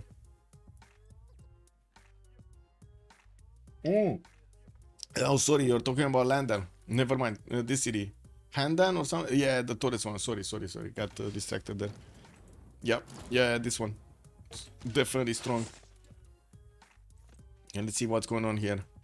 More of these cuirassiers getting to the front line. The Cavs are getting attacked here. Norway is slowly taking damage, and as you can see, these cuirassiers are strong enough to punch through without taking that much strength on return. We do have quite a few more Cavs being hard built here from the city of Flak, and I do see he does have 136 faith a turn. In his Governor Plaza, he went for foreign ministry, so he only has the ability to buy out the berserkers, not his other units. He's going to need to use his production for that. Valletta also got damaged by a flood here, and there is a possibility for Yogdrail to upgrade a few units and try to take that city down with him, getting catapults for the wall damage. And I do see he's bringing in for a few more knights to get to upgrade here. And we do have Yogdrail belly on 92 science, and he's getting astronomy, so talking about cuirassiers might be a bit far-fetched. Yeah, we do have also Conquistador cores appearing. Now that is gonna be a major issue with Byzantium also having his field cannon cores here on the front line. He still needs to convert that city of Maori to his own religion. Ruatoria still didn't get the religion. He still didn't get the religion. Oh my god, man. Okay, he's 60 out of 60. He needs to pick it right now. Come on. Come on, Yogdrail. Pick it right now.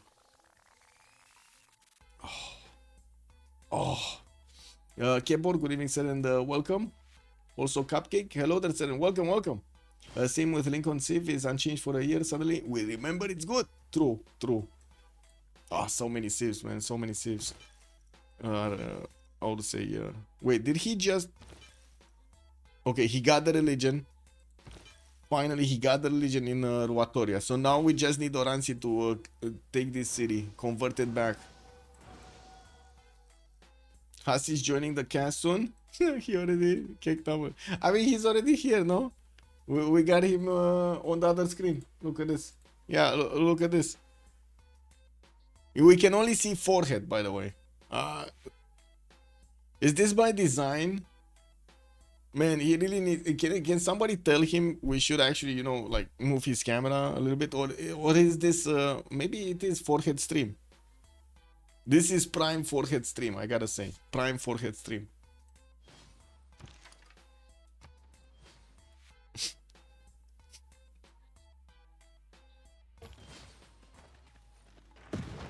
Game. Is this gonna be Oransi trying to get to tanks, to be honest? Oh my god, there's so much damage on the Conquistador.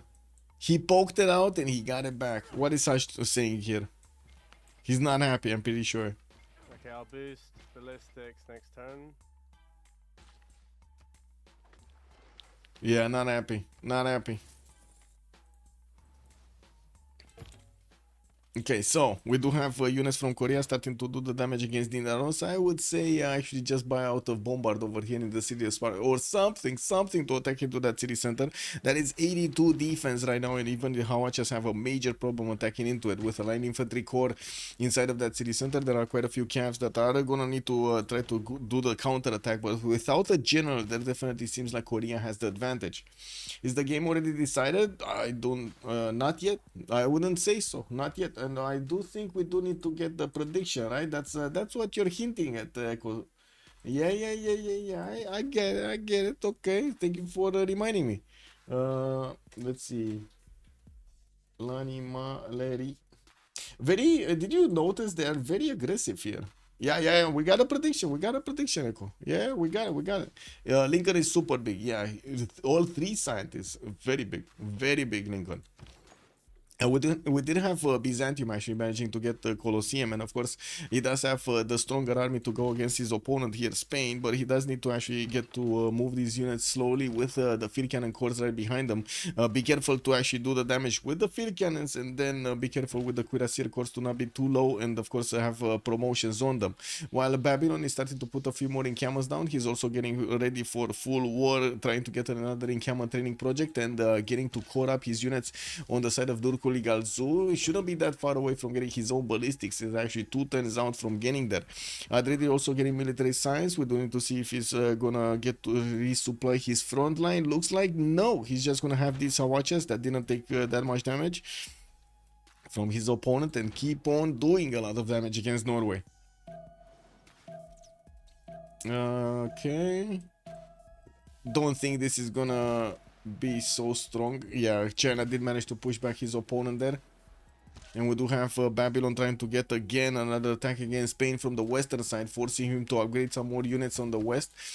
Goal per turn does look nice on both sides. We did jump into the next terrain. I do see Dark Age, normal. On the side of the Great Barrier Cheese, nobody did manage to get the Golden Age. While I don't see anybody on Lani Maleri, we do have Oransi here with a Dark Age that could go against Hush that doesn't have a Dark Age. So Dark Age Byzantium with a possible extra +5. This is gonna be deadly. And of course extra technology. Hush will get ballistics next turn, so he will get the same opportunity to upgrade his own cuirassiers. At least he's gonna match that technology. And what do we have here? Yeah, Norway is actually retreating, might actually lose his capital city. Still trying to get a few more of these crossbows, while his also city of Valletta is going to be attacked soon by Yogdrial. Yogdrial is still getting his square rigging out, and I don't see the upgrade button on the knight to get into cuirassiers. Yeah, but that wall is gonna go down. The trebuchet is gonna finish it off, or the crossbow. One of the two. There are 2 trebuchets here from Mongakikipa. That aim is still so funny. Is it just me? Am I just so broken, by the way, that I find these names funny? Or is it just, you know, everybody that's finding these names funny? Or some of you are at least finding Mongakiki? Kiki Dariki? That city is not falling until the artilleries. Cupcake, you're saying Nidaros is gonna stand tall? It might be. Let's actually see what's gonna happen here. It might be.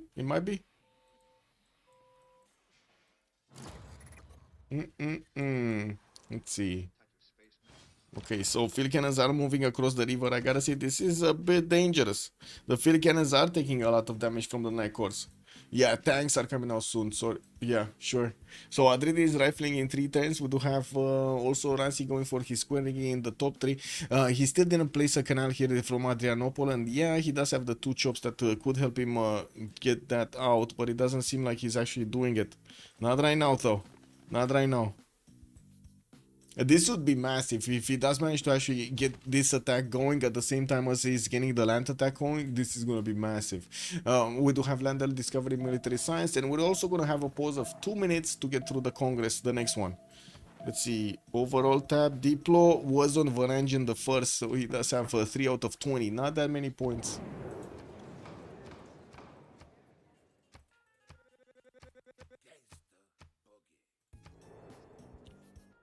I go B, U, Shinto, U. Be right back. 2 minutes and we're coming back.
I have a wonderful electronic invention I want you to see. Show you.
Juice is coming for the juice. ChatGPT knows. Yeah, ChatGPT knows. Yeah, ChatGPT, bro.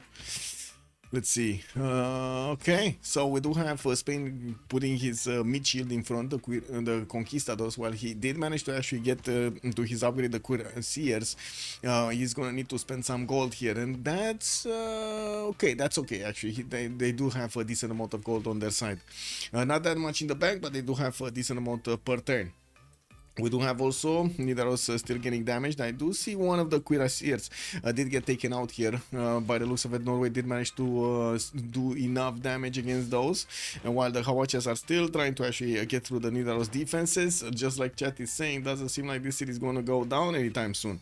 We might see Valletta being taken over, but that's still 74 defense strength with line infantry inside upgraded over there. Even these trebuchets are going to find it hard to go through. Let's see. Landel is 116 science, 56 culture, with Chena here getting a lot of spies and also getting his soon-to-be calves on the western side. Got a lot of Cuirassier pre-builds, and in the tech side he's going for metal casting. I don't see the upgrade button at the moment for the Corsairs, but I'm pretty sure it's going to be a strong attack against Babylon.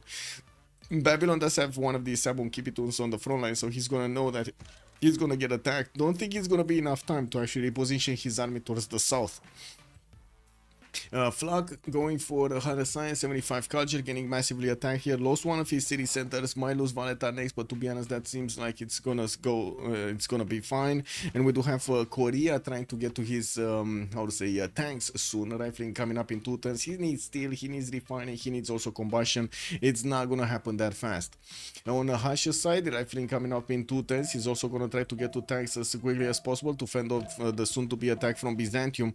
While it does seem like his conquistadors are getting massively damaged by these field cannons, he's not upgrading his cuirassier corps from the night corps. Not yet.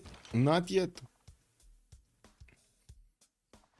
We do have him on 210 science and 56 culture, 203 points of production on the side of Hush, while definitely his neighbor is going to have a lot more production. He's also going to have a lot more culture. That's going to be fascism, a lot faster on Oransi, and I'm pretty sure he's also going to try to get to those tanks there.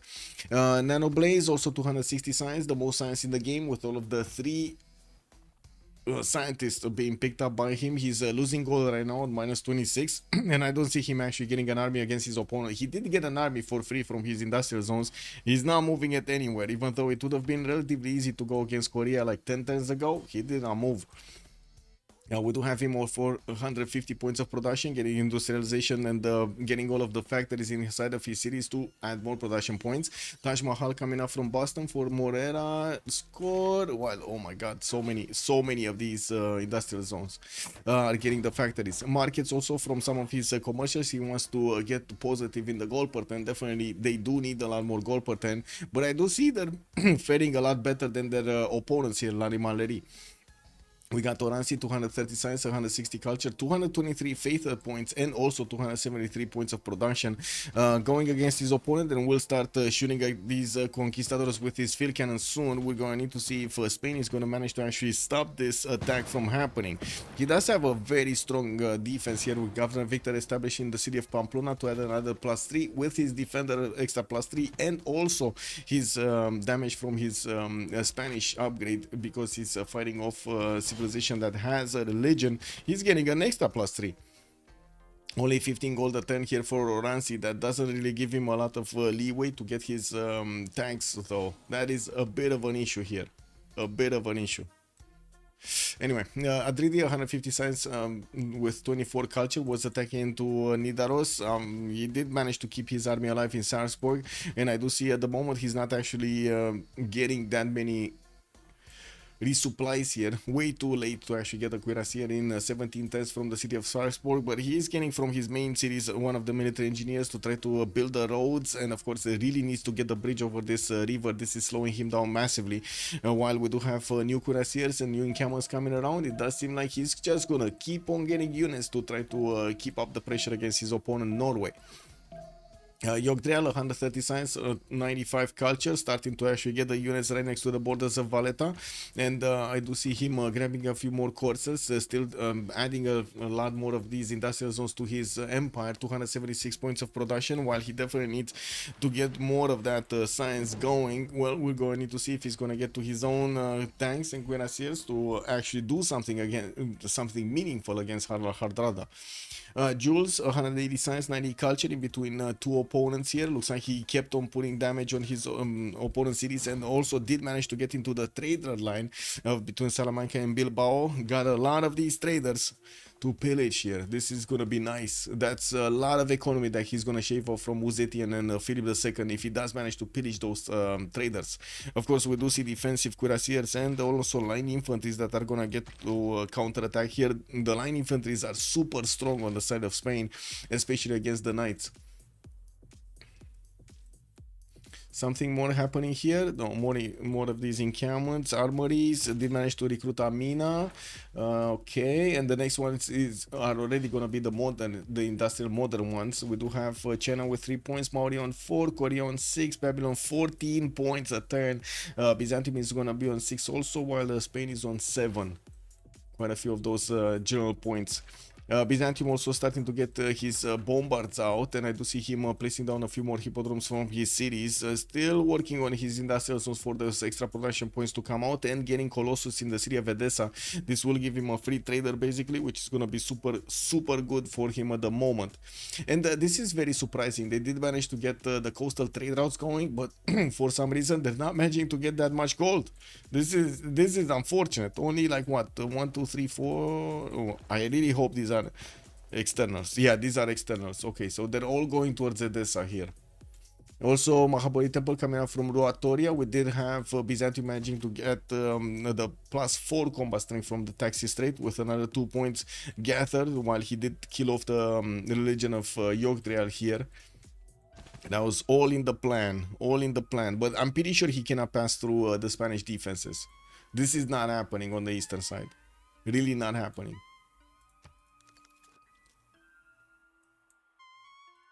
This one, a lot of pillages, 1 2 3.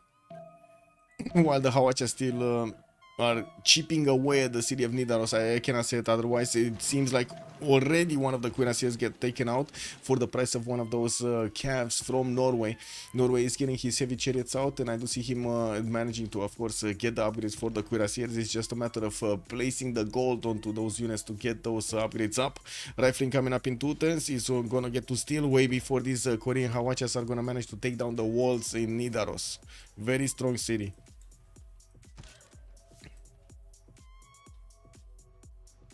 Wait, what? So Maori got a city right next to China? Wow. Look at this. Maori got a city right in the face of China, in between Byzantium and China. Did he manage to steal this? Wow. How did he get that there? Interesting. That is so surprising that China allowed him to get a city there. Of course, that city is actually losing, it's rebelling in 4 turns because the loyalty pressure coming up from China is a bit too big, a bit too much.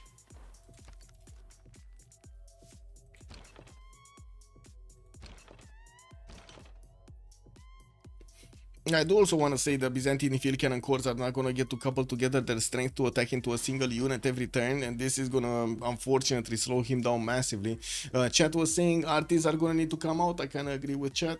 We're going to need to see how Orange is going to try to play this. He just finished his industrialization, adding a lot more production points on his side, while he's on, what is he? 318 right now with also 222 faith per turn. He does have GMC, so he can keep on buying units here with faith if he needs to, and keeps on gaining a lot of units on the western side. Hashi is also managing to keep up with the science necessary to get stronger units. 221 on his side with 53 culture. Looks like he fended off the attack of Babylon and did not lose the traders. The traders are still alive. Yeah, he kept the traders alive. We do have a massive army from China getting ready in Changsha, and I'm pretty sure China is 1 turn away from military science, so he can upgrade these into calves. He's going to have the core ability, while we're going to need to see Babylon managing to get defense up in Durmuti. It looks like he has a single scout that is not going to add more defense, while he does have a cuirassier coming up in 2 turns. It looks like he's working on his military academies from the majority of his encampments, and does not have the visibility over the city of Changsha. Oh, that city got replaced, but of course, so little population right now. So little population. Hashi's gonna fall off very quickly if Byzantium just mass builds units. He has nothing in reserve.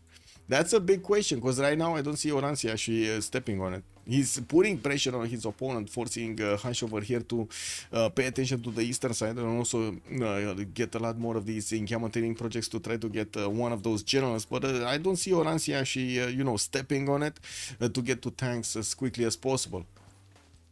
And mobilization also finishing up in 3. I would imagine he's probably going to need to wait for tanks and fascism to get to push through his opponent there. Still no movement from Yogdrial to attack into Valletta. Of course, the walls are going to go down from 1 shot, and I'm actually very surprised that Valletta did not choose to repair the walls there. Looks like Flak is just going to want to wait for his steel walls and doesn't want to spend that extra time.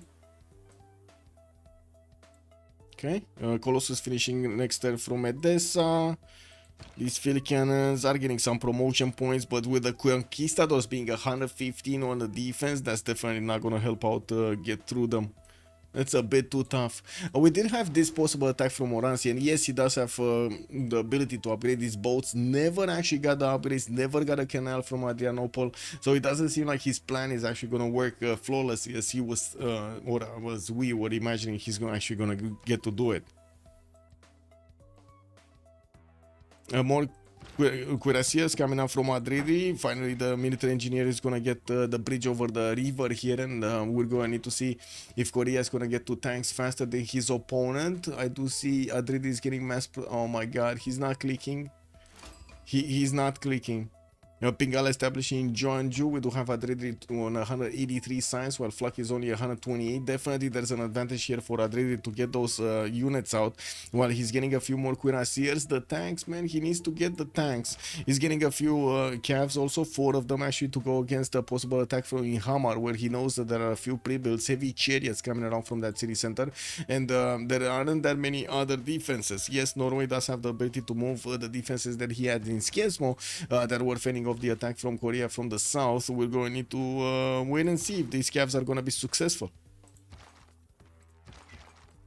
Yes, Athena? Ce se întâmplă afară? It's fine.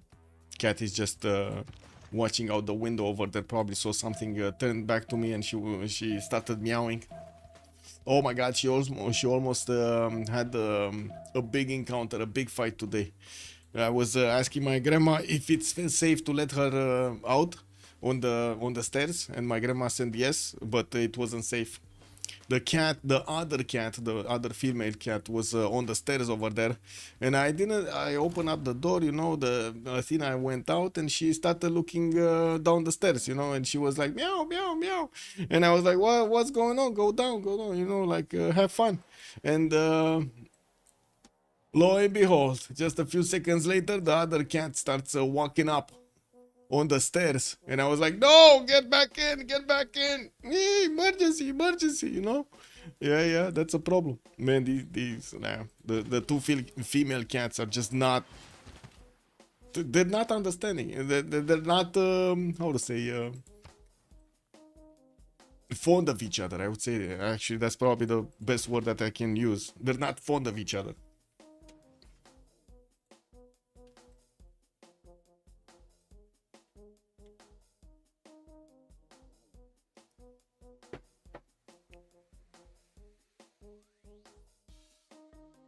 What the?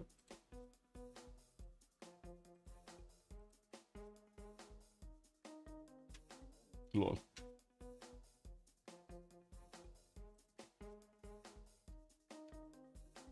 Well, good thing is on Spain, he does have 224 points of production, but I do have to agree with Cupcake here. He's going to need to get a lot more units if he actually wants to fend off the soon-to-be attack from Oransi.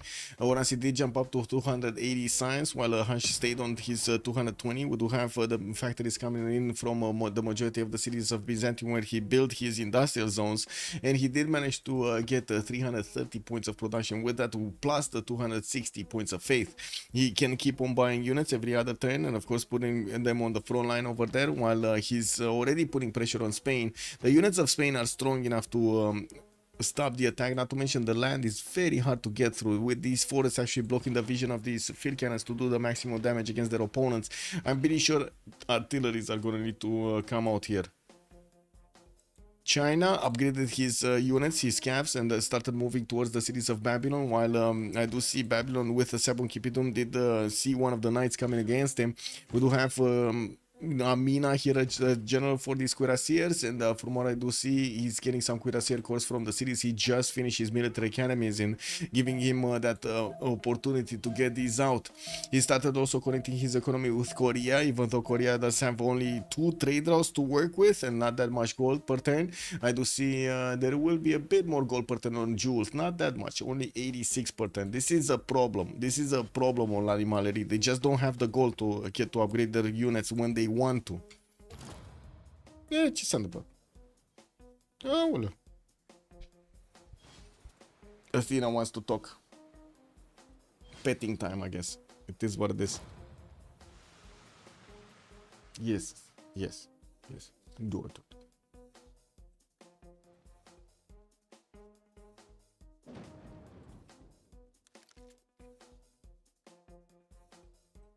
Okay. The Cavs are gonna make their way with only 5 movement speed, and I don't see a general on them to actually get to attack into their, or I should say, move faster and attack with more speed against their opponents there. We do have also Athena just putting her head everywhere and her tail everywhere, so you know, you gotta be careful now with the camera. Oh, Maori's getting frigates and some privateers to attack into China. Amazing. We do have also Spain with an ironclad here that is gonna get to one-shot these frigates. This is a problem. We do have, of course, a lot of these traders in between, and I do see a pause. I'm not sure why, but I do see a pause. What's going on? Oh, emergency headset. Okay. Something happened with the headset somewhere.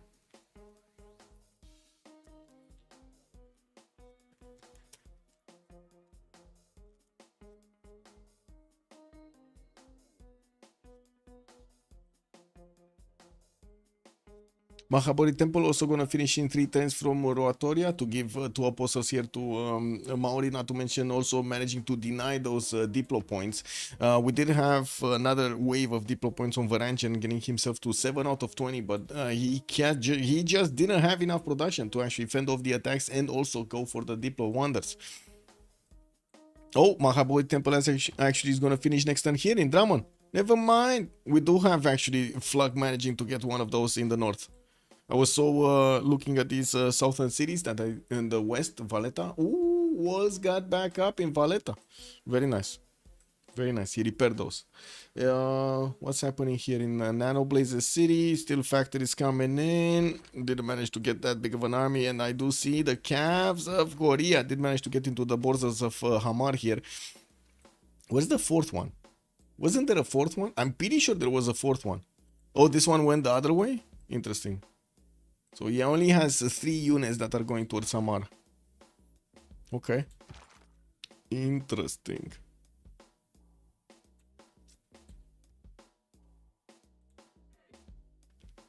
What's going on here?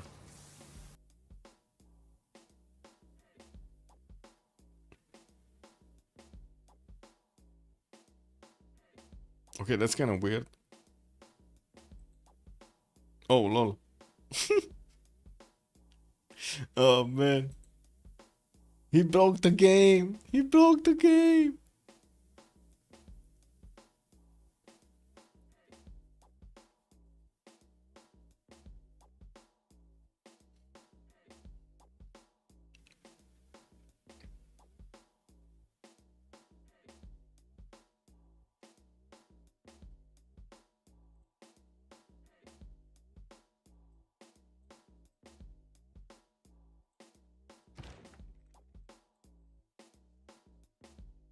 Okay, pause. Let's see, Cuirassiers, Spain, western side. To be honest, I don't think actually Yogdrail is gonna do much here. Like the frigates definitely won't take out the ironclad, and the ironclad keeps on one-shotting. It also has a promotion because I think this is Isun Sin. Oh my god, there's also Santa Cruz over here for Hush. There's definitely no chance that Maori is actually gonna get to use this. Pogohiwi is probably also gonna be taken down by the ironclad Armada. This is way too strong for any unit from Yogdrail, and that's gonna be a city center that he's gonna lose. We do have also more settlers coming up from Yogdrail trying to get their settled spots. And I do see he keeps on building up his market for the culture count, while the units of Fadridi needed to retreat from attacking into Nidaros. So there is quite a significant army also getting built up over here in Flux cities. They do have a lot more gold per turn, so they're not that worried that they do need to actually spend that gold to build up their defenses over here with the upgrades on their units. They will have the funds, while on the other side, I do see Oransi has a major problem actually getting his funds out. That is a problem. That is quite a problem.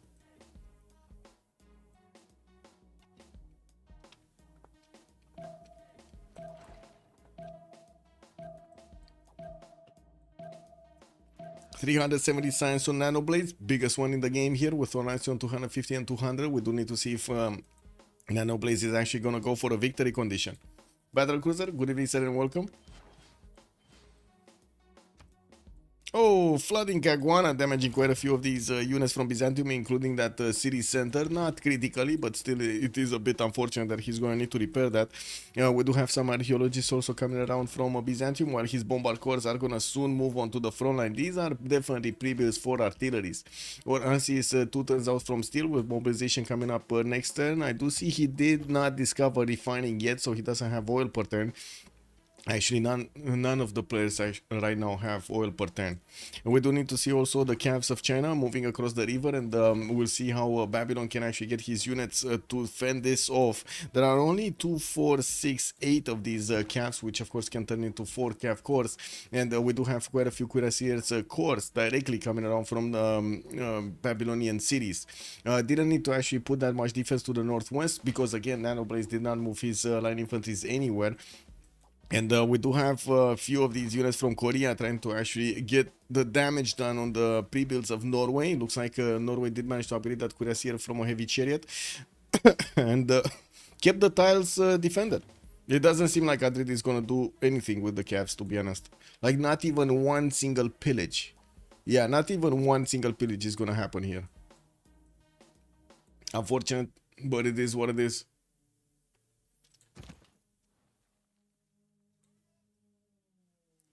Great people. Merchant screen, we do have John Spilsbury. We do have also Gustav Eiffel for America, probably to get his own 83 great engineer points a turn. He has a lot of production that he can put onto this. They're also fighting for Rani Lakshmi Bai, so they can get those extra points of damage, and of course the movement on the artilleries and on the tanks. We're going to need to see who's going to manage to get one of these. Spain definitely needs to one, and he's working on his encampment training project, also getting a few more spies out with cuirassiers, getting hard building his cities. It takes him quite a bit of time actually to get these out. He's only on 237 points of production, while Oransi definitely a lot bigger, 356 plus the faith per turn of 266.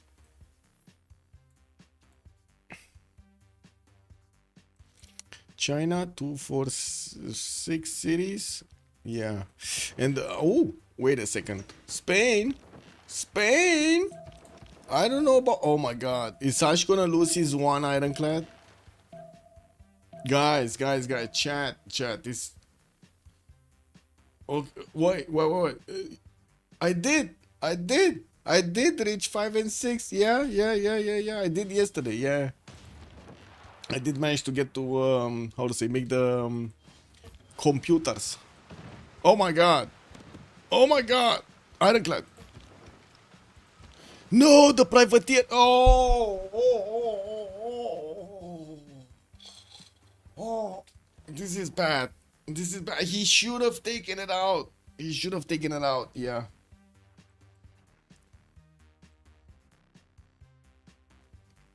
Yeah, I did get the next level over there, but I'm not sure exactly which one is it, to be honest.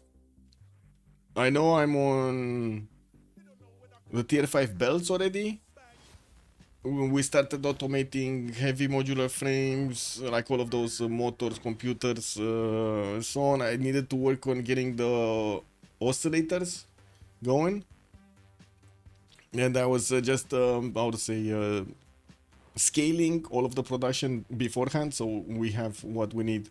Already on 1280 screws or something per minute. That's yeah, it's getting to some insane levels over there slowly.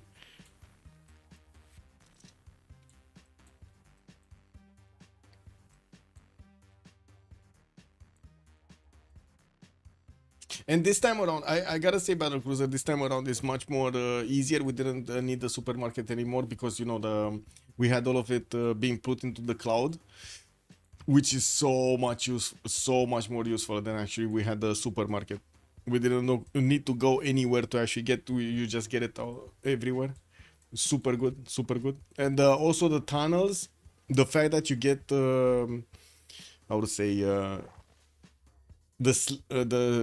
the split in, what are those called?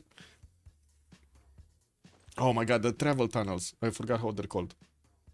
Anyway, those travel tunnels do have a split, so you can actually make accelerators and move a lot faster, like force you to move a lot faster through the tunnels than you used to. Because even if you made an accelerated the last time, you couldn't actually get through, right? You couldn't put it on both sides. You can only get it on one side. Now you can get it on both. It's amazing. You get from one place to the other so fast. Love it. Okay, we got some boats coming up from Maori also against Norway here, and yeah, we don't have that many boats from Norway. There are a few of these caravels that will probably want to get out here with Wakera Wairewa starting to get the hard-built frigates out. That's the only city that he has with the ability to actually build boats here. Spoiler, you have no clue what tunnels are? Come on, man, the travel tunnels. Oh my god. How they're called? The tubes, the tubes. That's what I meant. The tubes. That's what I meant.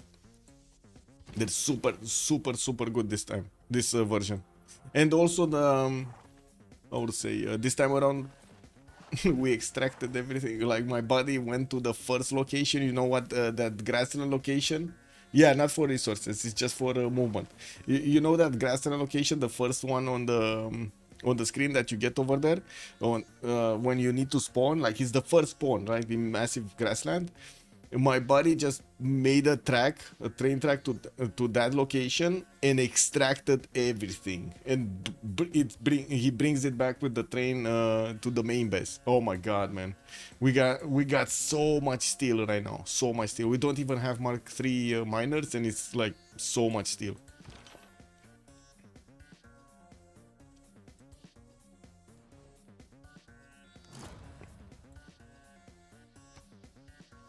But yeah, quite a different save than we had the last time. A lot different. Like I gotta say, it makes so much of a difference with whom you play, basically, and how it actually influences your gameplay over there. Like Cisco was a lot more, I would say, not only detail oriented, but he had the patience of building, you know, like making a building and making it look nice. While I would say the other buddy that I'm playing with, he just goes for efficiency. Like he doesn't care how it looks, it's just efficiency immediately, and then whatever happens afterwards, you know. So it's like half of the base right now is basically like half built in cosmetics, but fully built in efficiency. A while back before, we had everything like stacking up in both, right, efficiency and also looks. But it's fine, it's fine. I'm slowly getting everything done over there in cosmetics as well. I don't see Korea having that big of an army, and of course we're going to see if he's gonna get to his tanks. He's refining next turn, while I do see Flak is still 3 turns out.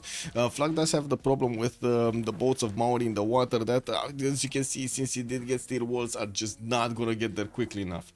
Isn't it poor mines everywhere on the first spawn? We started, not really. Also, you need to fight everywhere and very low resources. You're talking about, wait a second, you're talking about the desert spawn?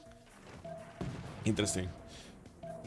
That isn't, does, if I remember correctly, the desert spawn does have a lot of resources. Also, tube is what Londoners call it, subway or metro elsewhere. Yeah, you gotta take the tube. Interesting. Yeah, we call it metro in Romania. Metro. Anyway, this looks like a stalemate, and I think Byzantium is going to be the first one that is going to try to break through. Oransi is getting his refining next turn. He did manage to get steel walls, and also working on his encampment training projects, getting closer to one of these generals here. Looks like Babylon is going to have the opportunity to recruit Rani Lakshmi Bai. Spain is going to have the opportunity next turn, with Byzantium also 6 points a turn. He does need 2 projects, and he's not getting them. Anyway, more of these artilleries from Oransi getting ready to be upgraded from the bombards, and as you can see, Spain is also calling up as many units as possible so he can prepare for the next defense. With Hash getting his combustion in 2 turns, he's gonna be faster than Oransi to actually get to combustion, because Oransi just fooled around with all of the other techs. Even though he did have more science, I think he underestimated how quickly Hash is gonna get to tanks. Very close call, and purple crystals. Interesting. Wait, is it?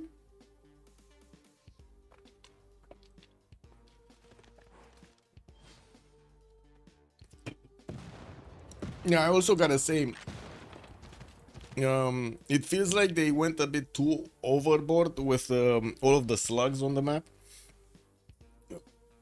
It felt good to hunt them down. And yes, I do know they introduced the Mercer spheres and they introduced the summer sloops, which are a lot more rare. They're also like behind the different things over there. But yeah, that doesn't seem like it's. I would say I would have wanted a bit less, if I like to add more difficulty, a bit less shards. You know what I mean? They're like everywhere. They're like you find the slugs everywhere. It's incredible. Like you move 5 minutes, boom, 20 slugs or something, or 20 shards actually out of the slugs. I was going on the hunt, and every time I was coming back from the hunt, like 20-30 minutes of a hunt, I was getting like 50 of those shards or something every time. It's not relevant since there are craftable slugs. Wait, you can craft slugs now? Whoa! I didn't even know that. Kick. I think I saw the... I don't... Anyway, I'm gonna need to take a look.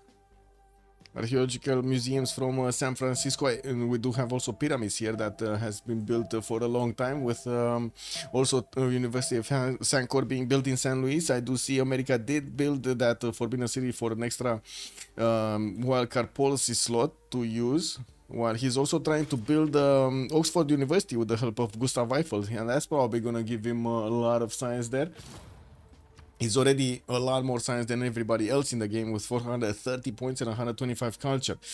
We do have Hush next turn getting combustion. Oransi still is going to need 4 more turns, and I do see Jules is also 4 more turns out.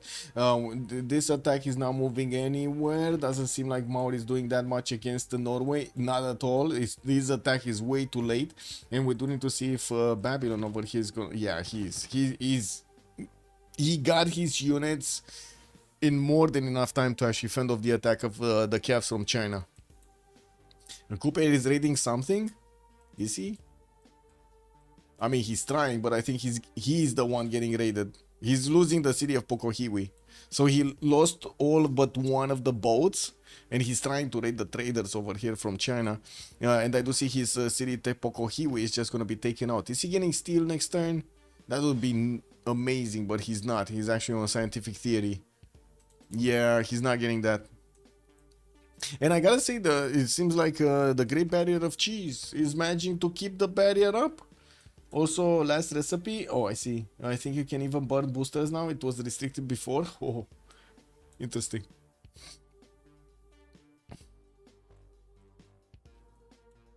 Okay, field cannon armies chipping away the strength of these cuirassiers, but I'm pretty sure next turn Hush is gonna get to upgrade quite a few of his units if he does have the gold.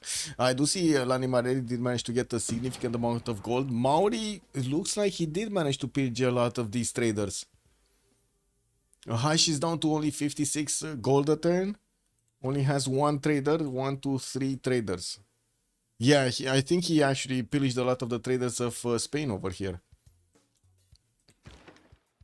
And wait a second, the caravel actually still can't pillage and he's not pillaging? Yo, Trial, my man, pillage. Because nobody is in a golden age, right? Nobody's getting his reform the coinage to get protection. Yeah, this is Wuzetian Dark Age. Okay, Oransi 2 turns out from combustion. Very nice. The famous 1-0 attack, yeah. The famous 1-0 attack. Okay. This is not going anywhere, to be honest. Yeah, he's gonna need to get battleships over here if he wants to attack into Christiansand and Ironclads to finish off the city center. But yeah, and Norway, as you can see, is getting a lot of his heavy chariot corps. He also wants to get his combustion quickly. We do have Norway actually going for square rigging. Interesting that he's, well, I guess he does want to actually get his industrialization, but I would have thought he would want to get combustion a lot faster and maybe push back Adridi over here from his territory. With Adridi getting his steel just finished, he does have a few more cuirassiers and of course getting to core them up, finishing the road towards the city of Sarpsborg and working on his encampment training projects. Rani Lakshmibai did get picked up, and I do see Byzantium did also recruit Napoleon Bonaparte, with Spain managing to recruit Andara. Rani Lakshmibai was recruited by Babylon, and the next one is going to be Jose de San Martin, with only 270 points to actually get it to pick it off. Okay, thanks on Spain. I gotta say, they don't have that much gold in the bank. They actually don't have that much gold in the bank. on the side of Fromage. There are a lot of pre-builds, not that much gold. And you can see that Orange is bringing his units back so he can upgrade them into tanks. Not to mention he needs to get his artilleries from the bombards here. More industrial zones coming in. And switching to some oil power plants, getting his artilleries. And we'll have the roads to connect to the front line. And we'll see how quickly he can actually manage to get to a flight so he can get those balloons up. It's going to be extremely, extremely important to get the extra range over there on those balloons. And Maori? Where is he?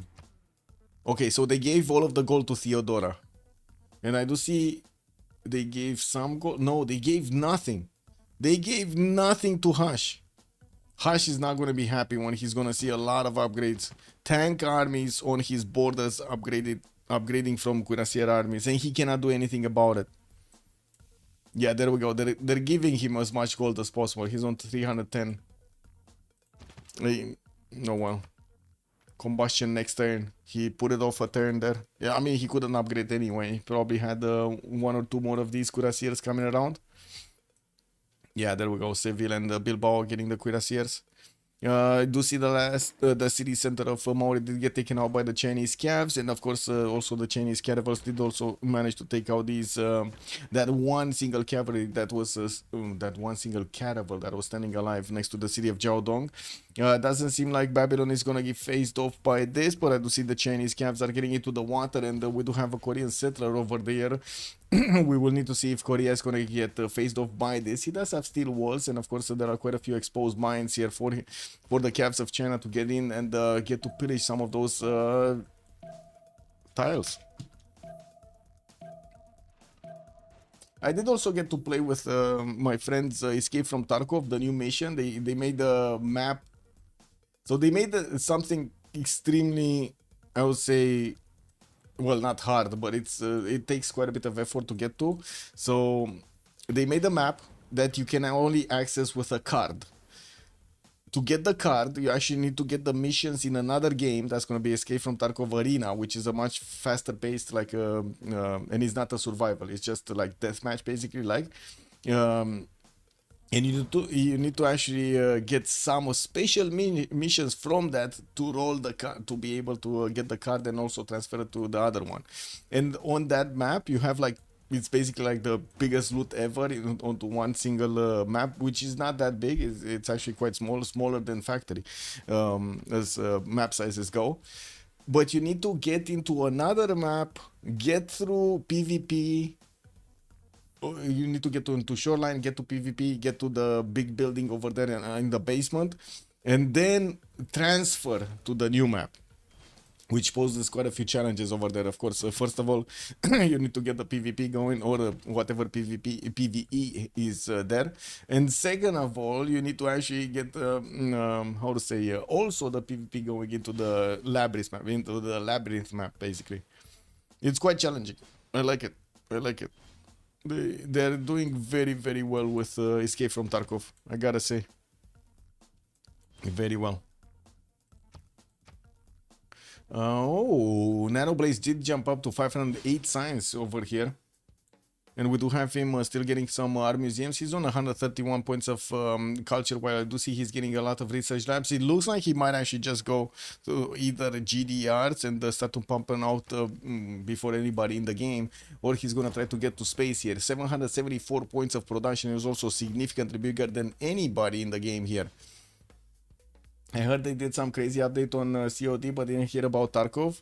I mean, man, COD is just, like, right now it's a follower, you know, like it's basically the copy of Escape from Tarkov. They tried to copy paste it. It didn't work out. It's a bit too, again, cartoonish. And they won't ever get to do this because the American culture right now is a bit too soft versus the, especially in games. I don't know why, but they went very soft in the games. Oh, we don't need to see this. Oh, you cannot do that. And oh, you cannot do this. And the players are just not liking that. It's like, you know, the quality is going down and down. Kind of see the same thing happening in Civ6 also, which is very unfortunate, actually. We see the lowering of the thresholds version by version, unfortunately. Okay, so tank armies got upgraded here by Oranzi. He only has like one from what I do see. Gonna have a few more tanks needed to upgrade in Adrianople. And of course, we'll need to spend the gold to get these going. We're also gonna see the artillery starting to show up. The tanks don't do amazing damage against the Spanish defenses unless we're gonna see all of these artillery armies actually get through and do the initial attacks against Spain.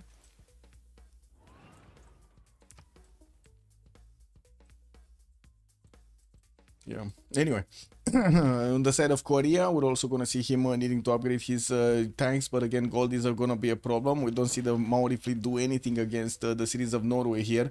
He's just going to try to stay alive here. Also, let's see. China.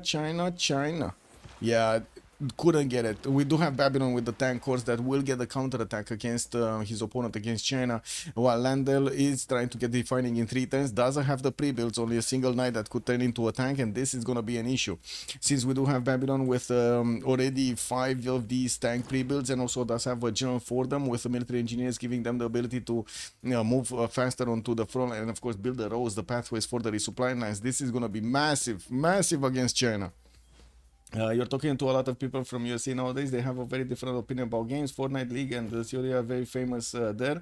Kind of different thinking. Yes, I agree. That's a cultural difference. I agree. But they're getting weaker. That's what I wanted to point out. The more of those games they're playing, they're getting weaker in the mind. That's the problem. And that's the problem I'm pointing out. For some reason, they're instead of trying to use games to increase their abilities, like the Americans, instead of trying to use the games to increase their abilities, they're lowering the abilities of the players.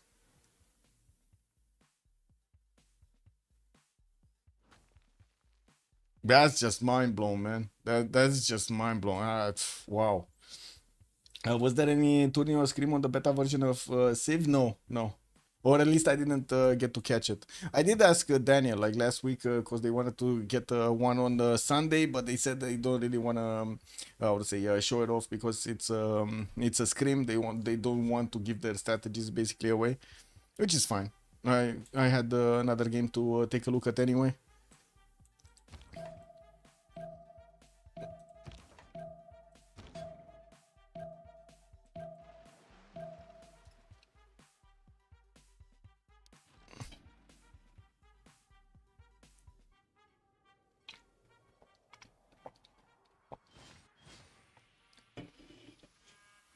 I don't know, man, about the Satan thing. Don't even ask me. That's just, again, weakness being put into the game.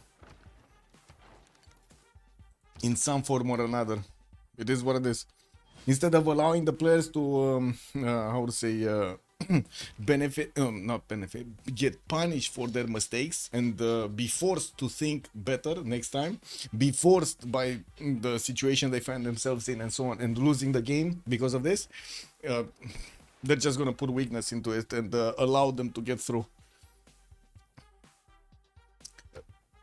Less strategic thinking, less punishment, less unfortunate results. It is what it is. There's like and I cannot help it. Like, what can I do? Force it or not? Nah, I'm not gonna do that. If they want to be if they want to keep on lowering the bar, sure.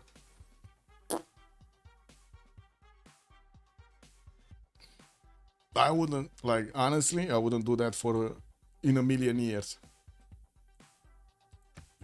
I would look to increase the threshold, not lower the threshold. That's why I like Escape from Tarkov so much. I would like to increase the threshold of actually being good, then lower the threshold of being good.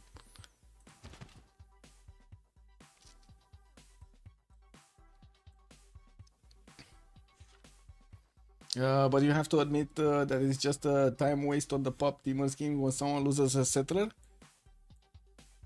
Of course, but that's how you get punished. Well, what do you mean? That's the punishment thing. Why didn't he escort a settler? Why didn't he do the math?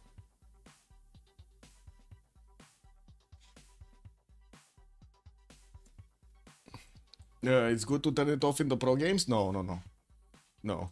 That's just again that's just not gonna be used.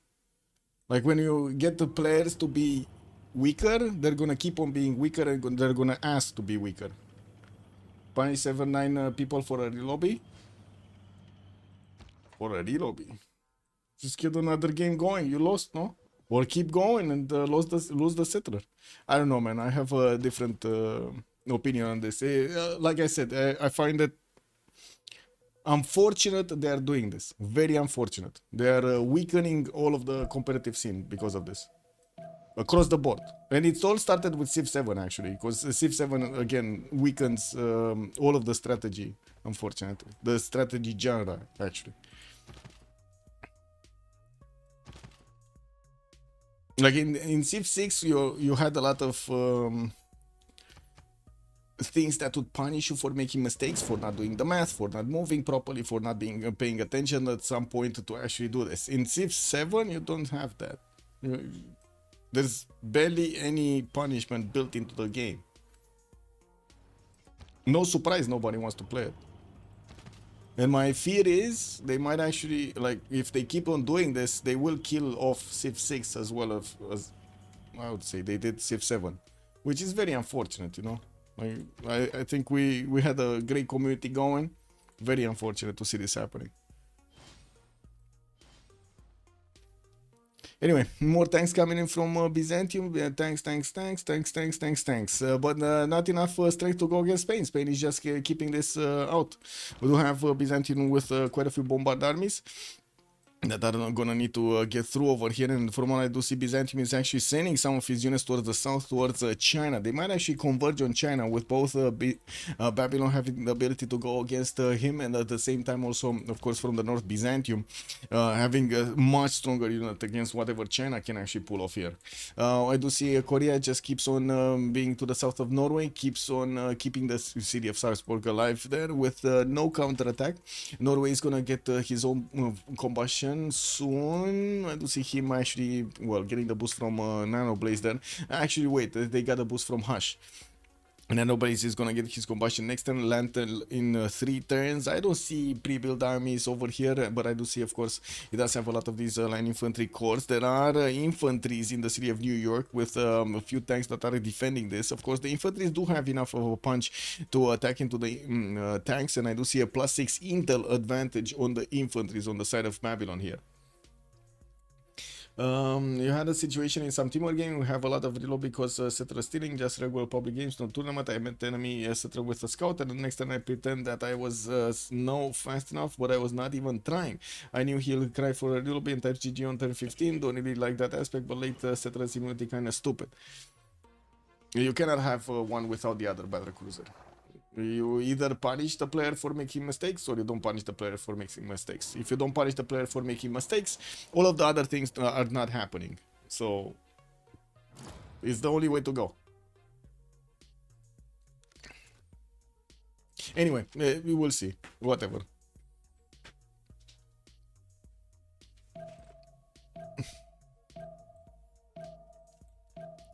Like I said, I don't agree, and I don't think it's gonna be good for the community overall. Actually, I'm 100% sure it's not gonna be good for the community overall. Oh well, it is what it is. What can I say? It's not like we don't see Europe and America going down in slowly but surely in their how to say in their approaches. So whatever.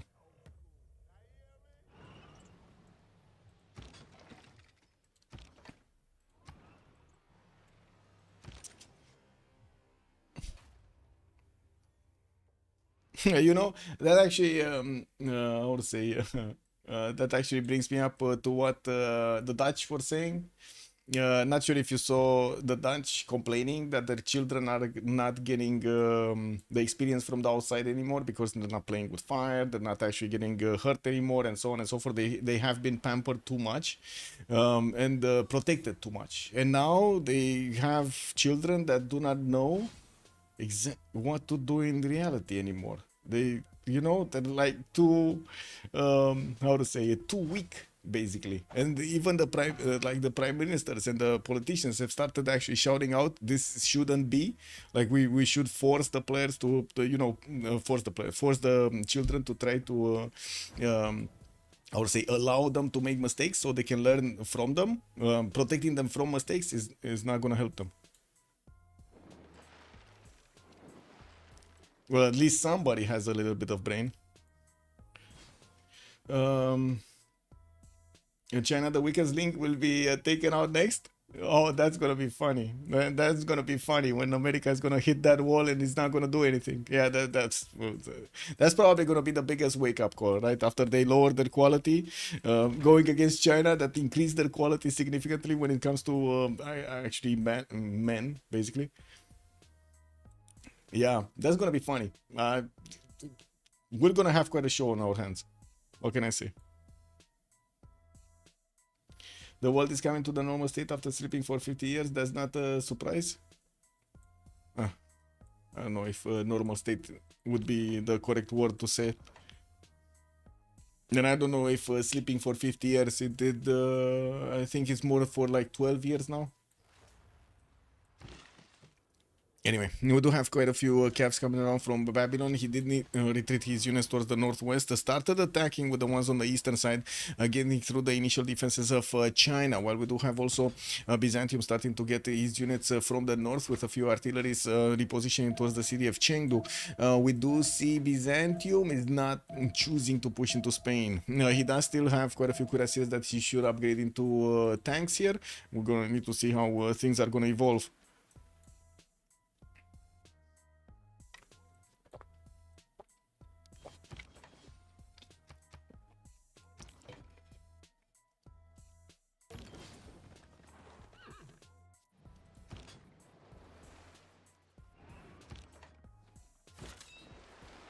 Ooh, Spain even sending some tanks, some cuirassier corps to try to fend this off. Of course, Babylon does have a general, while Spain is not gonna get the general from the north. Oh, just give me a second. Oh.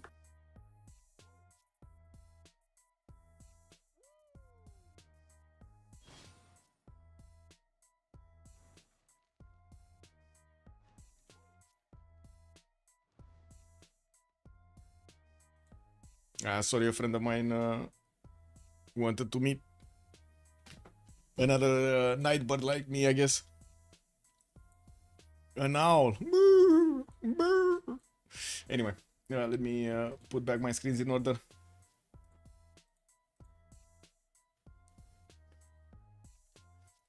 Okay, so Byzantium will start to actually get very close to the Chinese city of Chengdu. That city does have, of course, the wall fortification, and in the tech side, I do see China is going for scientific theory, not really following up with the tanks here, trying to get a few more cuirassiers, and of course, from what I do see, he has a few more settlers coming around, another spy from Chengdu, while these tanks of Babylon are gonna get the movement points right now. They're gonna get into the borders of China next turn. They can easily two-shot the caps of Landel. And we're going to need to see how quickly they can actually go through the tanks of Spain.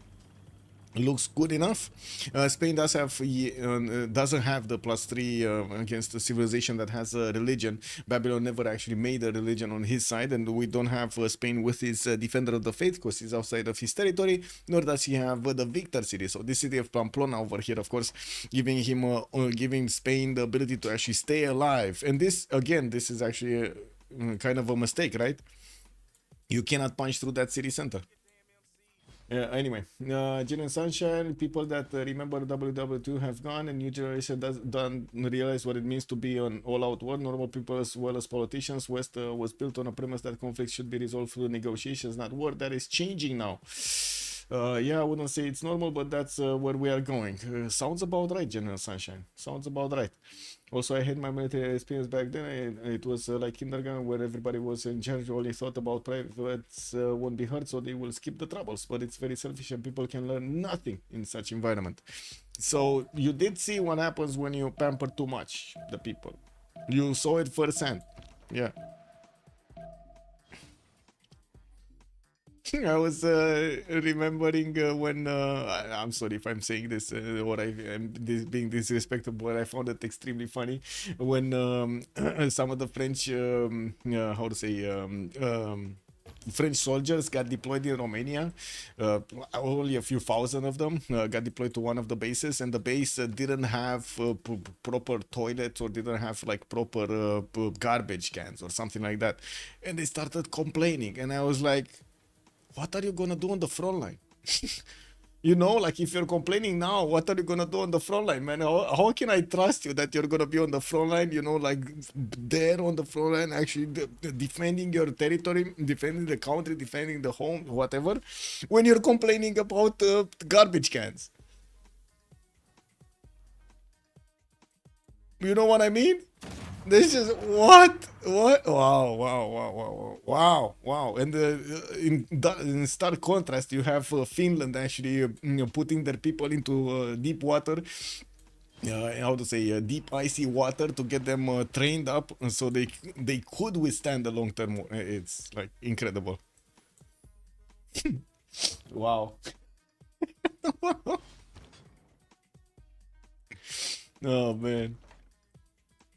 Yeah, maybe it's just propaganda. Maybe these are all lies. What can I say? Coming up from YouTube. I hope. I hope they are. Or from the media. I hope the quality didn't go down that much. Anyway, Albert Einstein on the science screen. We do have Norway with quite a few points, but I'm pretty sure we're gonna see America trying to get the projects. He's already on 169 points a turn. I see him starting to get his biplanes out, and yeah, there we go. 1, 2, 3 of these projects are coming around. 4 projects coming around in 5. Sorry, 5 projects are coming around in the next 2 turns, so he can get that Newton out, that Einstein out. Sorry, a few more tankers coming in from Madrid, moving towards Sarpsborg. He did face off the Norwegian tanker army, and from what I can see, of course, the Hawachas are going to be quite damaged by this. They do deal some damage, but he doesn't have enough tankers to put them on the front line, so he can stop the tanks from getting into the Hawacha line. We do have a big problem also for how to say, for China here, with, as you can see, tanks from Babylon starting to make their way into the borders of Changsha. We will probably gonna see that city center being taken down. Rani Lakshmibai is still out of the range of these Babylonian tankers, and he will add another 5 points when he's gonna get there. We do have artilleries from Byzantium getting into the borders through the north of China here, and looks like we will have a 2 versus 1 situation that China might not get out properly. Maori will need to get some defenses on the eastern side. Got quite a few cities, did manage to jump up to 180 science, 230 culture, 600 points of production, does look good. Still not up as Nanoblaze. Let's actually go through the votes here, and we're gonna see how things are gonna evolve in the next one. Breach them. Okay. I go B, gold, breach them, you, and be right back. 2 minutes, and we're gonna get to talk about the next ones. Yeah, that's only for non-French, no? Wow. Witness, man.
Probably won't complain about anything. Yeah, yeah. Kick. Only those guys that can always switch sides. Yeah, yeah. Yeah, don't get your army. Yeah, yeah, yeah. It's amazing. Anyway, I guess we will see how things are going to evolve. What I can say, it's quite a show on TV these times. Quite a show on TV.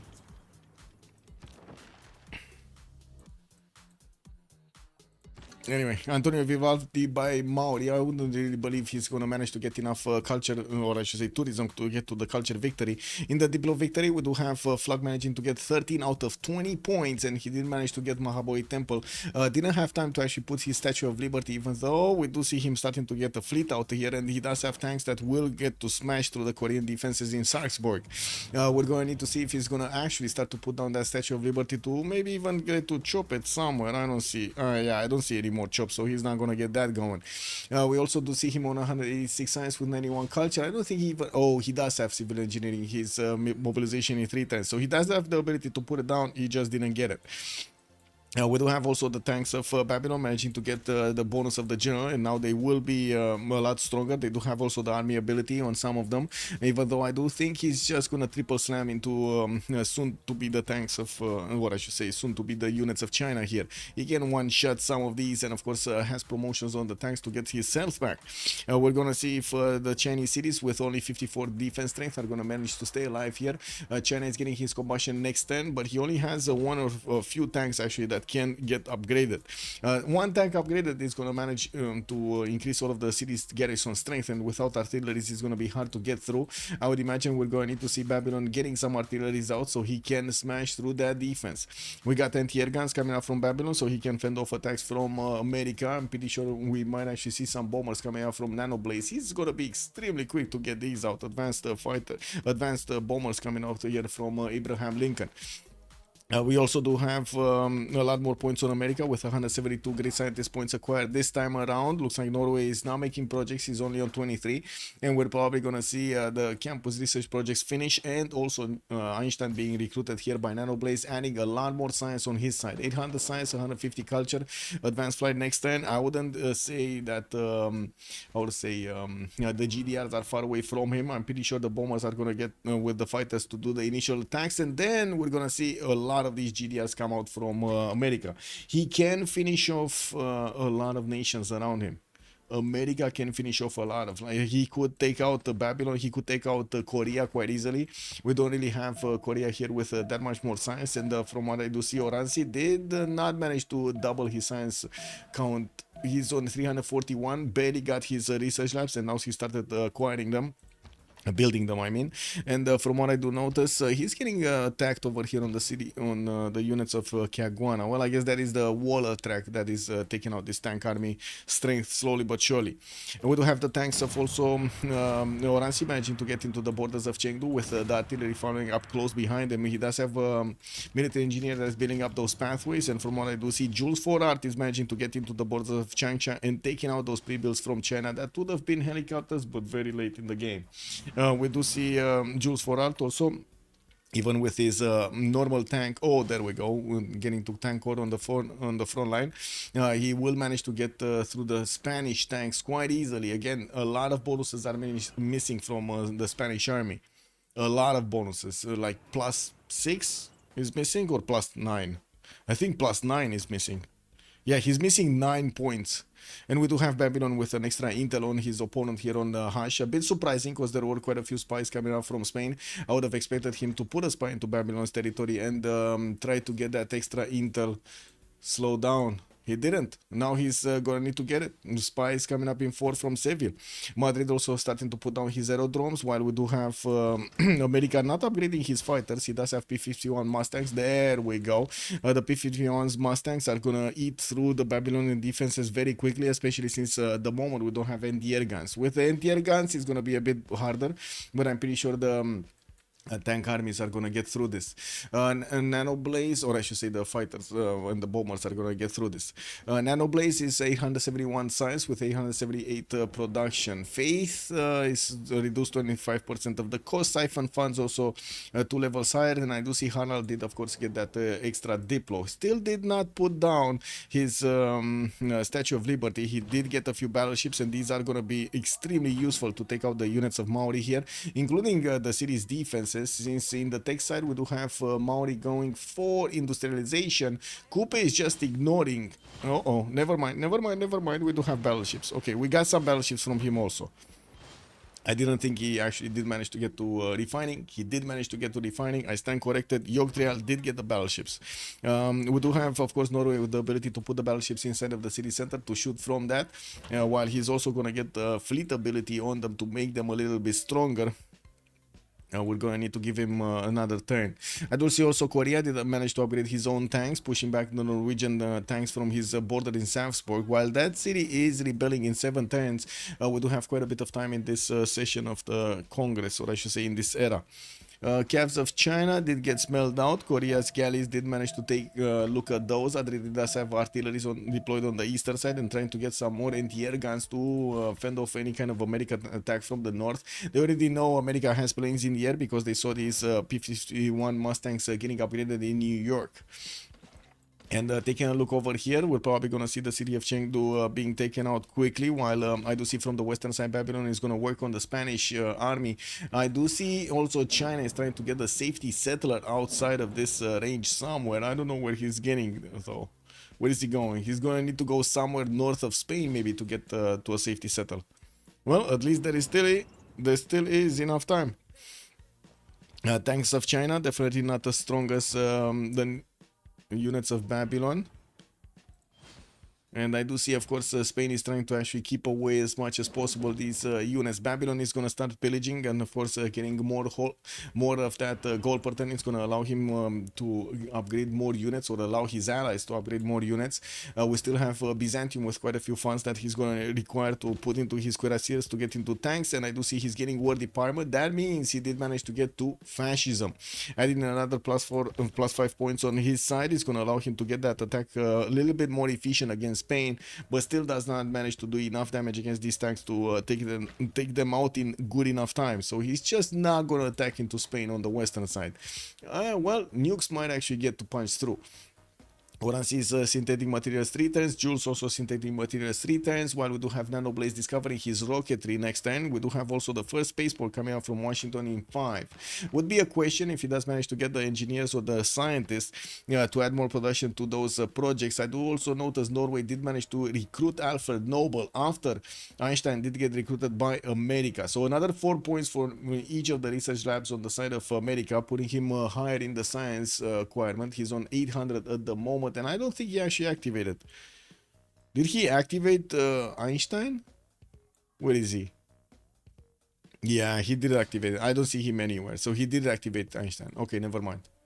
I was expecting him to get more science. But anyway, 1 diplo extra on Norway would mean he's 14 points. I think he's 14 points right now. And that's without statue. 14 points without statue, guys. And that's... Wait a second, can he get statue anywhere? Not really. Okay, he's getting a few more of these caravels, starting to fight on the coast here with Maori's battleships.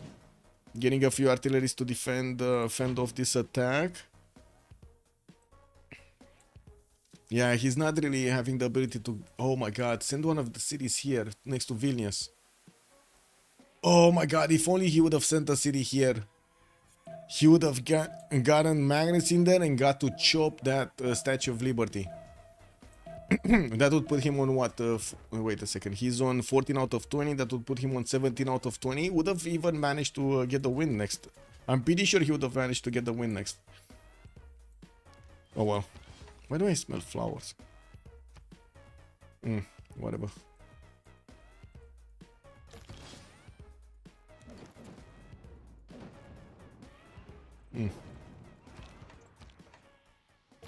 Anyway, more pillages from Byzantium. As you can see, the city of Chengdu got taken out quite quickly by the units of Byzantium, with the artillery starting to get to shoot, not even having the balloon ability, while these units of Babylon are going to need to push back the Spanish tanks from the borders of China. I do see China starting to get a few more of these tanks to stop him from actually pouring through into his main territory. Changsha is going to need to be taken out, but I do believe with the steel walls it's going to be quite hard to get through this, and as you can see, Babylon is still trying to get the Spanish units out of this border. We do need to see if artilleries are going to come out from the cities of Babylon. I don't see them. He's just going to get some more cavs, and I do see he's going to get attacked by America's P-51 Mustangs with anti-air guns coming around to defend the city of Karkar. We do need to see how quickly they can actually get some bombers on his side, on the side of Nanoblaze. 900 science. Okay, so he did manage to jump up significantly. 310s for a spaceport to start the space the space race projects. While I do see he's also getting his film studios for a little bit more culture and tourism. We do have him on only 135 points, 500 gold points, and we do have Abraham Lincoln managing to get the golden age with Reform the Coinage. Hayek is still in the dark age. Flak is normal age. Lander dark age. On the other side, Oransi did get his heroic with 400 science, and of course more of that science coming in from his soon-to-be research labs finishing. We still don't have him with enough strength to go against Spain at the moment, and also he does have 573 points of production, while Hash is down to 368. We do have also Yogtrial with a lot of production, but not that much science, fighting in the puddle over here against the Norwegian units. Yeah, I think he's fine. By the looks of it, he's fine, to be honest. I'm a bit surprised he's not doing last move, first moves to take out some of these boats. Like, he could take out this battleship. He probably doesn't know exactly how many movement points Maori has, or how many boats he has, because he doesn't have a vision. Doesn't have vision on the western side. I do see also Korea moving another setup towards the west from Sarpsborg. That might actually equal out the rebellion here, or slow down the rebellion. Artillery is coming in from the side of Korea and slowly getting into the borders of Sarpsborg, so he can start attacking into the Norwegian defending units. I do have to say there are a decent amount of units here, and it doesn't look like that's gonna happen. We do have America also going for advanced ballistics, so one turn, mass media next turn, and I would imagine he's gonna get his fascism quite quickly. While he's adding a lot more culture on his side, we will need to see if he's going to manage to also get to GDR very quickly. I would imagine he's going to one turn most of the technologies until GDR with 900 science per turn there. Nuclear fission next turn. Ideology coming up in 5 from Abraham Lincoln.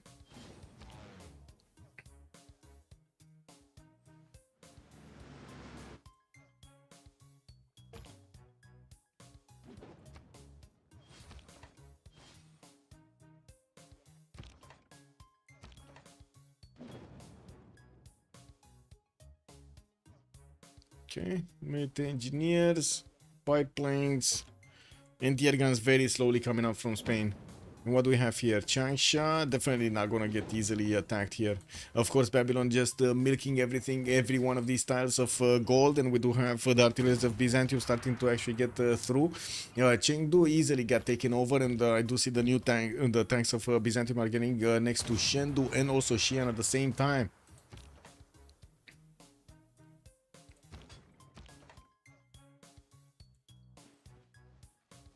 Okay. 2 turns for spaceport in Washington. More airports. Still no bombers though. No bombers. How much gold are they making? I mean, it's a lot more gold than Ali Mareri, and I think they can buy a bomber every 2 turns here.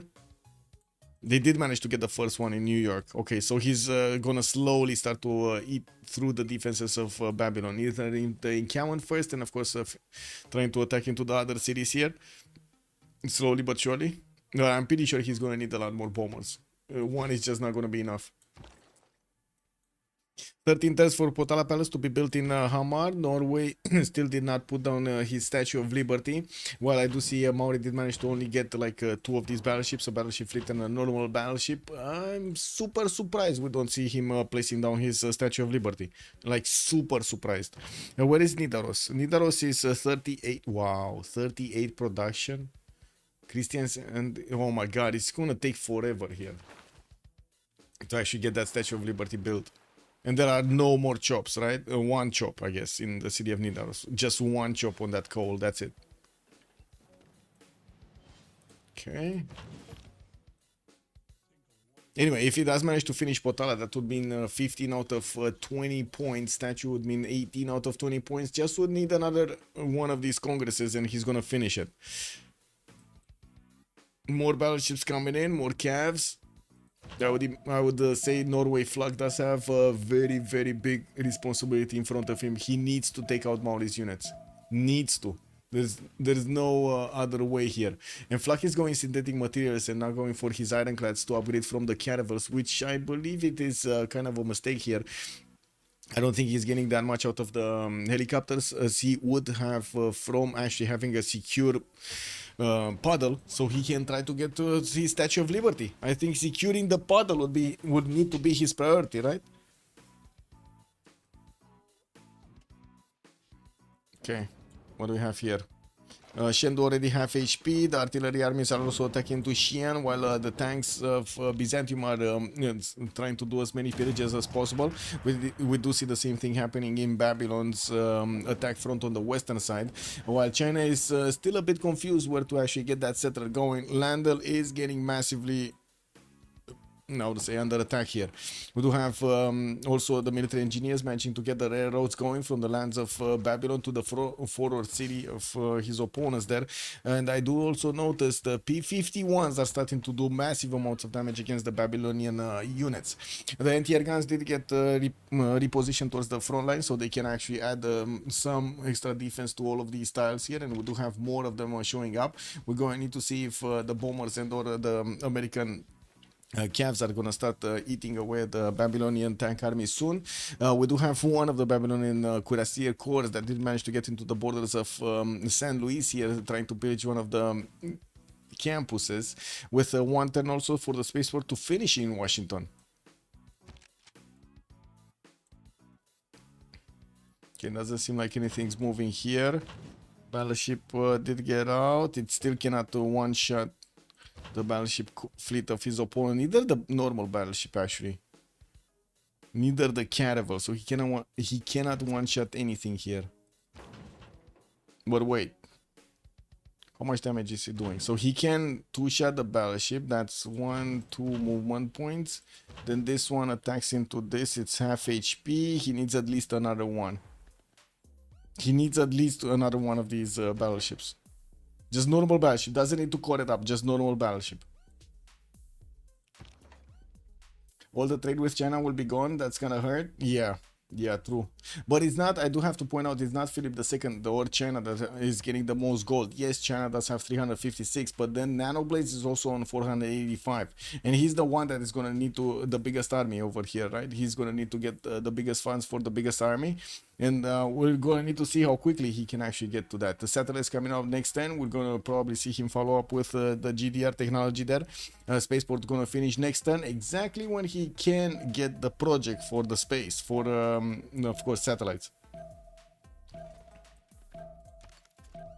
In Norway here, man, that Statue of Liberty is not coming out. Yeah, Potala Palace is gonna probably get chopped over here. We do have America getting his military engineer to create a reinforcement line, and not to mention also add more gold for all of these trade routes moving between them. They kind of missed the spot though. So you see all of these military engineers, they made the railroad here. They should have made the railroad like this. So all of the trade routes would have gotten a lot more gold. Oh well, it is what it is. He wouldn't have lost in time anything over there, but yeah. Other than that, it is what it is.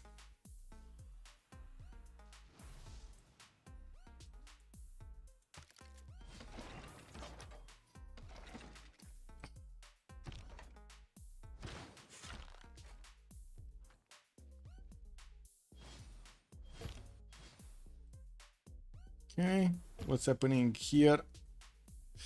Shendu lost its walls. There is a tank that could take that down. I do see Shinan is also gonna get taken out quite quickly here. There we go.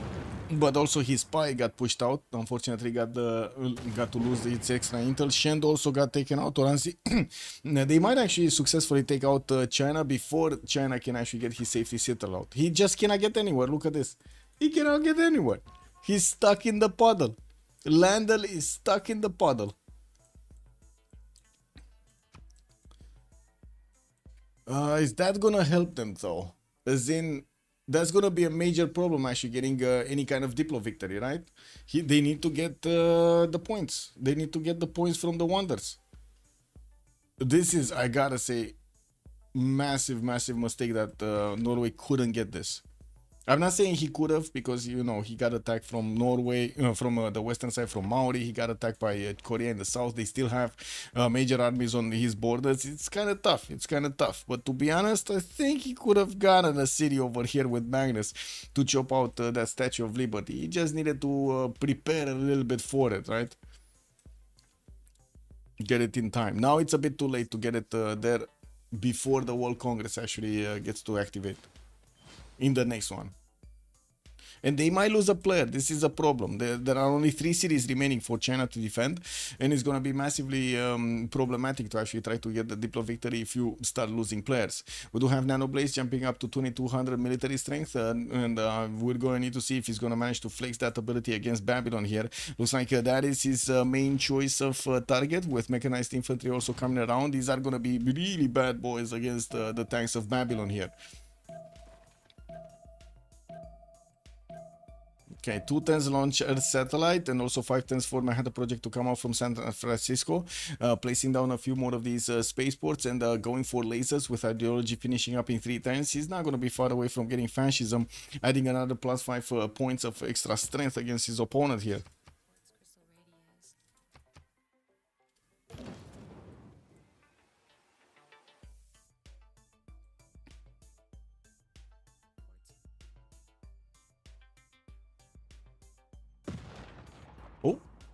Oh, we got Byzantium helicopter armies actually starting to get into the borders of Norway. Maori was trying to actually get closer to that city center to keep attacking into it, while he's also placing down a few artilleries to start attacking into the city center. Looks like the Norwegian battleships are counter-attacking successfully, and they will open up the puddle now, and defend the puddle. Now the question is, can Flak put down that Statue of Liberty and get it before the next World Congress or not? This is like super important if he can get it. Again, 18 out of 20 points is kind of like very close to the win, no? Very close. Okay, Beijing is going to be taken out probably next turn. We do have tanks from Byzantium getting closer to Jiaodong, and I do see him two-shotting the Chinese tank horse. There's no general over there from China.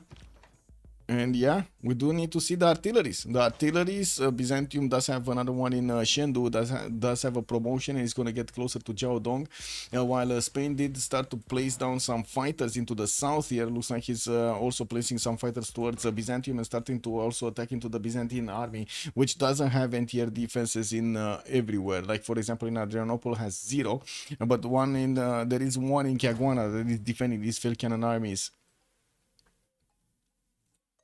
Fortuna Belli RG2 singing magpie screaming to be fed woke me up. Oh my god, okay. That sounds really chaotic over there.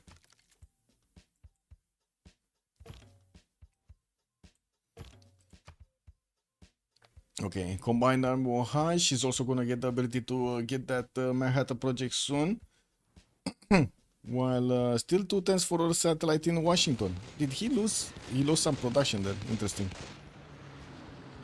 Anyway, bombers are starting to take down the fortifications in the city of Karkar's encampment, and slowly but surely these artilleries are going to get through the wall defense. We do have also the American mechanized infantry that need to core up and also army up so they can do the maximum amount of damage with the least amount of effort against their opponents.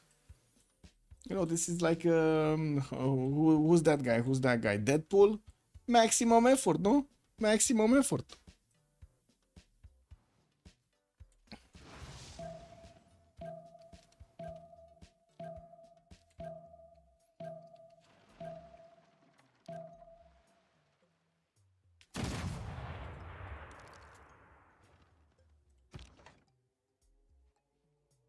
Ooh, Oh, +6 taxes straight on the side of Byzantium. Where did he get another religion from? What? Wait, did China get the religion? I think China got the religion, right? And he converted the China religion? Yeah, he converted the China religion and he got a +6. Very nice.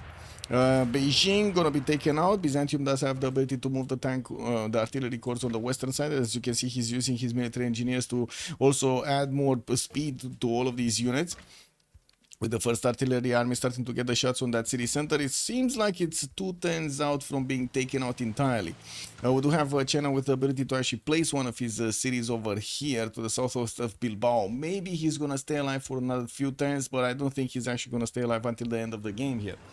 Also, how's it going? Still going. Yeah, it's still going. It's still going. Need to borrow Athena that to put the cat amongst the birds. Oh my god, Athena would be actually... No. I have another one. 80s, man.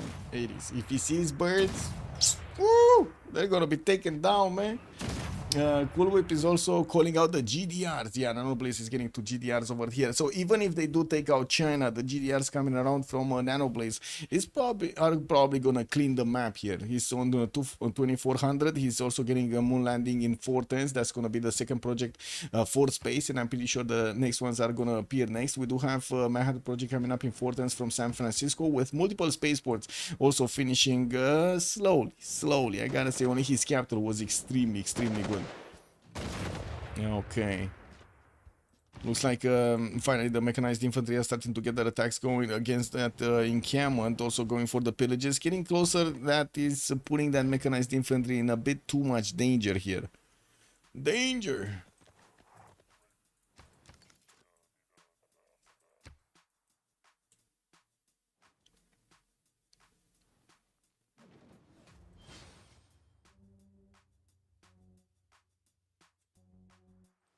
Okay, modern armies coming up from Babylon. He's still gonna put up a hell of a fight over there against America, but when the GDRs come out, not even the modern armies are gonna help him. I know, eh? Hello there, sir, on YouTube. Good evening.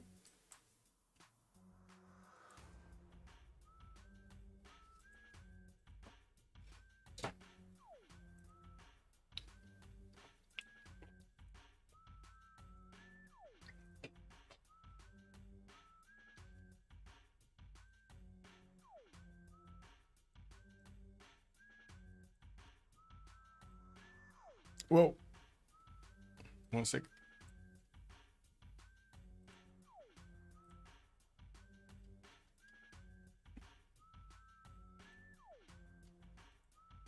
Let me see. Let me clear my pings.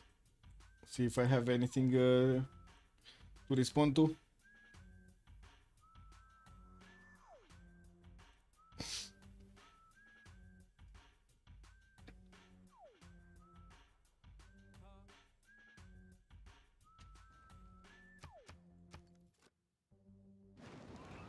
Okay. Some weak tanks from Babylon getting out of the encampment over there, going back to the capital city. I do see also the American mechanized infantry close to the city of Karkar is getting attacked. We do need to see also Norway starting to upgrade some of his helicopters there. He does have the caps in the borders of his opponent, or I should say of his ally that is going against his opponent. Nanoblaze started off on his GDR. Does he have enough gold? He doesn't have enough gold right now to buy them out directly. I do see he's on 1500 gold, and I do see he's 10 turning GDRs with some of them coming up in 8 turns. Of course, he does want to put the maximum production into his spaceport projects, and that's where the city of Washington comes in with only 3 turns to go until he's gonna finish the next one. Fascism gonna soon come out, 6 turns away from finishing totalitarianism, and we do have one single remaining city for the Chinese nation. Oh no, 2 of them. Whoa, he got Wuhan as well. Well, that's a problem, because it doesn't seem like the Babylonian units are going to get to pass through the armies, through the fighters of Spain. And I do see the Babylonian tanks are just getting wiped clean off over there. That is a bit of an issue. So it looks like China is going to stay alive for a little while longer, until we're going to see Babylon managing to get some units that could actually take out the planes of Spain. Some planes deployed on the east. I'm like super surprised. I'm like super surprised here. Like, there were so many moments where Spain could have actually died, but he didn't. But, oh well, it is what it is. Valletta still getting attacked by Byzantium's helicopters. Looks like they do have enough strength to keep on bonking that city center.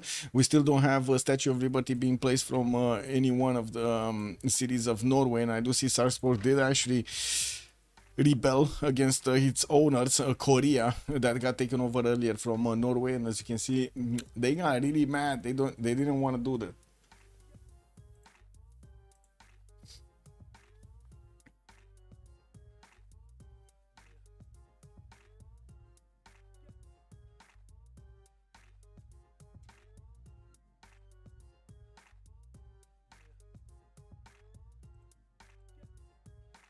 Okay, getting this back. GDRs are slow to build. 7 tends to get the first ones. It's gonna be slow to build here. 4 tens also for Potala Palace to finish in the city of Mar. Norway is gonna try to chop that, but we'll see. We'll see if the Statue of Liberty, man. The Statue of Liberty. So he's 14 out of 20. He would get 15 out of 20. And looking at the score tab here, I guess they do have the biggest. They actually do have the most Diplo favor. 700 points of luck, 236 on the side of Hush. They have the most Diplo favor here. Ooh. I didn't need to get a haircut, by the way. Really need to get a haircut. Yeah. Maybe tomorrow, the day after tomorrow, I need to get a haircut. Anyway. Research labs coming in also from Korea to add more of that science point on him. I do see America managing to breach through the encampment defense, and I do see him also facing off these modern armor armies, which are going to have more strength against the mechanized infantry. And this is going to be a bit problematic for America to actually fend off this attack. We do have also some more fighters and airstrips being built in the city of New York, while I'm pretty sure he's just going to wait for the GDRs to come out. We're going to need to see when the first one is actually going to get onto the front line. 2 tests for Manhattan Project to finish in the city of San Francisco, while I do see the Norwegian units first went to the east, now they're going to the west side. We're going to need to see when they do get upgraded into those helicopters. What is he gonna do with them? How many GDRs? 1, 2, 3, 4, 5 in the build queues? Yeah, 5 GDRs in the build queues. All of them 7 to 8 turns. Wuhan rebelling in 8. Well, that city is gonna grow a bit in population, and that's gonna be fine. And without any anti-air guns on the side of Babylon, he cannot successfully get the Byzantine artillery corps to attack into the city center, even though that would have put it down, and maybe one of the tanks would have just jumped into the water to get the city center itself. More fighters coming up from Spain. He put quite a few of them on the eastern side and keeps on getting promotions, slowly but surely attacking into the units of Byzantium, maybe even taking some of them down, especially the field cannon armies that can get 2 shot over there by the fighters. We do have also Taiwan rebelling, but I'm pretty sure that we're gonna see Byzantium getting that city center. Oof. No artillery though. It's gonna be slow and painful. While I do see on the side of Maori, we do have him on 200 science with 400 culture, 330 tourism per turn. I do see Octrial is trying to get the rock bands out, but to be honest, I think he's kind of late to the party over here trying to get the culture victory. We do have him 18, no, not even 18. He's 10 out of 150 to get this. Even Oransi does have more at this point. There are quite a few musicians recruited, quite a few rock bands that are going to start playing in the lands of Oransi. I do see 1, 2, 3, 4, 5. 5 got bought, and I do see also quite a few of these naturalists starting to actually get the national parks for more added tourism. Not bad. I just think it's a bit too late to get all of the tourism going. We'll see. We shall see. Potala Pass did get finished in the city of Hamar. That's 15 points. Right now we do have Norway on 15 out of 20 points for the Diplo. Oh, I remember. I didn't actually say. I didn't mention. We got a competition for Civ7 in like 2 weeks on the 27th of April, if I remember correctly.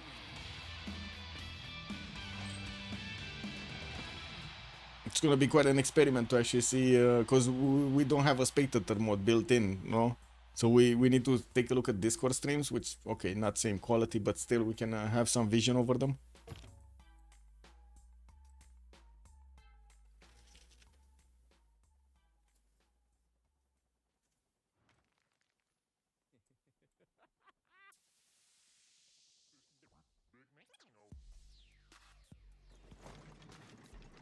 Okay, so Korea got his major army here, did take out the Salzburg altogether. He's not gonna get that much heal going from having that city on the front line.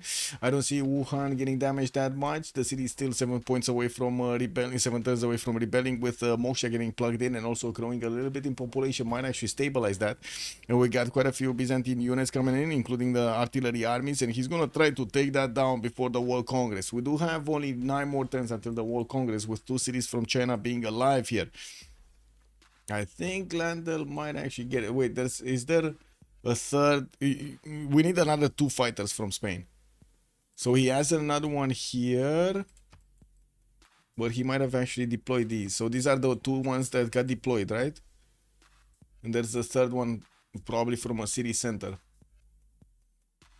Okay, one more coming in. No, he needs another 3 or 2 at least, right? He needs to get one on the Rift Island and one on the Ironclad Armada. I guess the Ironclad Armada could actually just stay there. He just needs one to save the day. A Byzantine artillery army is definitely going to make quick work of the city center. The major danger is these tanks actually jumping into the water and taking Wuhan down.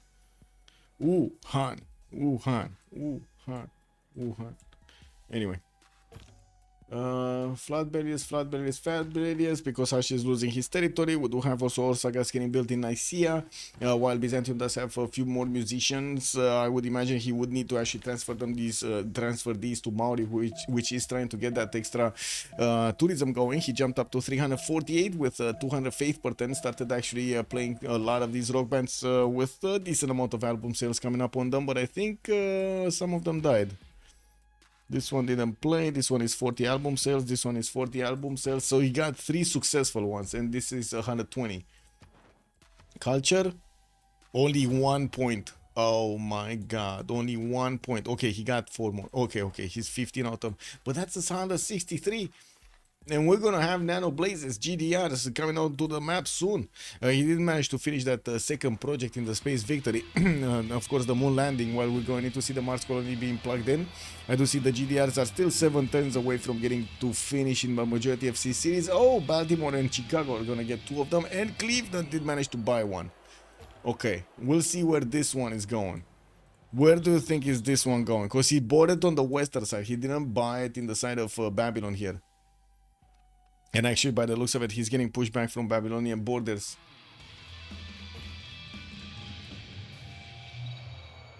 Well, that's a rock band that just died. So he's down to 2.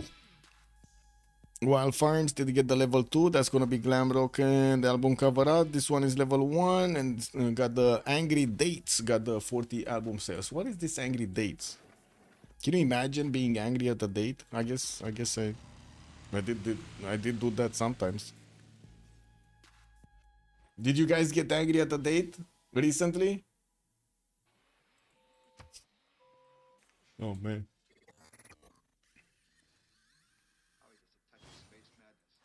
Okay, let's see. I do have to say the Spanish fighters are definitely gonna make quick work of the artilleries if they get the opportunity with no anti-air gun. That's gonna be easy pickings. And I'm finding it quite surprising we didn't have this artillery army actually first move against the city of Wuhan to take the walls down.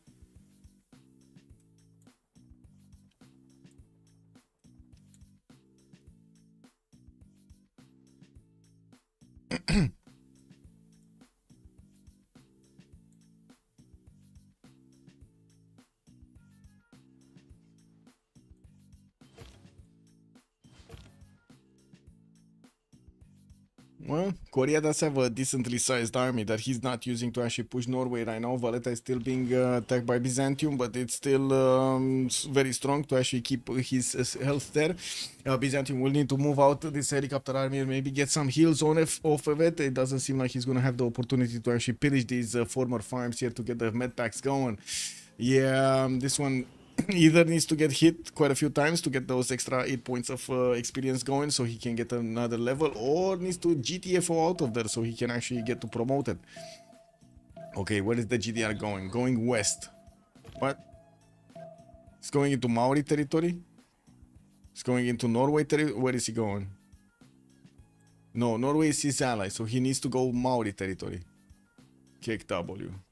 Okay. Okay. Well, first nuke coming out in 5, and we do have War Department getting built in Washington. That means we will see an extra +5 on the units of Babylon, or the units of America against Babylon, I should say, with also Babylon getting his telecommunications suffrage next turn. We do have America finally getting a balloon on the front line and upgrading his P-51 Mustangs into jet fighters. Now, these are going to take a little less damage from the anti-air guns here. Date is also a fruit, yeah, but it's funnier to actually say the other one, no? It's fun. You cannot really be angry at the date, no? Or at the fruit. Can you be angry at the fruit? I guess you can be angry at anything.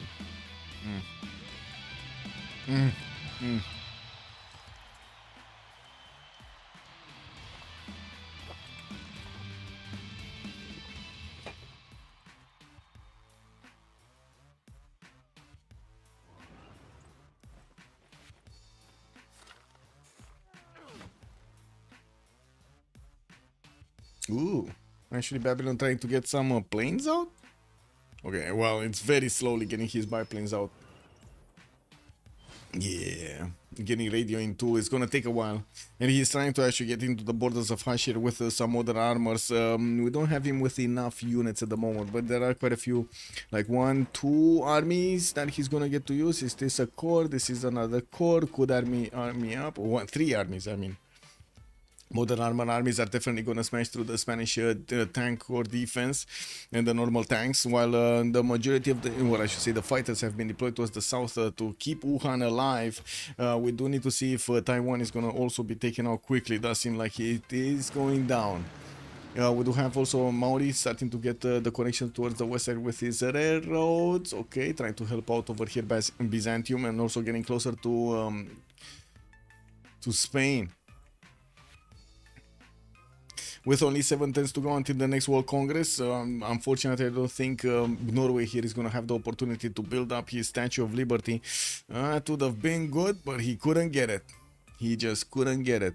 Byzantium sent one of his modern armors to take on Valletta, and by the looks of it, he's going to manage to take that city down. He could liberate it, which is going to be a problem. That would add another 100 Diplo favor points on the side of Animalerie, which I gotta say they don't really have that much of anyway. Flak is still going to have 723, and the only thing that need to do is keep Uzetian alive. This is very dangerous, actually. They have more than enough Diplo favor to win the points in the next Congress. 7 turns to go. We might not even need those GTRs to come out. Okay, 3 turns for Mars Colony. From America, from Nano Blaze, with another 2 GTRs coming up also in 3 turns. Ooh, another one is getting out next turn in Chicago. Chicago!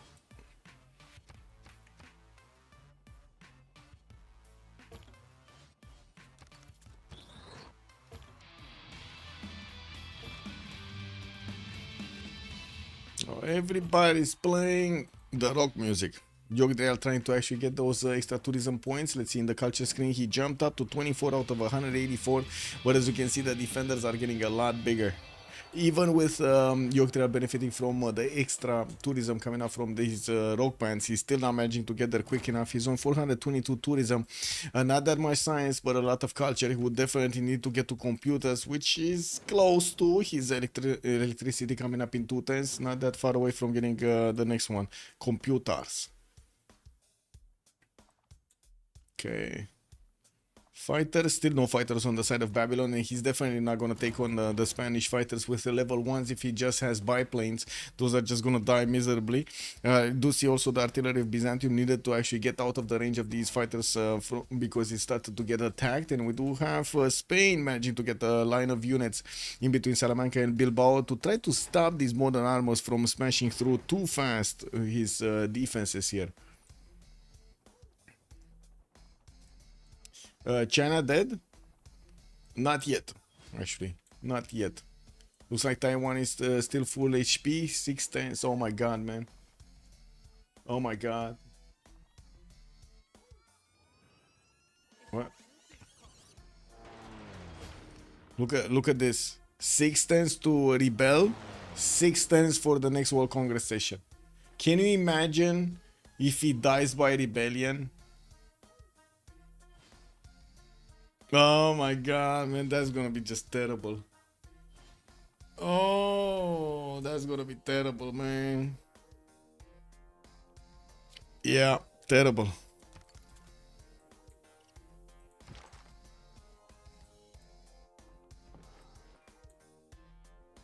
Okay, Tutan's Natural History Museum also coming around from Maori. I'm gonna get a few more slots over there. I do see Valletta has been taken down. I don't see it liberated, but yeah, he did manage to liberate it. He's on 213 Diplo favor. It's still not enough though. Not enough. What's going on? Pico is saying sorry, but we don't know why he's saying sorry. It is a decision. Okay. A referee decision? Wait, what?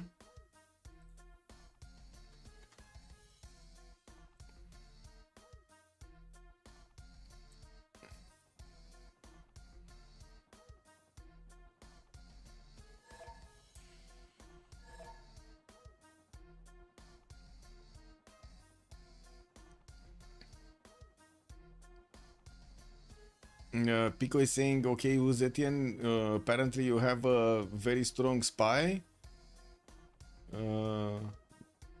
Okay. What did happen to Pico? What?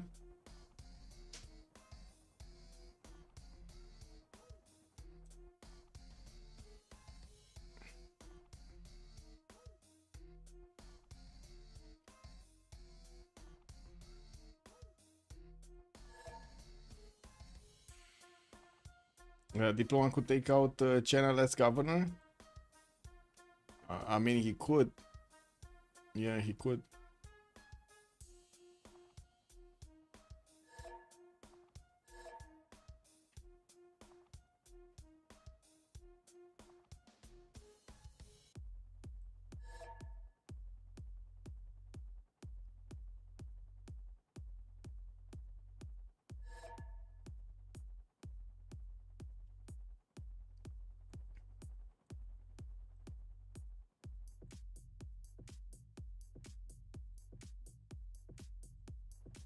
A bit of confusion. Confusion. Anyway, where are the GDRs going? Oh my god, this GDR is taking so long. Oh, anyway, it's fine. He's gonna get into the borders of Maori, gonna start smashing. This is their what? This is, I gotta say, is their actually win condition on the side of l'Animalerie. They're trying to get Coupe to get that culture victory going, and American Nanoblaze is coming in with those GDRs to take down the cities of Maori here one by one. Not that much strength to actually fend this off, and Byzantium, even if he does have a few of these modern armors, they're just gonna get one shot or two shot by these GDRs. Definitely not going to withstand the damage. With nuclear devices also coming up in 2 turns from San Francisco, we might actually see him drop it on the city of Karkar, and we're going to need to see if the GDRs are going to follow up the attack with only a few more turns to get quite a few of them. We do also have this Mars colony finishing up in 2 turns from Washington, which would open up the last project over there for outward expedition, and we're going to need to see if he's going to manage to get it going. I'm a bit worried here about the score screen if they lose Landel. So they will have at least 250 favor on each side. That's more than what I can see on the landing side. So you do see he has, we do have Fluck here with 744 points, Hash is 290, and then Landon on 84. They will get to bring this together and then split it up to everyone. So I think they will get 250-ish each. Lol. That's one modern armor down to the wall defense of the encampment over there. Probably Hush is very happy he got that one down. Wait, is there another plane? No, but there's a destroyer armada. Take out the modern armor, my man. Look, Hush. No. Don't move out the units from Wuhan. Take out that modern. Look at this. Look at this. Look at this destroyer armor. There we go. There we go. He got to take it out. Very nice.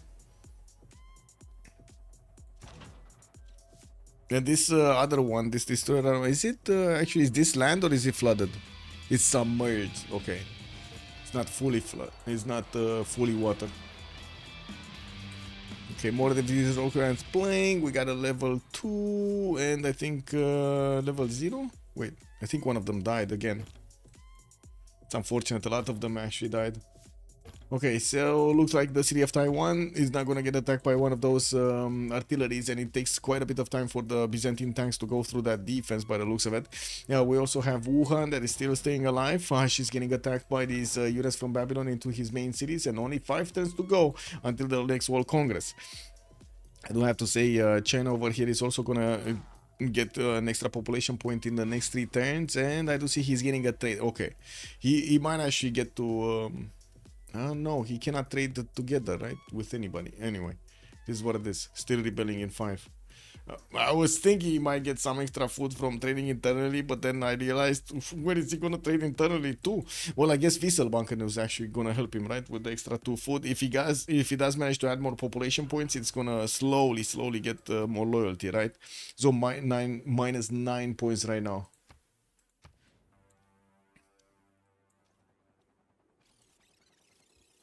Okay, no option for Byzantium to go against the Spanish army over here in Pamplona. We got machine guns ready to fight off these tanks coming against him.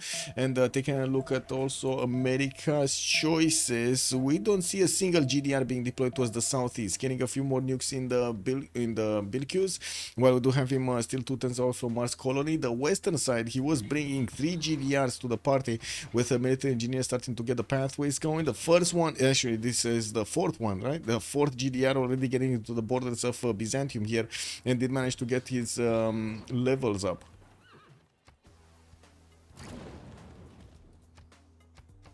Wait, what? Oh yeah, Taiwan got taken over. Okay.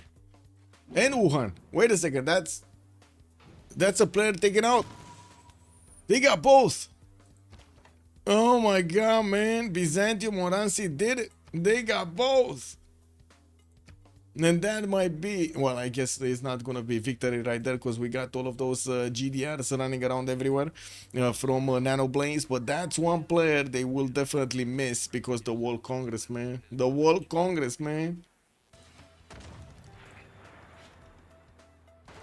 Only 4 turns before the World Congress activated. They did manage to take out one of the players.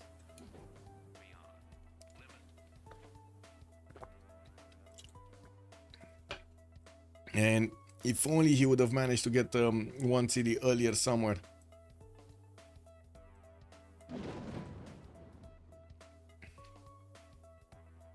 This is massive, by the way, and I think this is Hash's mistake for actually repositioning his fighters. Yeah, probably. I mean, he got attacked over here in Salamanca and Bilbao. He needed to retreat some of his fighters, but I don't think he could have. They couldn't afford to actually not to lose Wuhan. They couldn't afford to lose Wuhan. That's my thought on it.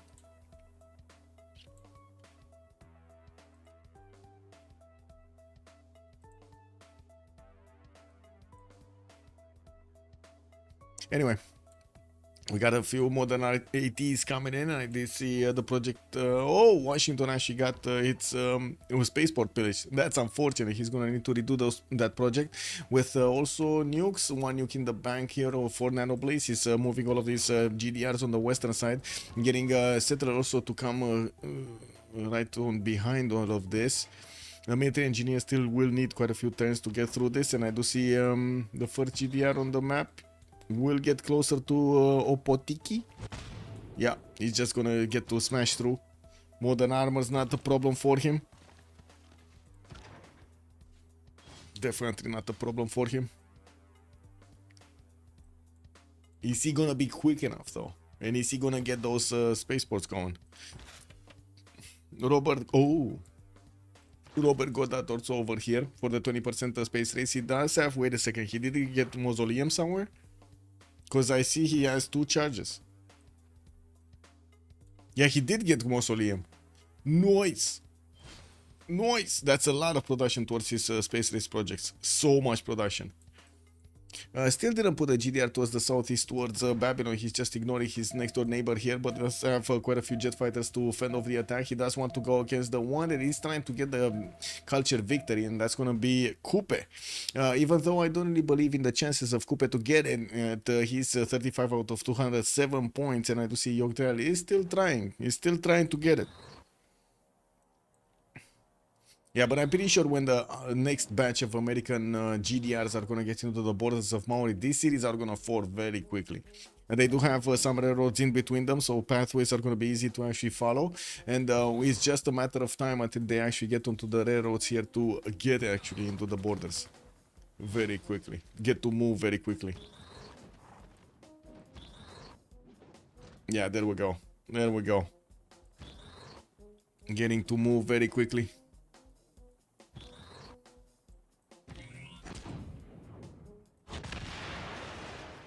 Easy, easy.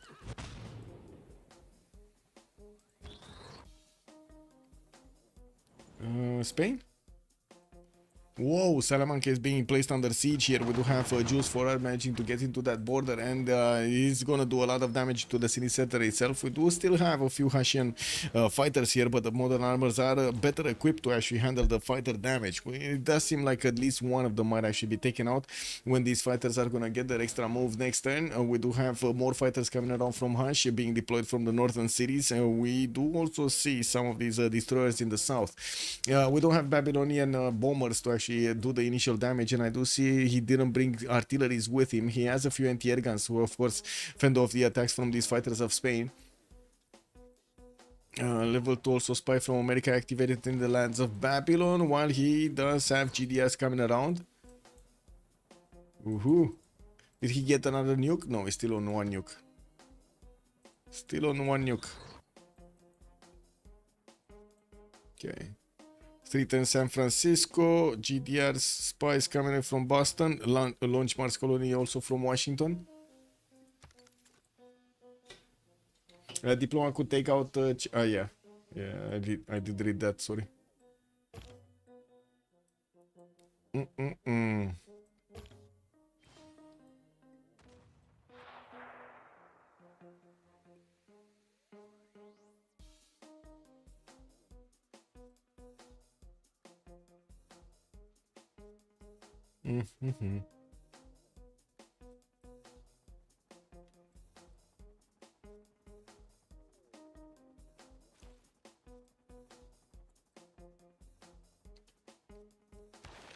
Is there a new great person? No.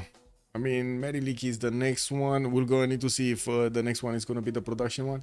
John Robling is going to be the engineer, and doesn't seem like anybody's making projects for it. I'm pretty sure they don't want it. And we do have just a few more turns until the next World Congress. 3 more turns. Looking at the era score screen, looks like Fluck is going to go for Golden Age. Hush is going to be... We don't know actually. He's 6 points out from getting the Heroic Age. Abraham Lincoln did manage to secure his another Golden Age. Oransi did secure his next golden. Yeah, he did secure his next golden. Adridri is still in the dark age. Yogtrial secured his golden age, and Jules for Art is going dark. By the looks of it. And taking a look at the culture screen here on Coupe, we do have him on 631 tourism attempt. Definitely a lot better than he was earlier with 41 out of 219. Still has a long way to go to actually discover all of his points. A long way to go.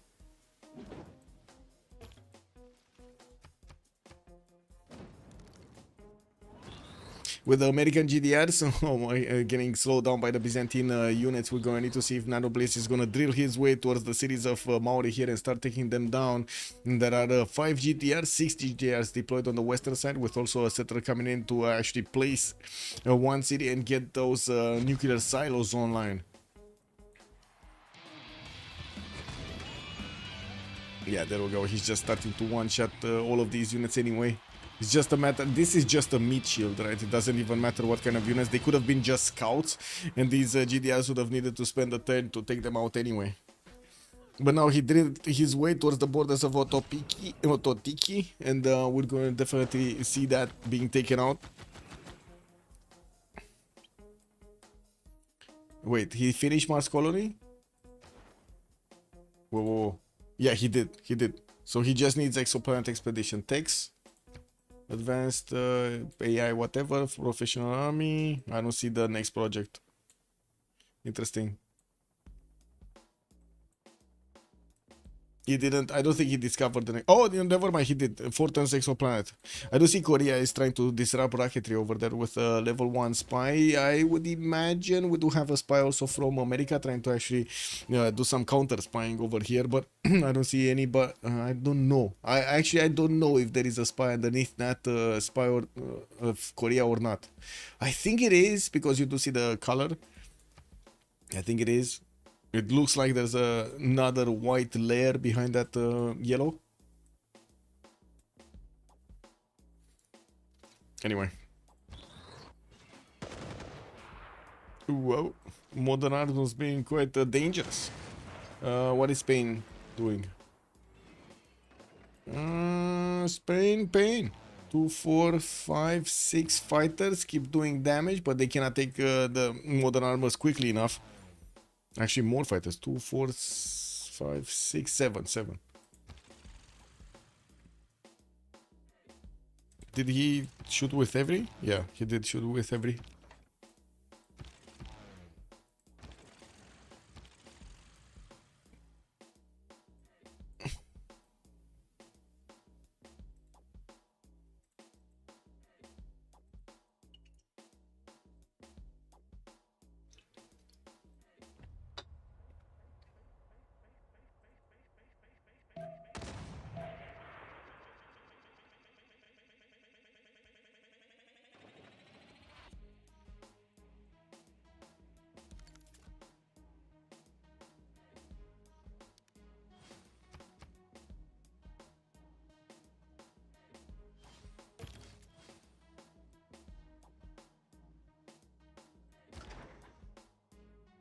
Come on, Hush. Click the buttons. Take out modern armor.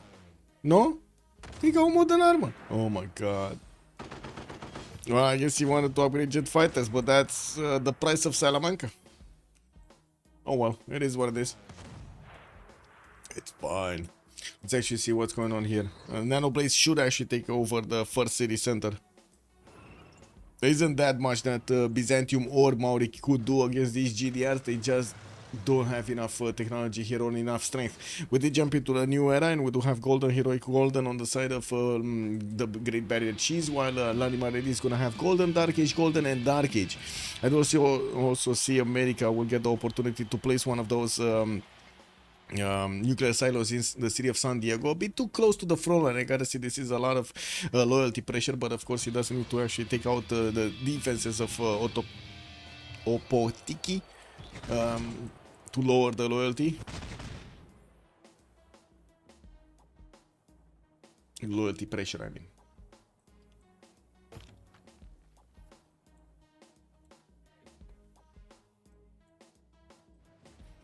Two 10 exoplanet expedition from Washington. well, there are new GDRs coming in. Also, new nuclear devices are getting built. And Nanoblaze is gonna get another one next turn. And that's exactly at the moment he will get the opportunity with the military engineers to actually get one of those down. I do see Nanoblaze is gonna need to chop. Oh my god! If he's gonna chop with that builder, he's not gonna get to build it there. Oh well, the nuclear silo. I mean, this is quite slow. This is quite slow. Score tab. Barriere needs to split around. They will have a lot though. They will have like what, 390 something, 93 on two of them, and 323 on the third one. Come on, split it. Like Flux needs to give Nanoblaze at least 370, so see, 80 actually. Come on, Flux, you need to give that trade to Nanoblaze. I'm looking here at the numbers right here on the diplomat favor balance.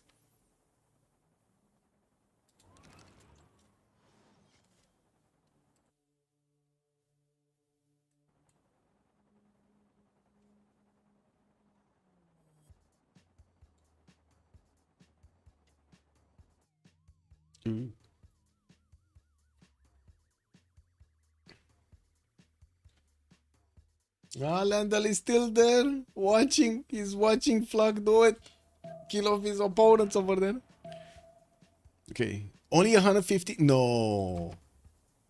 No. Anyway, let's actually go through this and we'll see.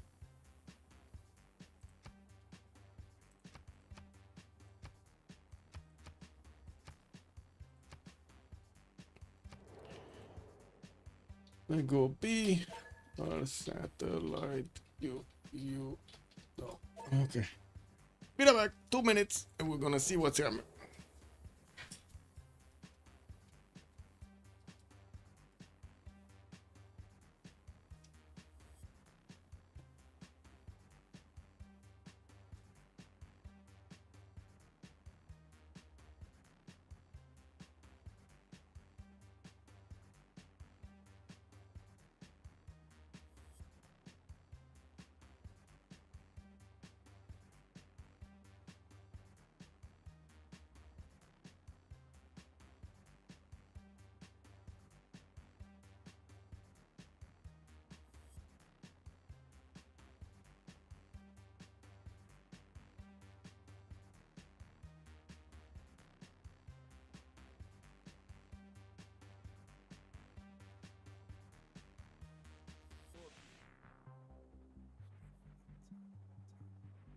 You don't know when I come on.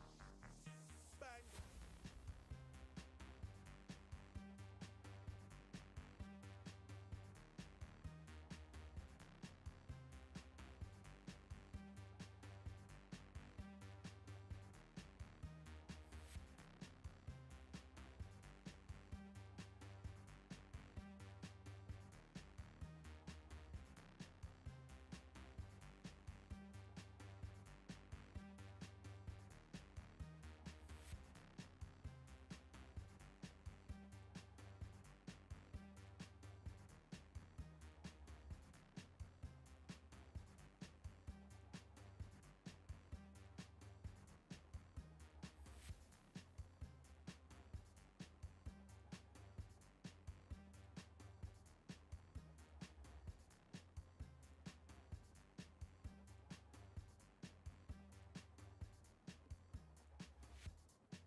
Wait, they just needed to get like what, 4 points, right? They just needed to get 4 points in the Diplo.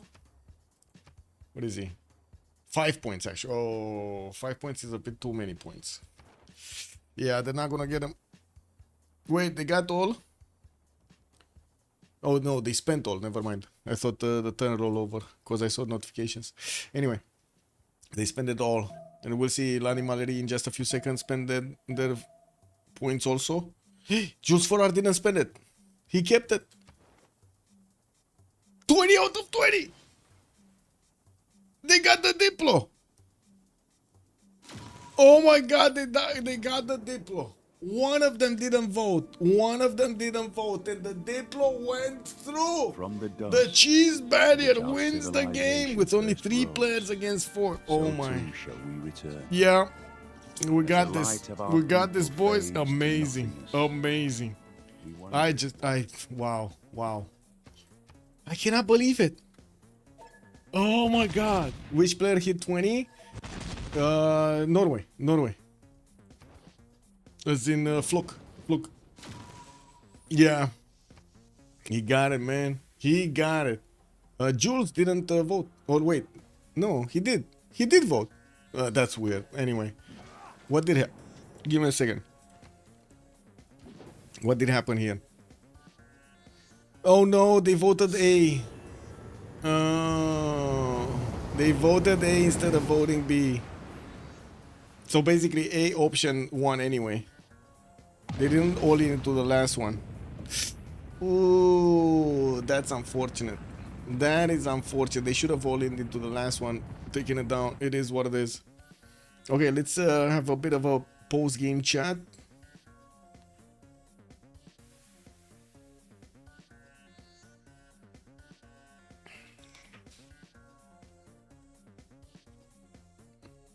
GG, well played.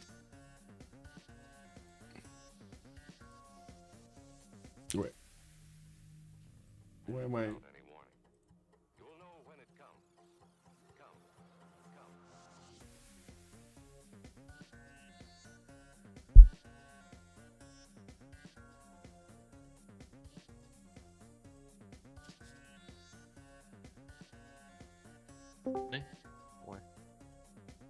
GG, well played.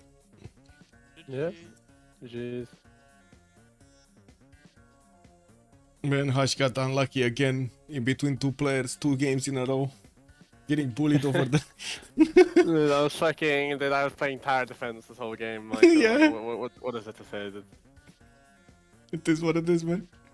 J'avais oublié que ça existait, les Watcha, Dredrid, tu me l'as bien rappelé qu'elle faisait des trucs limités quand même. Ça tapait fort. Ok, oui. C'est un truc avec HAT, hein. Aucun des décisions dans les games qui est passé chez Landel. Ah ouais, Mais comment ça, aucun? Bah, Bah, Les deux premiers sont morts. qui a dit aucun de nos espions passe et eux ça passe, genre. Bah, il a quand même Les deux premiers sont morts. premiers espions sur vous Ah, Etienne, les deux premiers Attends, sont on m'avait arrêté mon passage au port, alors j'avais l'équipe graphique quand même. Enfin, j'ai perdu mes 4 ou 5 premiers espions, tous morts. Nano, j'ai espion 3 et tout. Quand même. Ah ouais, putain le bâtard. C'est un vrai espion, tu vois. Quand j'ai vu le pourcentage, moi je voyais 84. Oh putain, ah ouais, d'accord. Moi je vois 17. J'ai vu le premier, j'ai fait le premier, il va passer, j'étais confiant. Ah ouais, non. Bien, ouais. D'ailleurs, désolé pour Rancy, il est trop tilt, donc vu qu'il a pas envie de vous insulter à Ok, tort. à cause des espions? Ouais, c'est la mécanique est nulle et quand la game se passe mal à cause des espions, c'est vraiment pas intéressant. Ouais, bah... Il s'est pris le truc de quand tu te fais voler des golds. Pour être honnête, je suis pas sûr que ça change quelque chose. Même si Après, il a pris 3 après, là, fois des Fluke, hein, négatifs GPT. Ouais, les c'est 5 bien, espions bien meurent. me péter, parce que le call Wizard, c'est bien le mien. Hein. il est pas en négatif. Il est pas négatif, mais tu sais, à cause des vols de gold, il se fait passer en négatif de gold. Donc Ah, mais il perd énormément tous les deux Ouais, tours, mais, je lui enfin, prenais tu 1000 peux gold. lui rajouter 1000 de militaires, je sais pas si ça change quelque chose à la game. Il n'y a pas que ça, c'est des stats, c'est un état mental, c'est un retard dans la game à cause des C'est stats. psychologique, hein, c'est psychologique. Mais bon. Le fait que nos espions des trucs passent, bah ça change beaucoup dans la game en fait, 1000 d'un côté et pas 1000 de l'autre, tu vois. Guys, I'm gonna stop it here. I'm gonna send you to Pika's stream over there so you can catch up the post-game chat. I'm pretty sure they're gonna be talking in French. I do need to get some sleep, and of course tomorrow we need to get ready to get all of those details done for the CWC. We're gonna need to see when the other games from this best of 3 series are gonna happen, and we do have next week quite a few of the CWC games started off in the group phase. Also on Saturday we're gonna have the CWC draw. It wasn't announced yet, but we're gonna soon do it. Have a great evening, everybody, and thank you so much for the support. Much appreciated for the follows and the subs, and of course I do hope we're gonna see each other in the next one. I did insert some chaos over there in my schedule, so hopefully we're gonna get back, of course, with the CWC games started off, and there will be a bit more predictability when it comes to when are the games gonna be played. Have a great evening and see you next time. Bye bye.